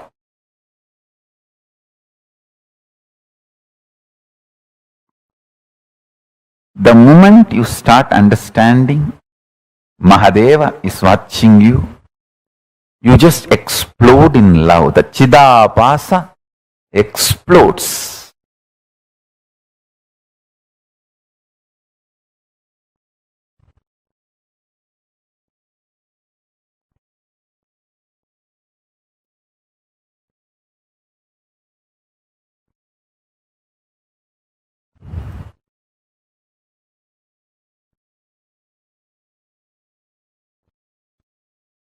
Vyutpatti of the word Chidabhasa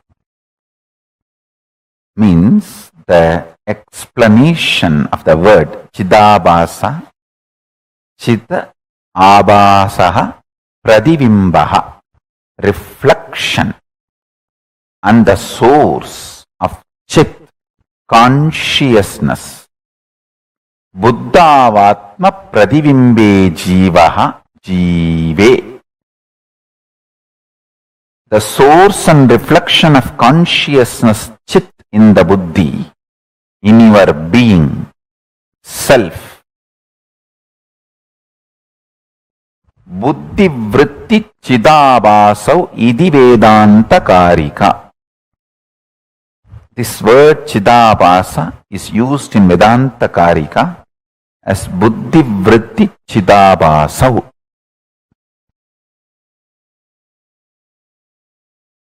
Listen, the source where the being of Chit and doing of consciousness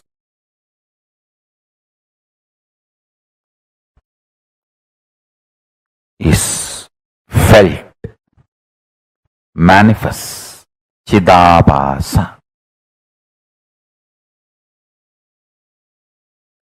First few days only it will be like a monologue. You are talking to Paramashiva.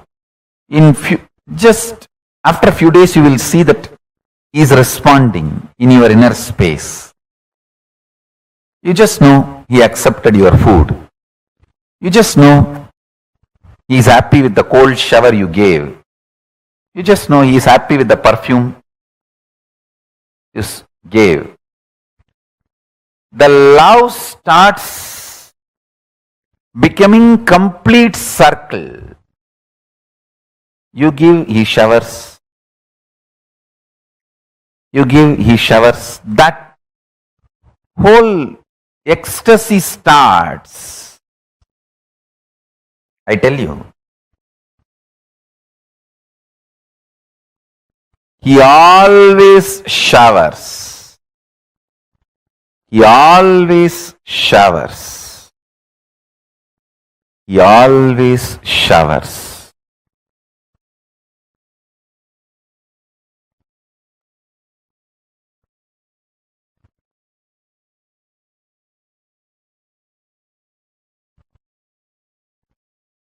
he only makes sure you don't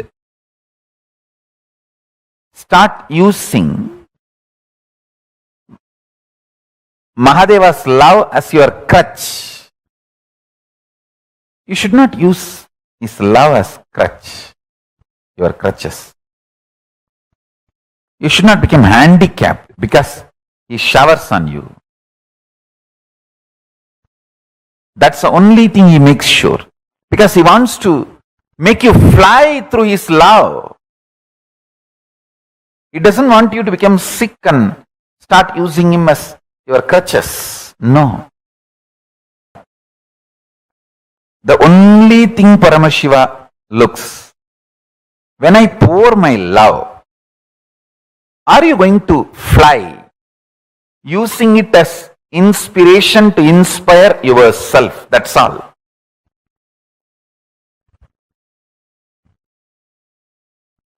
That's the only thing. Nothing else. Uttared atmanatmanam atmanam avasadayet.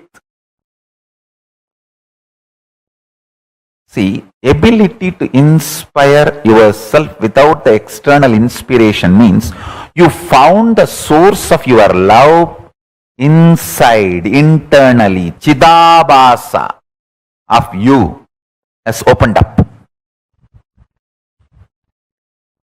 The Chidabhasa in you is Paramashiva.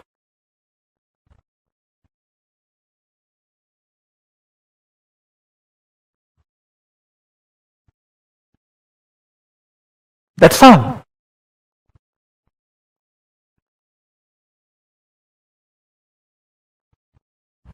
Listen to this few understandings.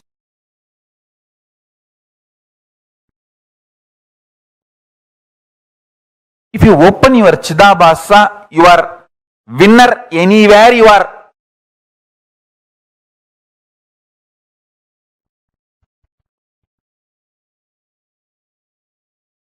See, how much time and energy you spend grooming a puppy, pet. Even 1% of the time and energy if you spend grooming your own personal Paramashiva, your Chidabhasa will open up. Your pet opens the love dimension of you. Your Atmalinga opens conscious dimension of you. And I tell you,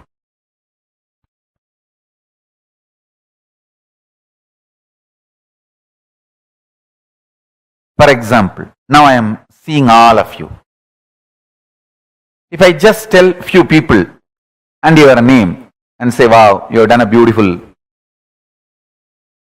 makeup, dress up of my deity, I'm so happy, it's so nice. How you will jump, Swamiji called out my name. Just knowing that I am seeing you, you go to ecstasy. Same way, Paramashiva will make you realize in few days he is seeing you. That will put you in such ecstasy, the ecstasy of Chidabhasa. Understand? The ecstasy of Chidabhasa.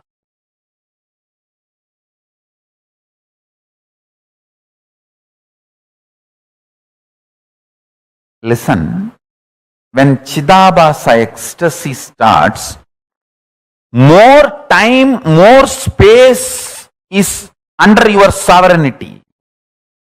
You can declare supremacy. You can be the leader and manifest what you want.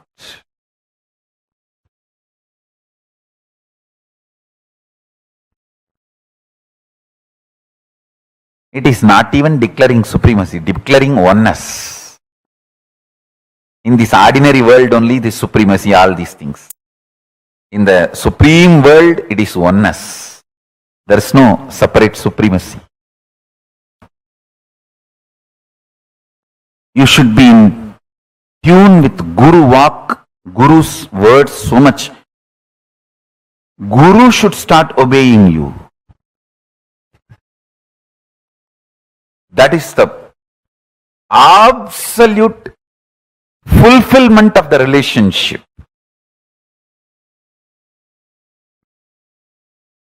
Between you and Paramashiva.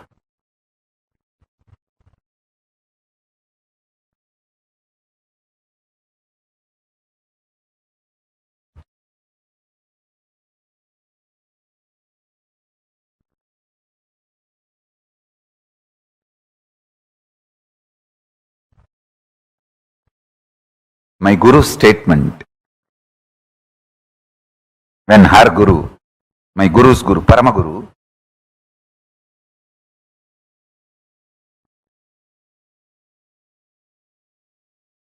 put the Bhatmasana 3 days after death, or so-called clinical dead. That time my Guru made the statement, வாழும்பொழுது அவர் சொன்னது எல்லாத்தையும் நான் செஞ்சிருக்கேன்பா, அதனாலதான் செத்த பிறகும் நான் சொன்னது அவர் செய்யறாருப்பா. What a Guru disciple relationship.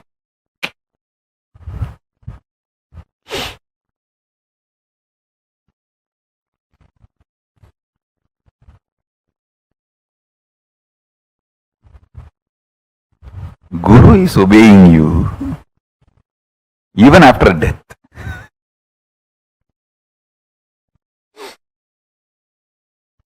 Whole day, as many times as possible,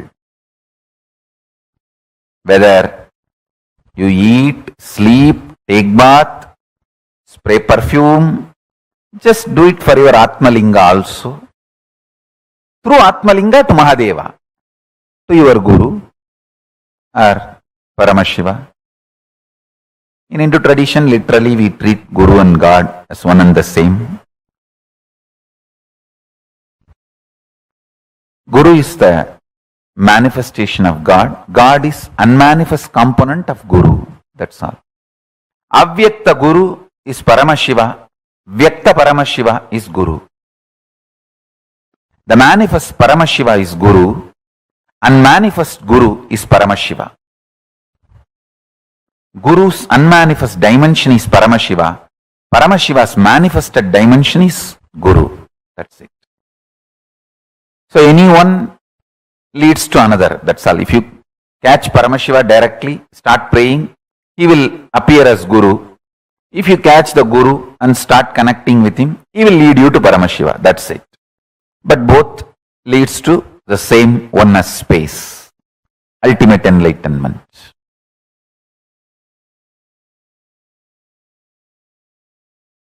Ishwaratva. 3 things I want to tell you. You guys have done the best thing for sitting for this initiation. Whatever reason you chose this initiation, you have done the best thing. It may be lottery, Sukra's grace, luck, whatever you call it. Anything you have given up to sit for this initiation is worthy. Listen to that first. Any fellow who has missed this initiation has missed and missed in a big way. How can I digest this vast expansion? So many are messaging, Swamiji, for many years, the things I was complicating and struggling, you were 10 minutes initiation. That's it. The problem is not there. Where are we heading? With so much expansion, listen. First, drop getting terrorized by becoming large. When I am infusing superconscious DNA of Paramashiva in you, so much expansion, you get terrorized. You get, oh God, it is too much. So you pick up one small thing which did not manifest. Like your diabetes, sugar did not come down. You pick up that. and go on harping on that to make you feel, oh, expansion is not too much, it's all under control. You are still a human. Listen to every word. First, how many of you feel too much expansion is happening? It's really making you feel overwhelmed. Raise your hand. These people feeling overwhelmed with too much of expansion, too much of manifestation, overwhelmed. Raise your hand. And to stop feeling overwhelmed, again to feel restricted, small human being, you start picking up some small things which is not yet manifested and continuously put yourself down. How many of you are playing this game? Putting yourself down. No. I'm okay. Things are under my control. I'm still human. Let me not expand too much. Let me not lose my territory too much. Let me not lose my identity too much.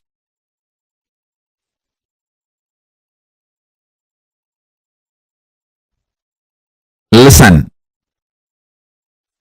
Drop both. Drop getting overwhelmed. Drop self-beating. Drop both.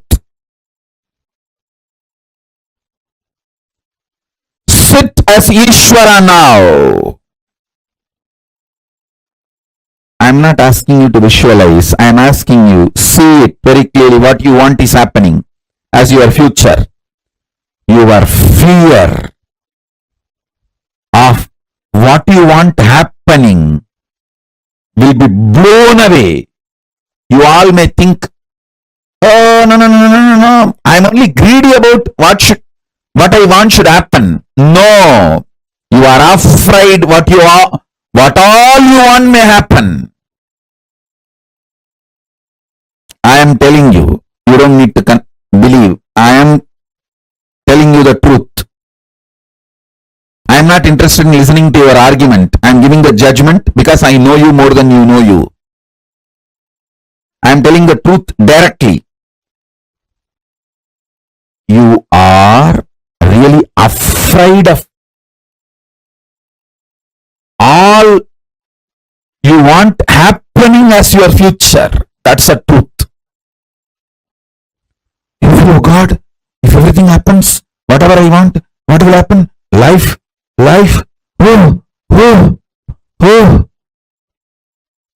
Your comfortable, sillified zone will be blown away, which is one part of your identity.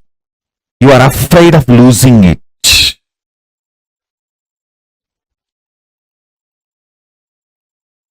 Listen.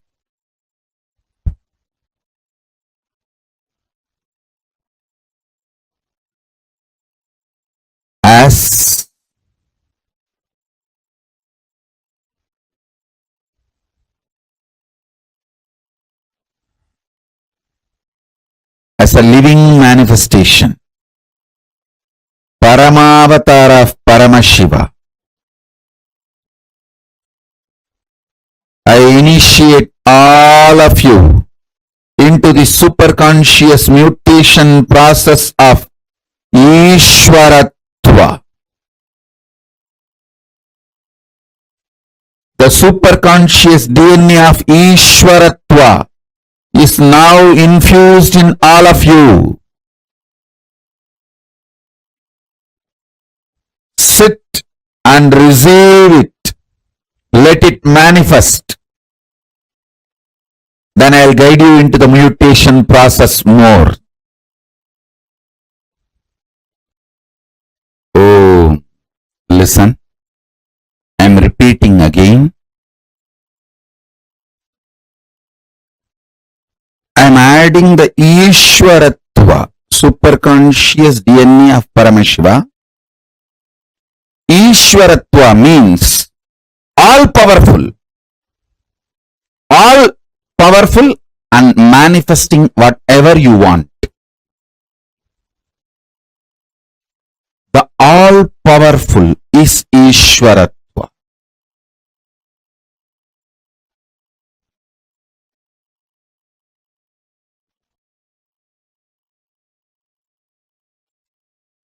I am doing the superconscious manifestation process, superconscious mutation process, by putting the Ishwaratva DNA of Paramashiva in you. Pin down all fears of expansion you have and break it. Pin down anything you want as a future and declare it is happening, it is manifesting. Drop the fear to manifest the future. Drop the fear to visualize your future manifesting as you want. Listen carefully. Continue to do this process. When you feel like falling asleep, just fall asleep. You won't fall asleep actually today. You will fall into Turiyatita. You will see Paramashiva manifesting Ishwaratva in all of you.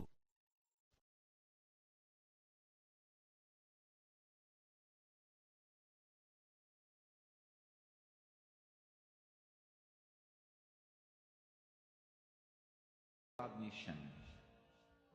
Chant this Mahamahavagyā.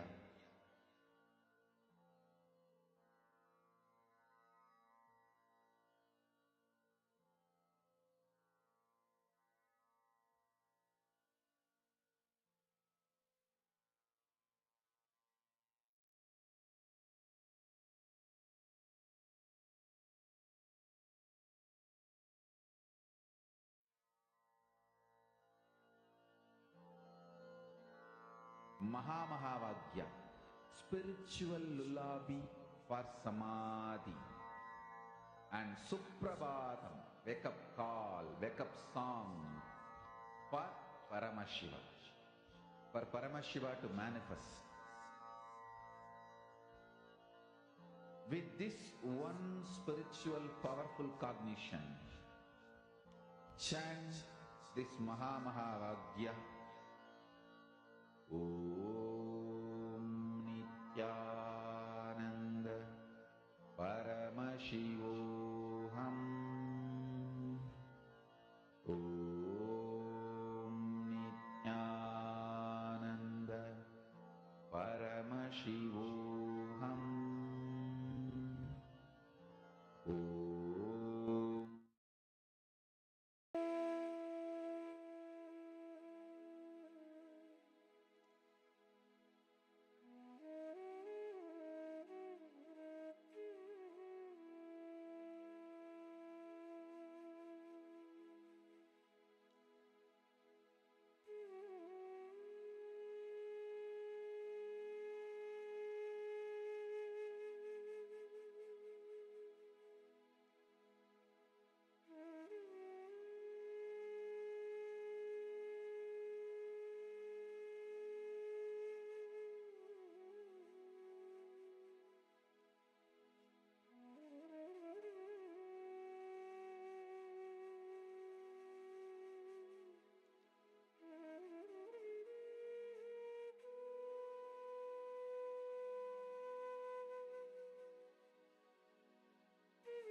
Paratva, the conscious supremacy.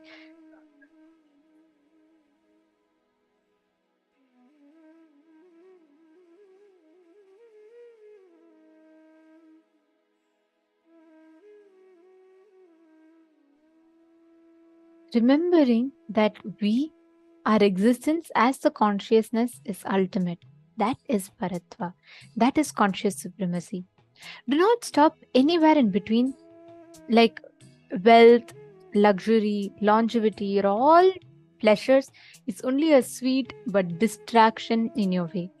Understanding that your only goal is experiencing Paramashiva, the state, space, being, powers, and superconsciousness and KAILASA of Paramashiva, and not getting distracted anywhere in between. No matter what pleasure life gives you, not getting distracted anywhere in between till you reach your goal is Paratva, the conscious supremacy. Paramashivatva, Paramashivagati, Paramashiva Padam is your only goal. Everything else is okay, on the way to enjoy, but not to get stuck. That understanding, that declaration is Paratva, the conscious supremacy. When you have delusions, sufferings, do not try to work on facts and figures and information. Work on your identity. Many times we make decisions. Swamiji will always say you should never make decision when you are tired, when you're depressed, when you're too happy, or when you're too angry, or when you're hungry. You should never make decisions in any of these states. When you're too angry, when you're too hungry, when you're too tired, when you're too happy, when you're too happy and too excited, you should not make decision. You should make decision only when you're in the space of completion. Because sometimes in our excitement, in that temporary high, we just go and decide something. Or sometimes in our temporary mood swing, we just decide something. Both of which is wrong.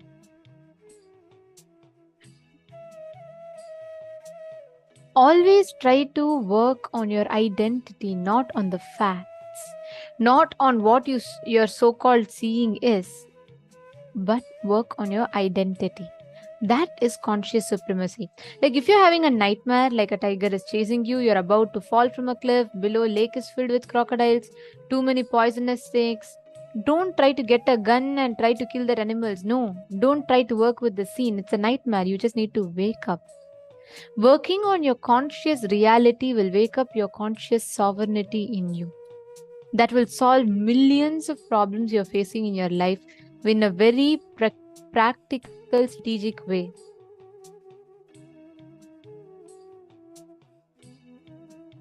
All of us have the prenatal patterns, which we call as karmas, and postnatal karma, which we call as patterns.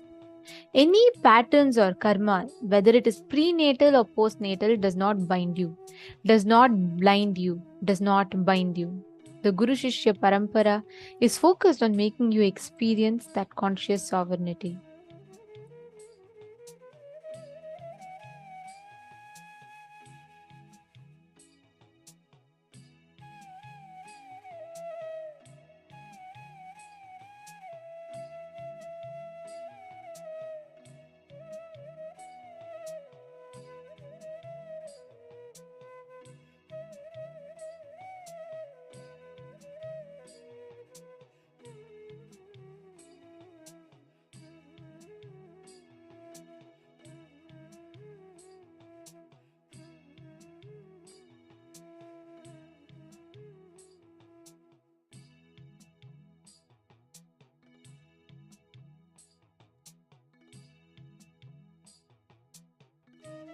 Here we can see in Swamiji's life, never Swamiji let his tiredness, boredom, any other factor come in the way of his decision making.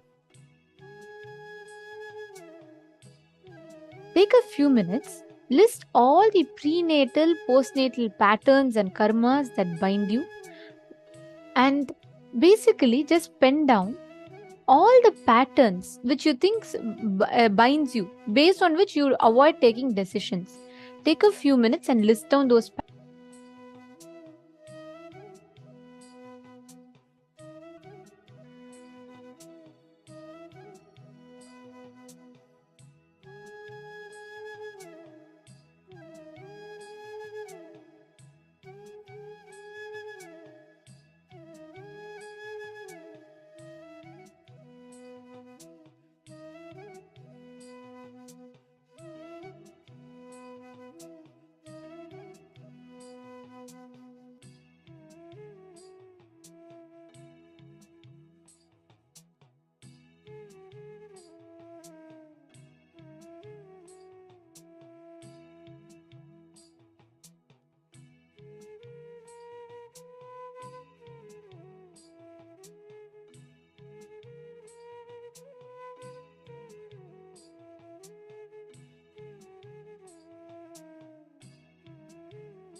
can relax.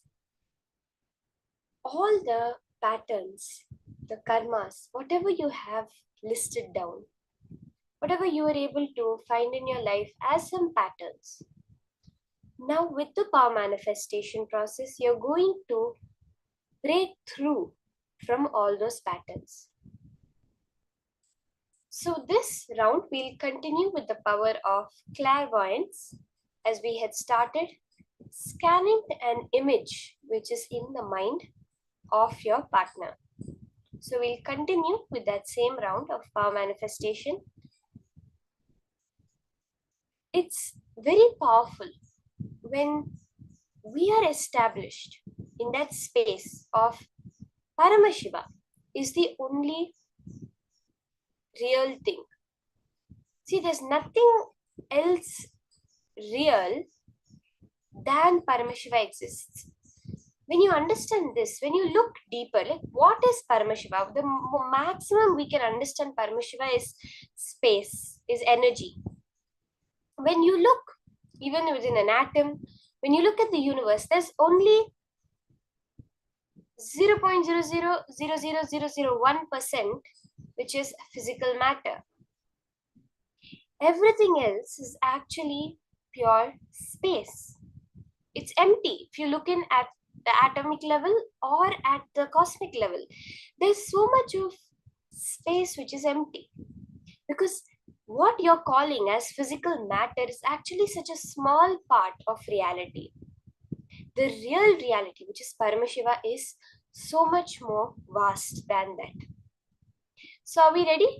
In this round of the power manifestation, I'll be visualizing an image in my third eye. I'll be holding a image in my inner space, and all of you can scan and see what exactly that image is. Okay?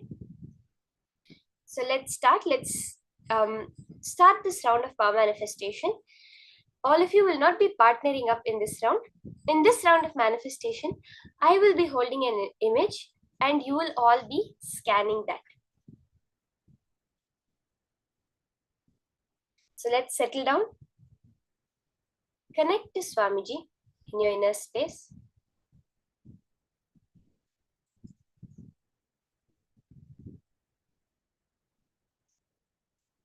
And sit straight.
You can start scanning. Settle down. Sit with your head, neck, and spine in a straight line.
Now, I have an image that I will be holding in my inner space, and all of you are going to scan it and post in the chat whatever you're able to see through your third eye. Just chant the Mahavakya, connect to Swamiji, understand that true space of you, which is Paramashiva, which is not separate from him, which can never be separate from him. As Swamiji says, he is the only Purusha, Ekabhoga Swarupi, he is the only living being in the cosmos. If there is something other than him, then that must be greater than him. But that is not possible. Every life, every happening in the cosmos is Paramashiva. You, as Paramashiva, can now scan what it is that I am holding in my mind.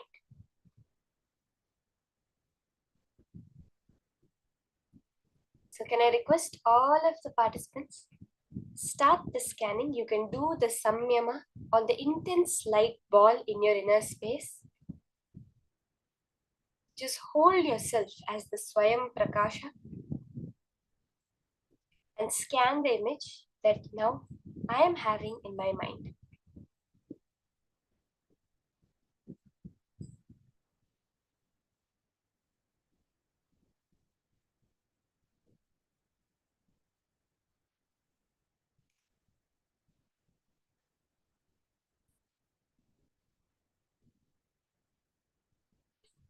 Chant the Mahavakya.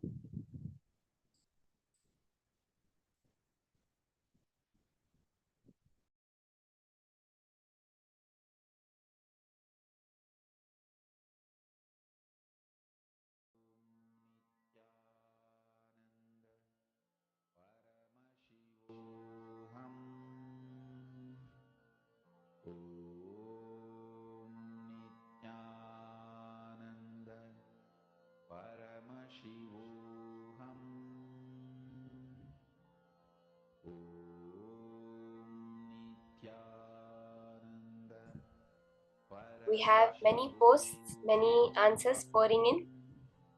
Let's take a few more minutes.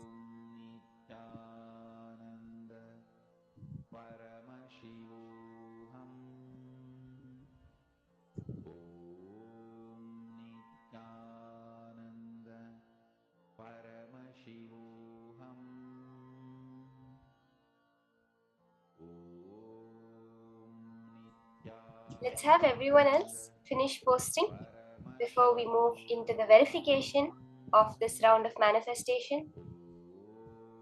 Whatever Paramashiva is showing you, whatever he is manifesting through you, it has to be correct. Understand?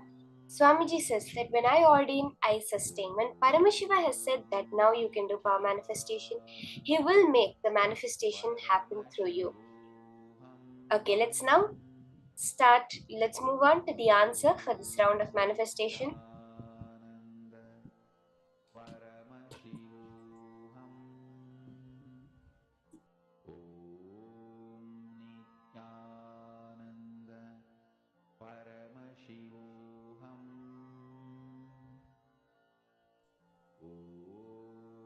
Okay, so let's take a few seconds and have everyone post your answers in the chat. Whatever Paramashiva shows, you can post it and then we will verify the answer. Okay, I will show the picture to all of you that I was holding in my inner space.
Let's now take a few seconds and let's see what the answer is. I saw so many beautiful posts.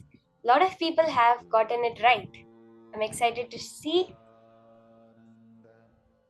Right now, the image is posted on screen that I was holding on my inner space. It was a beach, a sunset at a beach with palm trees. Madonna has put warm sand. We have white and red color, yellow, golden. Swamiji wearing a golden hat, a desert with light. Ma Yan Yan Wang, you've put master lecturing at a lake. This is an ocean. You can see like a beach front, the water body. Golden yellow, Ma Yan Yi Han Chen. Light Madonna. So many people have seen sky, light. All of that is manifestation. Whether you saw nature, trees, light.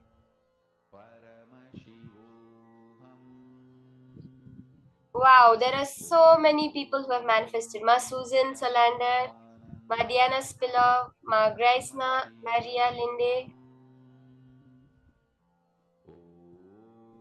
Oh my God, there are so many people who have manifested.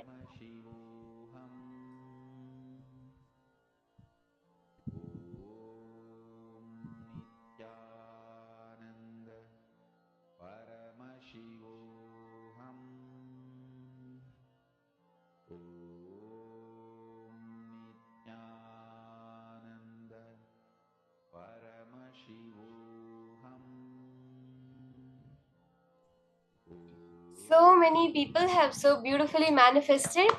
Let's all give ourselves a round of applause. The minute you manifested Paramashiva, you have to get up and turn around yourself 3 times. That do the Atma Pradakshina, because you have become Paramashiva now when you manifested.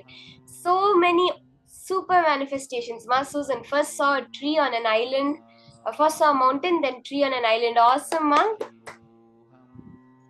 We have so many people and manifested the colors, the pictures. That's so beautiful.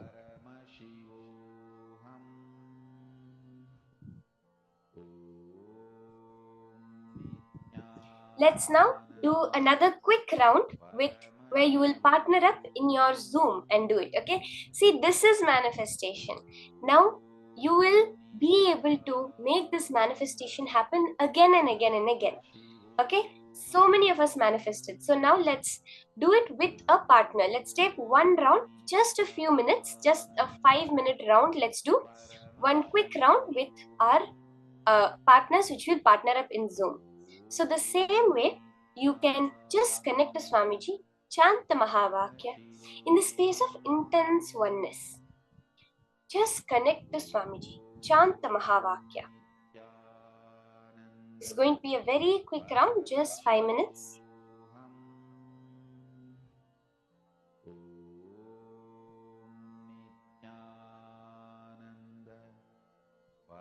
Let's all connect to a partner.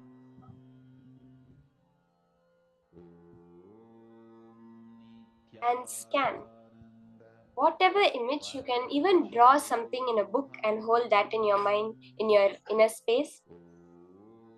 You can take any pictures, some magazines you have. Hold those pictures. It's always good if you keep the picture in front of you so that the mind does not get distracted. So you can request your partner to keep the picture in front of you as you're seeing it.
Okay, the time is up for this round of manifestation.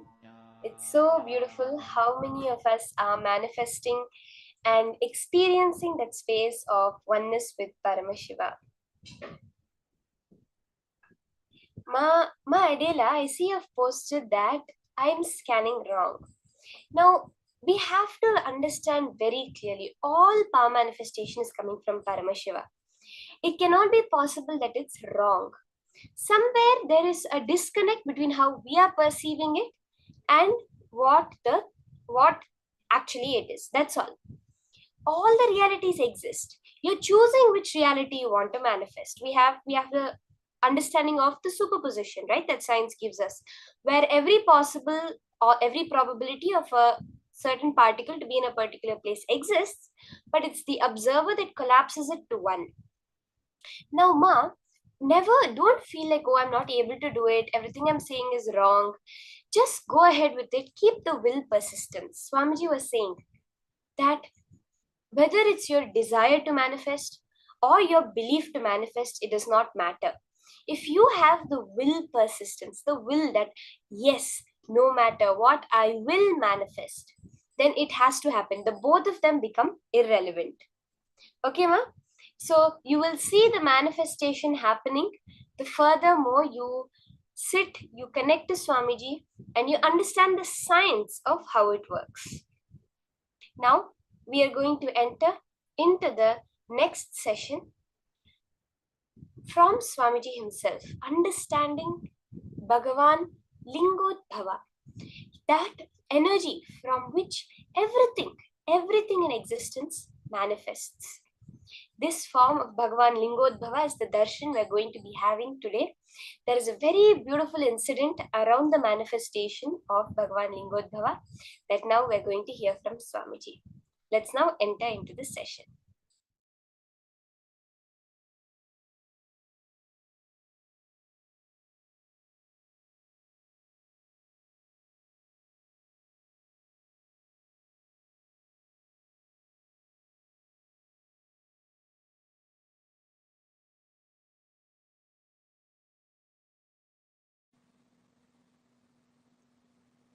There is a space where time is not past, present, future. It is just ease. The pure easiness forms the basis of existence of time. In that time, which is only ease, there is no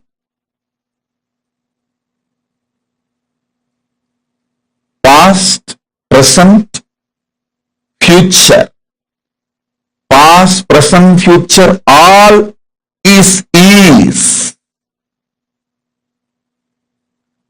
In that space, Paramashiva manifested all his 64 forms for various leelas.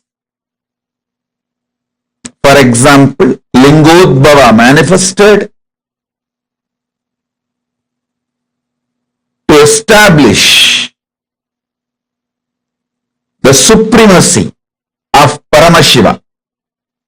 Paratva of Paramashiva, Shiva Paratva, is established by Lingodbhava by showing Brahma and Vishnu their space and their manifestations.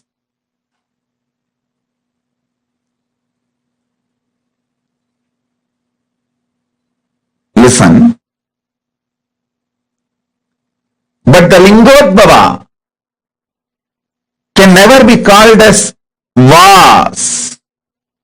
At that time, Lingodbhava manifested. You can't say Lingodbhava is.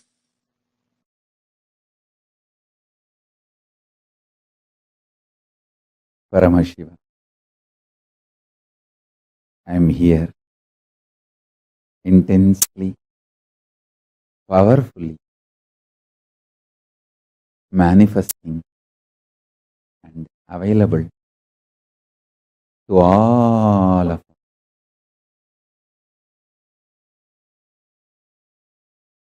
Eternally radiating my own bliss from the Nishkala Swarupa, the space of Nishkala and Nirvikalpa, manifesting myself and extending, expanding as everything. I am here, available to everyone.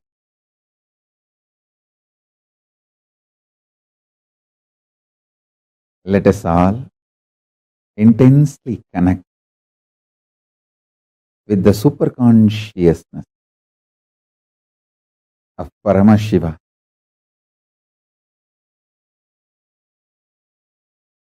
Settle down, start listening intensely.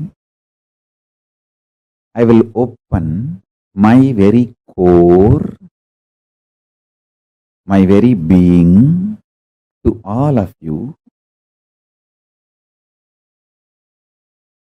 through this powerful cognitions, understandings. Decide to come to these powerful conclusions along with me. Mahashivaratri is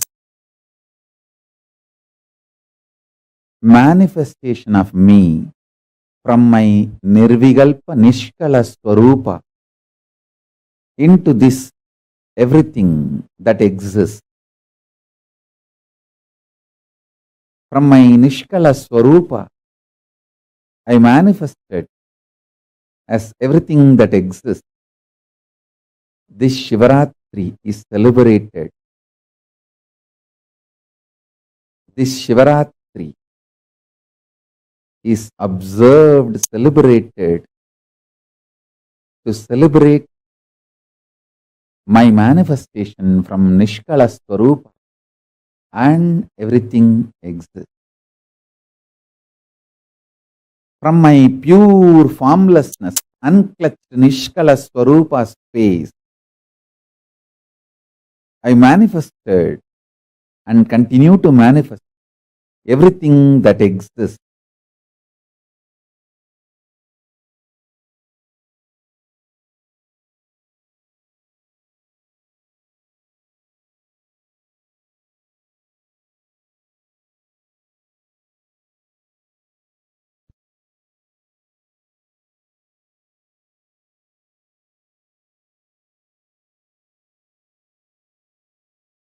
Nirvigalpa Niranjana Niradhara Nishkala Swarupa. From that space, I manifested as everything that exists.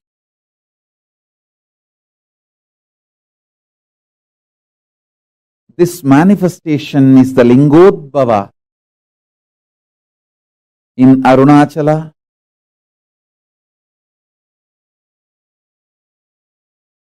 this is the day. Again and again, I am intensely available for every one of you to experience the state of Paramashiva, pure, unclutched state. The space of Paramashiva, where powerful completion exists, where Parameshwara manifests as everything. And all the auspiciousness.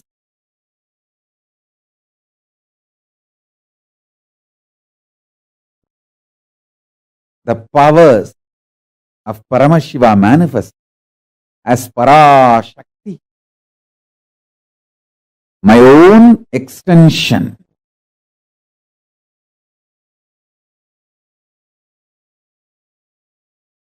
Being of Paramashiva, alive, living entity. Understand? If you think your qualities are stronger than your identity, you will see Paramashiva also as the quality and less identity. If you think your identity is more powerful than your quality, you will think Paramashiva also is a powerful identity less of his qualities, is more his identity than his qualities. People who feel their identity is stronger than their qualities, they will connect with Paramashiva also with the same idea. You will feel Paramashiva also is a strong identity and his qualities come and go. There are some people who feel their qualities are more stronger than their identity. They feel Paramashiva also same. His qualities are stronger than his identity. So let us meditate on his qualities. But you understand one thing. Me as Paramashiva, I am strong in my identity and in my qualities. I am not just the totality of few qualities. I am more than any qualities you can imagine, visualize. All the best qualities you can imagine, visualize, all that put together and something more is me. Listen to this. By knowing how I exist, you will become me, because you will recognize you also exist in the same way. I am revealing the macrocosmic secrets. If you internalize these macrocosmic secrets, you will realize as a microcosm you also exist with the same principles, with the same understanding, in the same flow. Understanding. You exist in the same way I exist.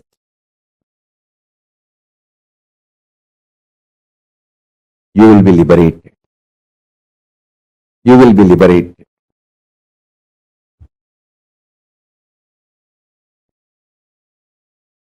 You will manifest me.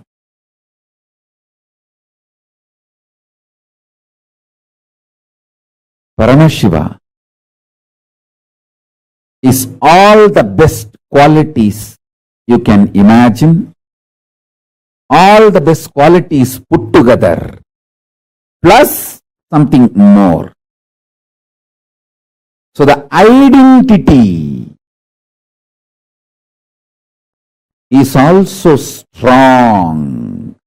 That is why I am saying I am form, formlessness and more. I have an identity, I have being, I have all the Ananta Kalyana gunas, all the qualities and more.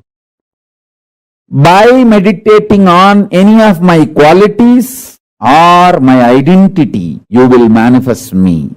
You can connect with anything.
Paramashiva is here,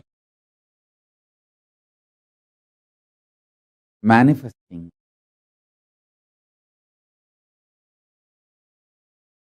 available for every being, everyone. Listen intensely. By internalizing the truths I am revealing, by coming to these powerful conclusions I am revealing, by connecting with these powerful cognitions I am revealing, you will realize your Paramashivatva. This great macrocosmic secrets I am revealing, by internalizing them, you will realize your microcosm also functions in the same quality and principle. To understand Paramashiva, I am form, formless, identity, and all the auspicious quality. Some people say, I am embodiment of quality. Some people say, I am a form. If you feel you are just embodiment of certain qualities, you will connect with me as embodiment of some quality. If you feel you are an identity, you will connect with me also as an identity. If you feel you have form, you will connect with me as a form. Understand, in reality, I am formless and I have forms, and I am a powerful identity, powerful being, powerful auspicious qualities. I have everything as my expression, as me. If you connect to any of my auspicious quality, you will reach me. If you connect to my forms, you will reach me. If you connect to my being, you will reach me. If you connect my existence, you will reach me. Shivaratri, Maha Shivaratri, this is the time I manifested from timelessness into time. So this is the beginning of time. This is the beginning of form. From my formlessness, I manifested as form. From my timelessness, I manifested as time. From my timelessness, I manifested as time. From my formlessness, I manifested as form. So this is the beginning of everything that exists. My creation aspect, Srishti, creation aspect, understand? My creation aspect, Srishti, the manifestation aspect.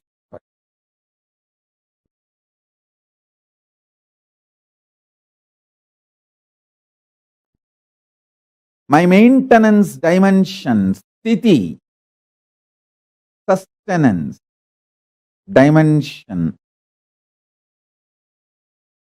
of this whole universe,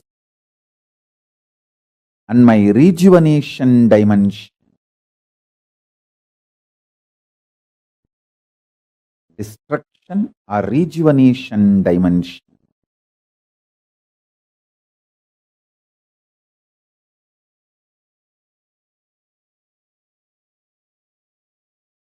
This destruction and rejuvenation continuously happens in everything in everyone. That is the way life functions.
Paratva, the conscious supremacy. Swamiji revealed a very, very important truth in this. Lingodbhava represents that big bang or black hole which is happening, where the cosmic manifestation happens. Now, all of us might have heard various different truths, like, how the embodiment, how the cosmos manifests, how the cosmos embodies itself in form. Continuously, all these great sciences are revealed to us in our scriptures. And here, Swamiji revealed a very, very important truth. Who Lingodbhava is. The space that transcends the tiredness and boredom and leads us to that ultimate seeking of our source, the conscious supremacy. What did you all click with as Lingodbhava? Can I request all the participants to post? Come on, Malyangshu, Madonna. I see many of you are posting. Okay, come on, Malyangshu, what did you click with? What did you understand as conscious supremacy?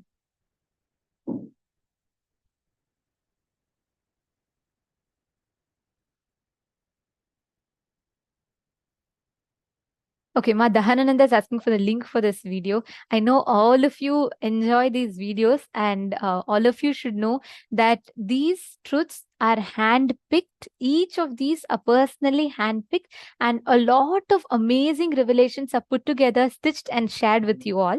So these videos, independent satsangs, are available on YouTube, and surely you can enjoy them from there. And we will also be sending you the homework links. But these videos are exclusive in Paramashivoham. So these sessions, the way these sessions are put together, from all the revelations we take, we stitch it together and we share that with you. So these revelations are available to you on YouTube independently. But this exact session as such is available on Paramashivoham.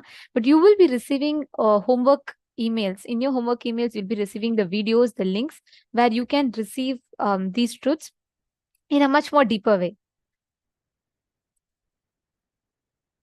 All right. Wonderful. And yes, can I request everyone to share? Come on. Can I request all the participants to share, all the male bodies and all the female bodies? Every one of you, I request all of you to please share. Ma Zeng Shuyun, Ma Kartika. Come on, all of you post. Today is such an important day. We're learning about, the cosmic happening of Lingodbhava, cosmology, how the 9 planets up there has an impact in your daily life. So it's important that we first understand the big bang of the cosmos, Lingodbhava. And all the viewers that are watching us on YouTube, I request every one of you to please post as well. And you all also can feel free to ask your questions, everything in the comment section, in the live chat. And we will be answering to all your questions from the live chat.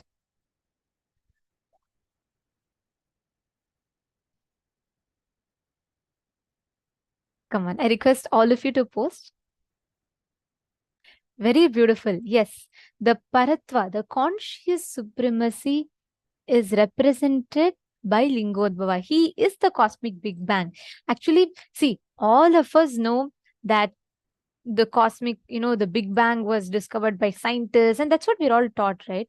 But thousands of years before any of these modern machineries were even available, our rishis were precisely able to see the cosmos, the starting of the cosmos, how the universe was born. That is what is represented by Lingodbhava. Linga Udbhava. That's what Lingodbhava represents.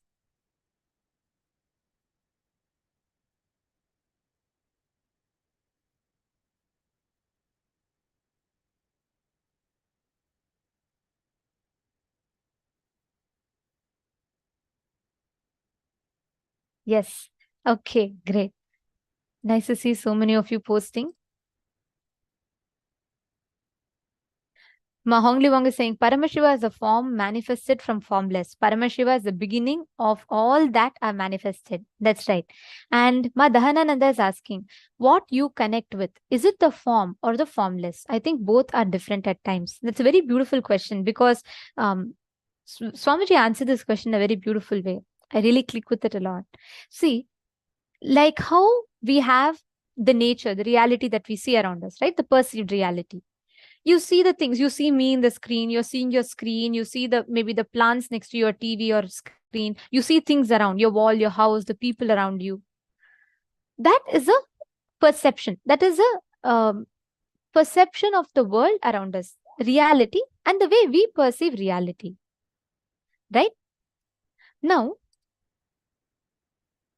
the second layer of it, many times we get stuck in the belief that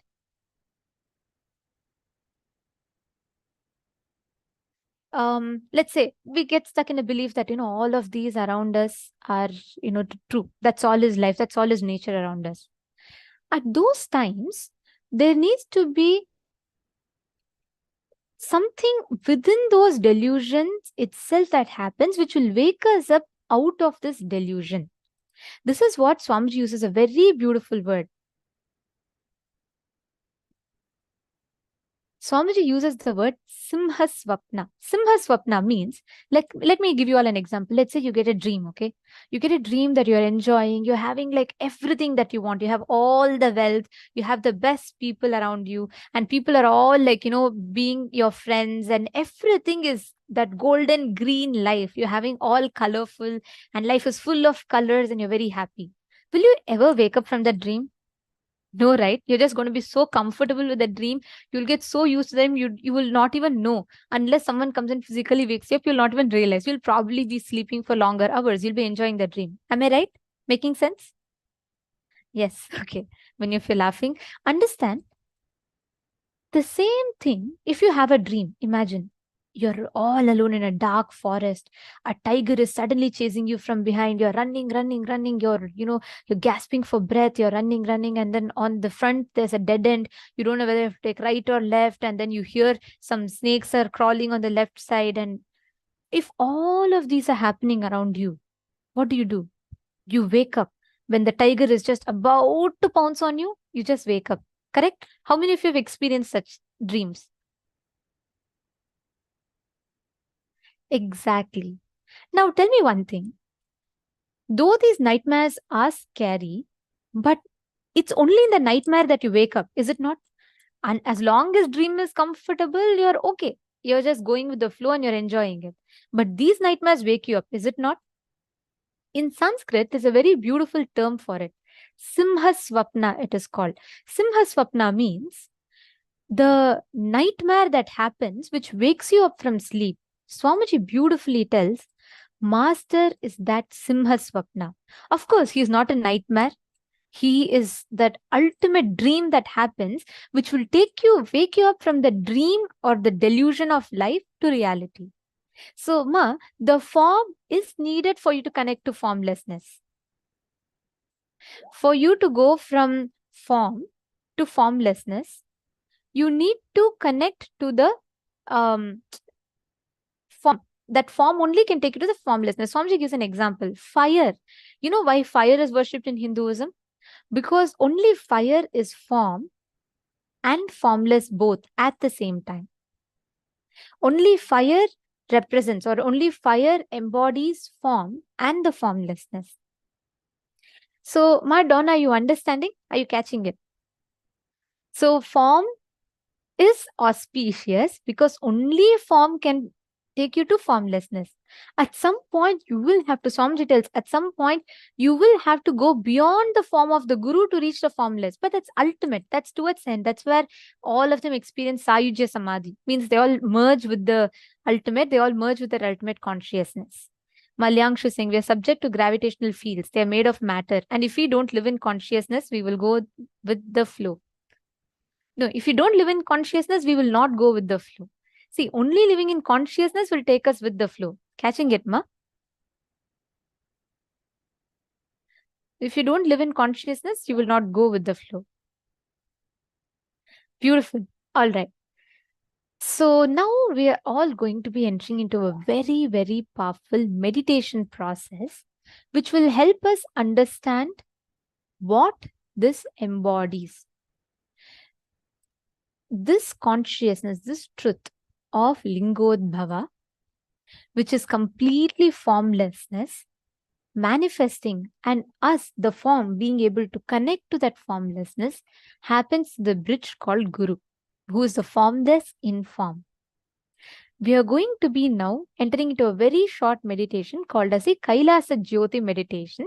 And can I request every one of you, all the participants here, to please sit straight? It's a very powerful meditation process. And yes, can I request everyone to come on camera? I'm seeing some of you are having your cameras off. Can I please request all the participants to come on camera?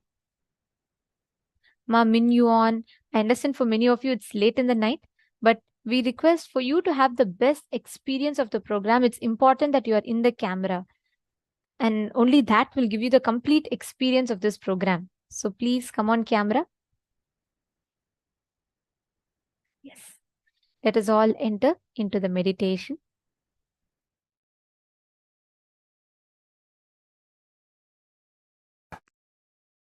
I'll describe precisely how the Kailasa is. Listen to this description and contemplate on it, connect with it, you will experience it. See, you see many of the photographs taken by NASA and many telescopes from the space station and the science fiction movies and all that. Whole background is dark and the suns, stars, all of it look like a light, flickering light. How you get the pictures, videos of the cosmos. It's like a black, dark background. In darkness, the stars and suns and moons are like a light point. Understand? Kailasa is just the other way. Full of light. Extreme light. All the stars, everything looks like a dark spot. Small, small, small flies. First, visualize how this Bhu Mandala looks. This Bhu Mandala is already portrayed and photographed, videographed by NASA and other space organizations, and it's available to you all. It is just the opposite. Whole thing is extreme.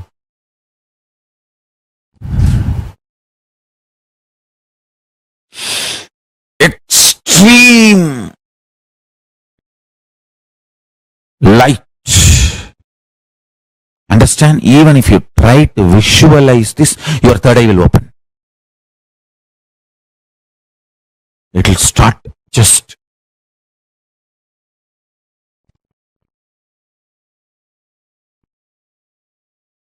that's all. I tell you, if you just breathe this KAILASA light, I'm going to open that whole KAILASA light to all of you. Now, the whole KAILASA space. Just breathe this space.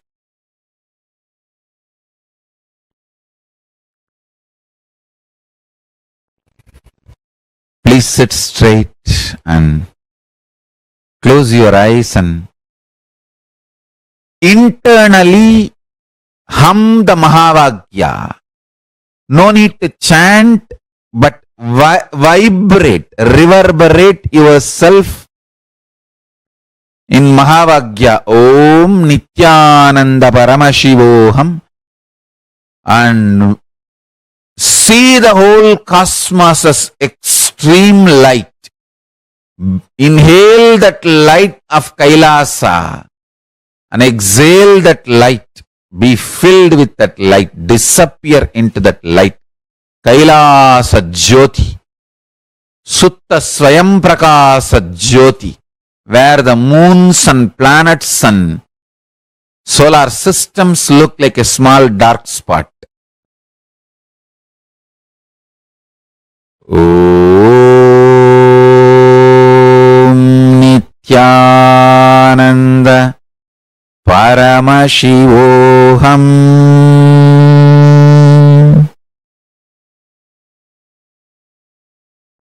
Om Nithyananda Paramashivoham.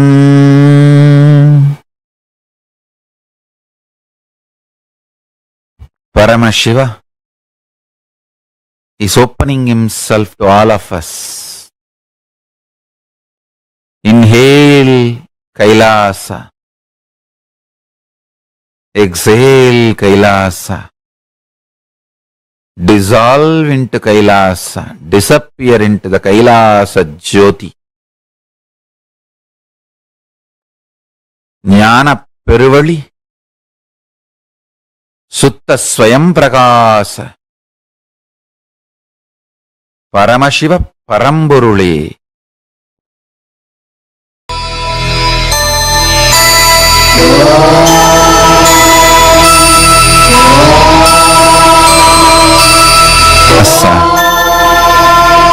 Exhale KAILASA.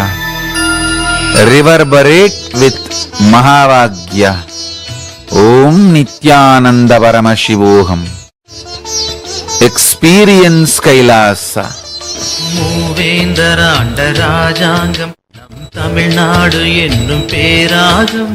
தென் பாண்டி மன்னன் அரசாங்கம் அது நான் மாட கூடல் நகராகும். மதுரையிலே நதி வைகையிலே கரை அமர்ந்தாள் என்னை மீனாட்சி. மதுரை என்றாலும் மனதில் கொண்டாலும் சிவனார் அருள்வாரது நீதி. 64 திருவிளையாடல் இறைவன் நடத்திய அருள் பூமி.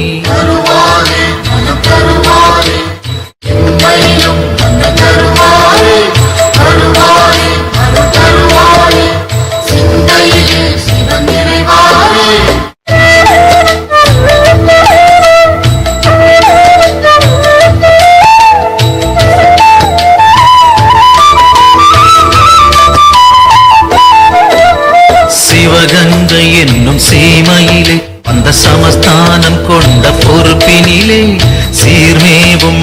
பதியினிலே நல்ல சிறப்போங்கும் மாசி வீதியிலே சிவதலமோ அதன் நடுவினிலே சிவலிங்கமோ அருள் வடிவினிலே சிவமே என்போர்க்கும் தவமே கொண்டோர்க்கும் ஜெயமே தருவான் நம சிவமே இம்மையிலும் நன்மை தருவார் என்றே தொழுவோம் தொழுவோம் அவன் பாதமே.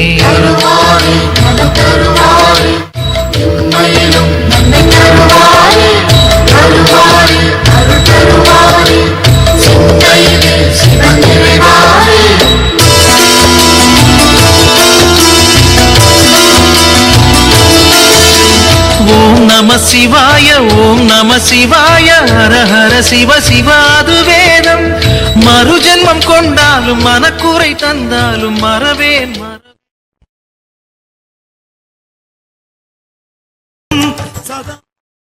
Let Paramashiva manifest KAILASA in all of us and awaken our third eyes. Manifest the state, space, powers and being and superconsciousness of Paramashiva.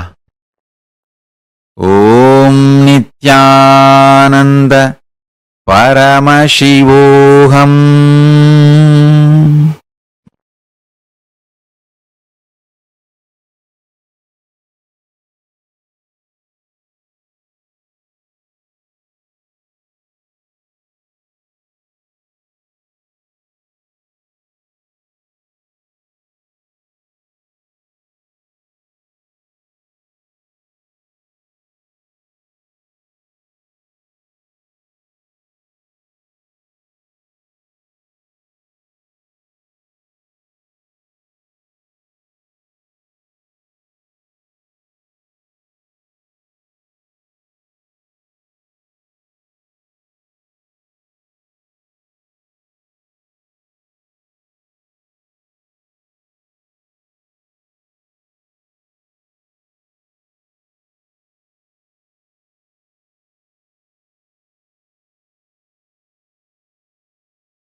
Please relax.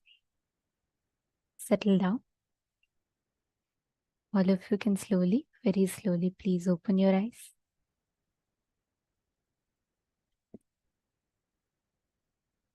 Now, as all of us enjoyed this meditation process, like Swamiji said, this literally makes us experience that ultimate consciousness, that formlessness of Paramashiva, that formless manifestation of Paramashiva. Every one of you that are sitting here, as each of you experience this ultimate formlessness of Paramashiva, let us all enter into the power manifestation session. Can I request every one of you to take a minute or two to share with us what did you experience when you did the KAILASA Jyoti meditation? What was your experience like, especially when Swamiji guided us through that process? What was that experience like?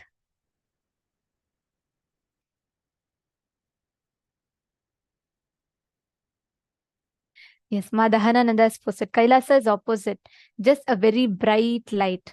And the stars are just like dark dots. That's a very, very important revelation that Swamiji shared. KAILASA, all of us think, oh, the whole universe is dark and, the stars are the brightest. But KAILASA is just the opposite. Mama Dahanananda, you caught the right thing. KAILASA is just the opposite. Actually, Swamiji tells the sky, even the sky in KAILASA is golden color. Everything in KAILASA is gold color. and the stars appear like dark dots in the sky. That's right. So that is how Kailasa is actually. It is intense golden. And in fact, Ma Dahanananda, on the Tripurantakar day, which is, I'll give you the exact date, in the on that day of Paramashivoham, we have a very special initiation where you will get to see Kailasa as it is. As Kailasa actually exists, you get to see Kailasa. This particular process will be conducted on the 22nd of August. So it's a very, very powerful process. So you can be there and you can receive this initiation. It's a very powerful one. Sorry, this is conducted on the 15th of August, and it's a very powerful initiation where Swamiji will be giving us a darshan of Kailasa as it is. And at that time, you will see, actually, Swamiji will tell how it is just the golden color and it does not change. The color is just plain golden. All right, beautiful. Now, let us all enter into the power manifestation session. See, from morning onwards, we've been manifesting the power of being able to see and identify anything that is happening in a distance. Like Swamiji revealed, right? When you are manifesting this power of being able to see, being able to scan, identify, it is not just distant treasures, even the hidden thoughts in people's minds, as Swamiji revealed. Both you will be able to identify and find out. So here, this power, the ability to scan and read people's minds. Listen very carefully. You will be able to, as a person is visualizing, let's say, for example, I'm thinking of an apple, okay? And I will be holding on to that image of an apple, and all of you will be able to scan and identify what I am exactly visualizing. Are all of you understanding? If you're all understanding, can I please request you all to put yes in the chat? Are all of you catching it? Okay. Great. If any of you have any questions as well, you can ask. Perfect. Okay. Yes, thank you. I see people putting yes in the chat. And all the viewers on YouTube, Facebook, you're all also getting it? Okay. So let us enter into this fun round. We are going to be manifesting this power. And this is basically where you're going to be able to identify what exactly another person is visualizing. Okay. So shall we start? Can I request every one of you to please take a piece of paper and please write down any one thing that you want to visualize. Any one thing. You could write anything random. Don't say, oh, let me write Swamiji. You should not write something that's easily guessable, because all of us know we think of Swamiji, right? But just take something random. That should not be something you can guess. See, when you manifest it completely, when you're able to see something random that a person is visualizing, you will feel so confident about your power manifestation.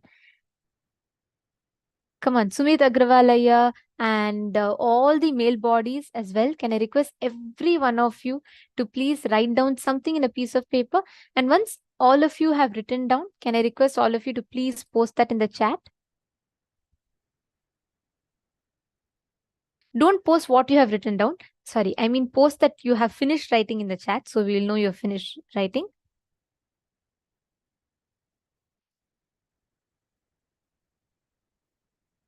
Come on, all the viewers that are watching us on Facebook as well.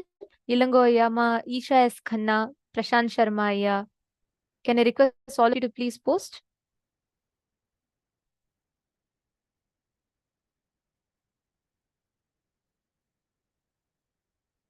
Beautiful. Okay. Now, what you're going to be doing is you're going to be connecting with one of the partners. Here on Zoom, all of you can connect with another participant. All those who are watching us on YouTube, all those that are seeing us on YouTube right now, we encourage every one of you to join the two-way, the Zoom, for you to have a more better experience in terms of you being able to connect to other people, manifest with them.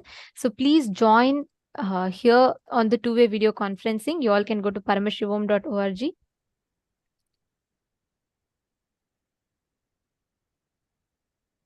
Yes. Now, all those on Zoom, please connect to another partner, and all those on YouTube, if you are able to, we encourage every one of you and recommend each of you to join here on the Zoom. If not, please at least call another person, a friend of yours, someone that you know, and you can always introduce to them. You can even share this live stream with them, and you can say you're attending this program, you're watching this workshop, and you would like to try and manifest this power with them. So you can share with them and you can manifest this power. So what you're going to do now, each of you have written down, correct? So you might have written down rose, you could have written down, for that matter, any image. Let's say you would have written down pineapple, apple, anything. Now, your partner is going to be scanning and identifying what is the exact image that you are visualizing.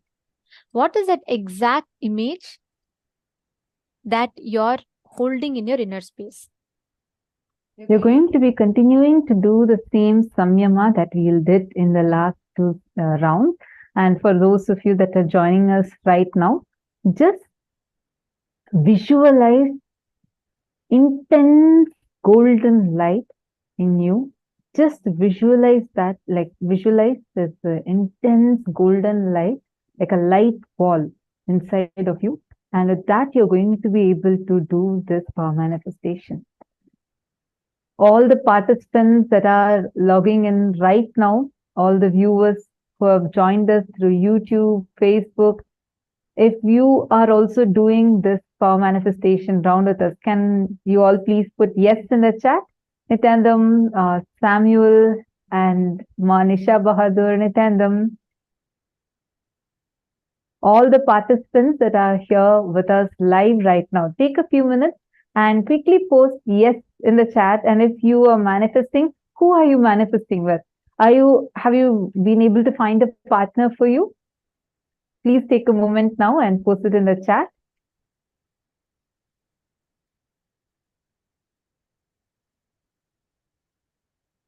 Okay, all the participants on Zoom, were all of you able to find a partner for yourself? If you have been able to find, then please put who your partner is. If not, please post in the chat. Take a quick few minutes and let's all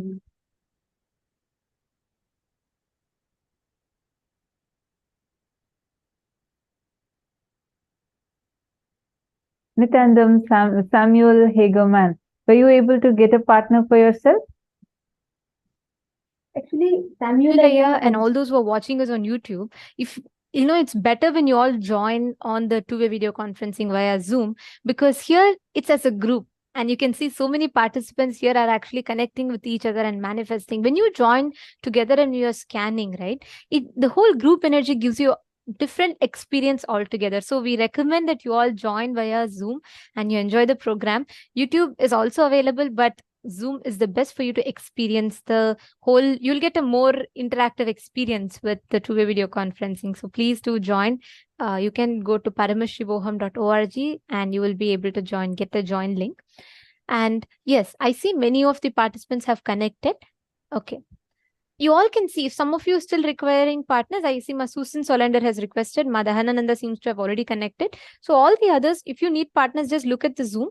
And right now, all of you will be able to see each other as well. So what you all can do is see your partner. The key here is you have to make sure that your partner is visualizing the exact same thing. So for example, let's say I'm thinking of an apple. Okay, I've written down apple in a piece of paper and I'm going to be remembering that. I'm not going to be thinking about what I should cook for my lunch or dinner when I'm having to visualize apple. Then your partner is going to get confused as to what to scan. So the key here is make sure you are visualizing one thing consistently. Okay, clear? Shall we all get started? Ma Priyesha, it's very nice to see you attending through your night. I see every morning from late evening your time till night you attend. It's very nice, Ma. I know you're from India and you stay up through your night. And so many Chinese participants like Magogjia Lee, so many of you who are in the Asian zones, which is night time, and you all sit through your night and attend very sincerely. It's so beautiful to see that. Ma Naresha. Okay, great. So listen very carefully, okay? Now sit straight. you are only going to hold the visual that you are, the picture that you're visualizing at a time.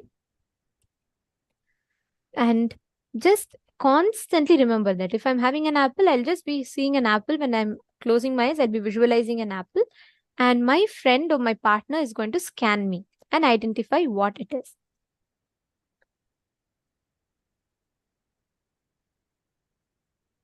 Great. Ma, Harilyn Gomez, wonderful. You have manifested 3 things. Beautiful, Ma. Come on, I see many of you starting to manifest. You all can post. Keep describing to your partners as you scan. Ma, Adila, you didn't find a partner still? Is there anyone else who requires a partner? Please, could you all just post in the chat and connect? You can even manifest with 2 people at a time. See, it's just about scanning and identifying, right? Okay, Madila, Madonna is connecting with you. So connect with her and you can manifest.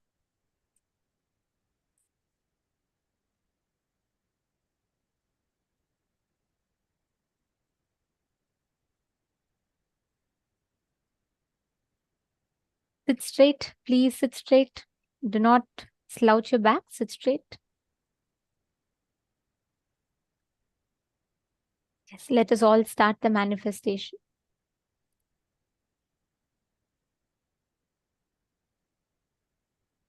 Please connect to the partner. Chant the Mahavakya.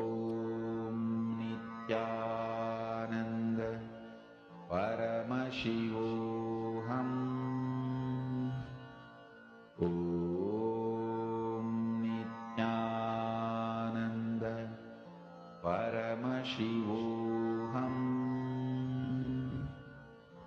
Om Nithyananda Paramashivoham. Om Nithyananda Paramashivoham. Om Nithyananda Paramashivoham. Om Nithyananda Paramashivoham. Om Nithyananda Paramashivoham. Om Nithyananda Paramashivoham. Om Nithyananda Paramashivoham. Om Nithyananda Paramashivoham. Om Nithyananda Paramashivoham. Om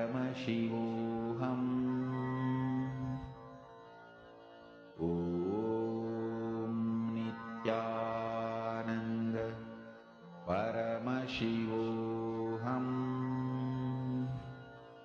Om Nithyananda Paramashivoham.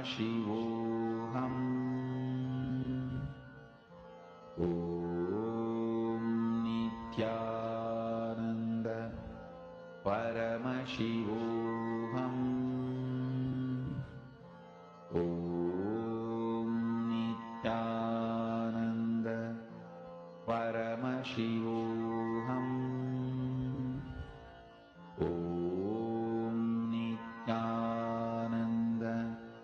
Paramashivoham. Om Nithyananda Paramashivoham. Om Nithyananda Paramashivoham. Om Nithyananda Paramashivoham. Om Nithyananda Paramashivoham.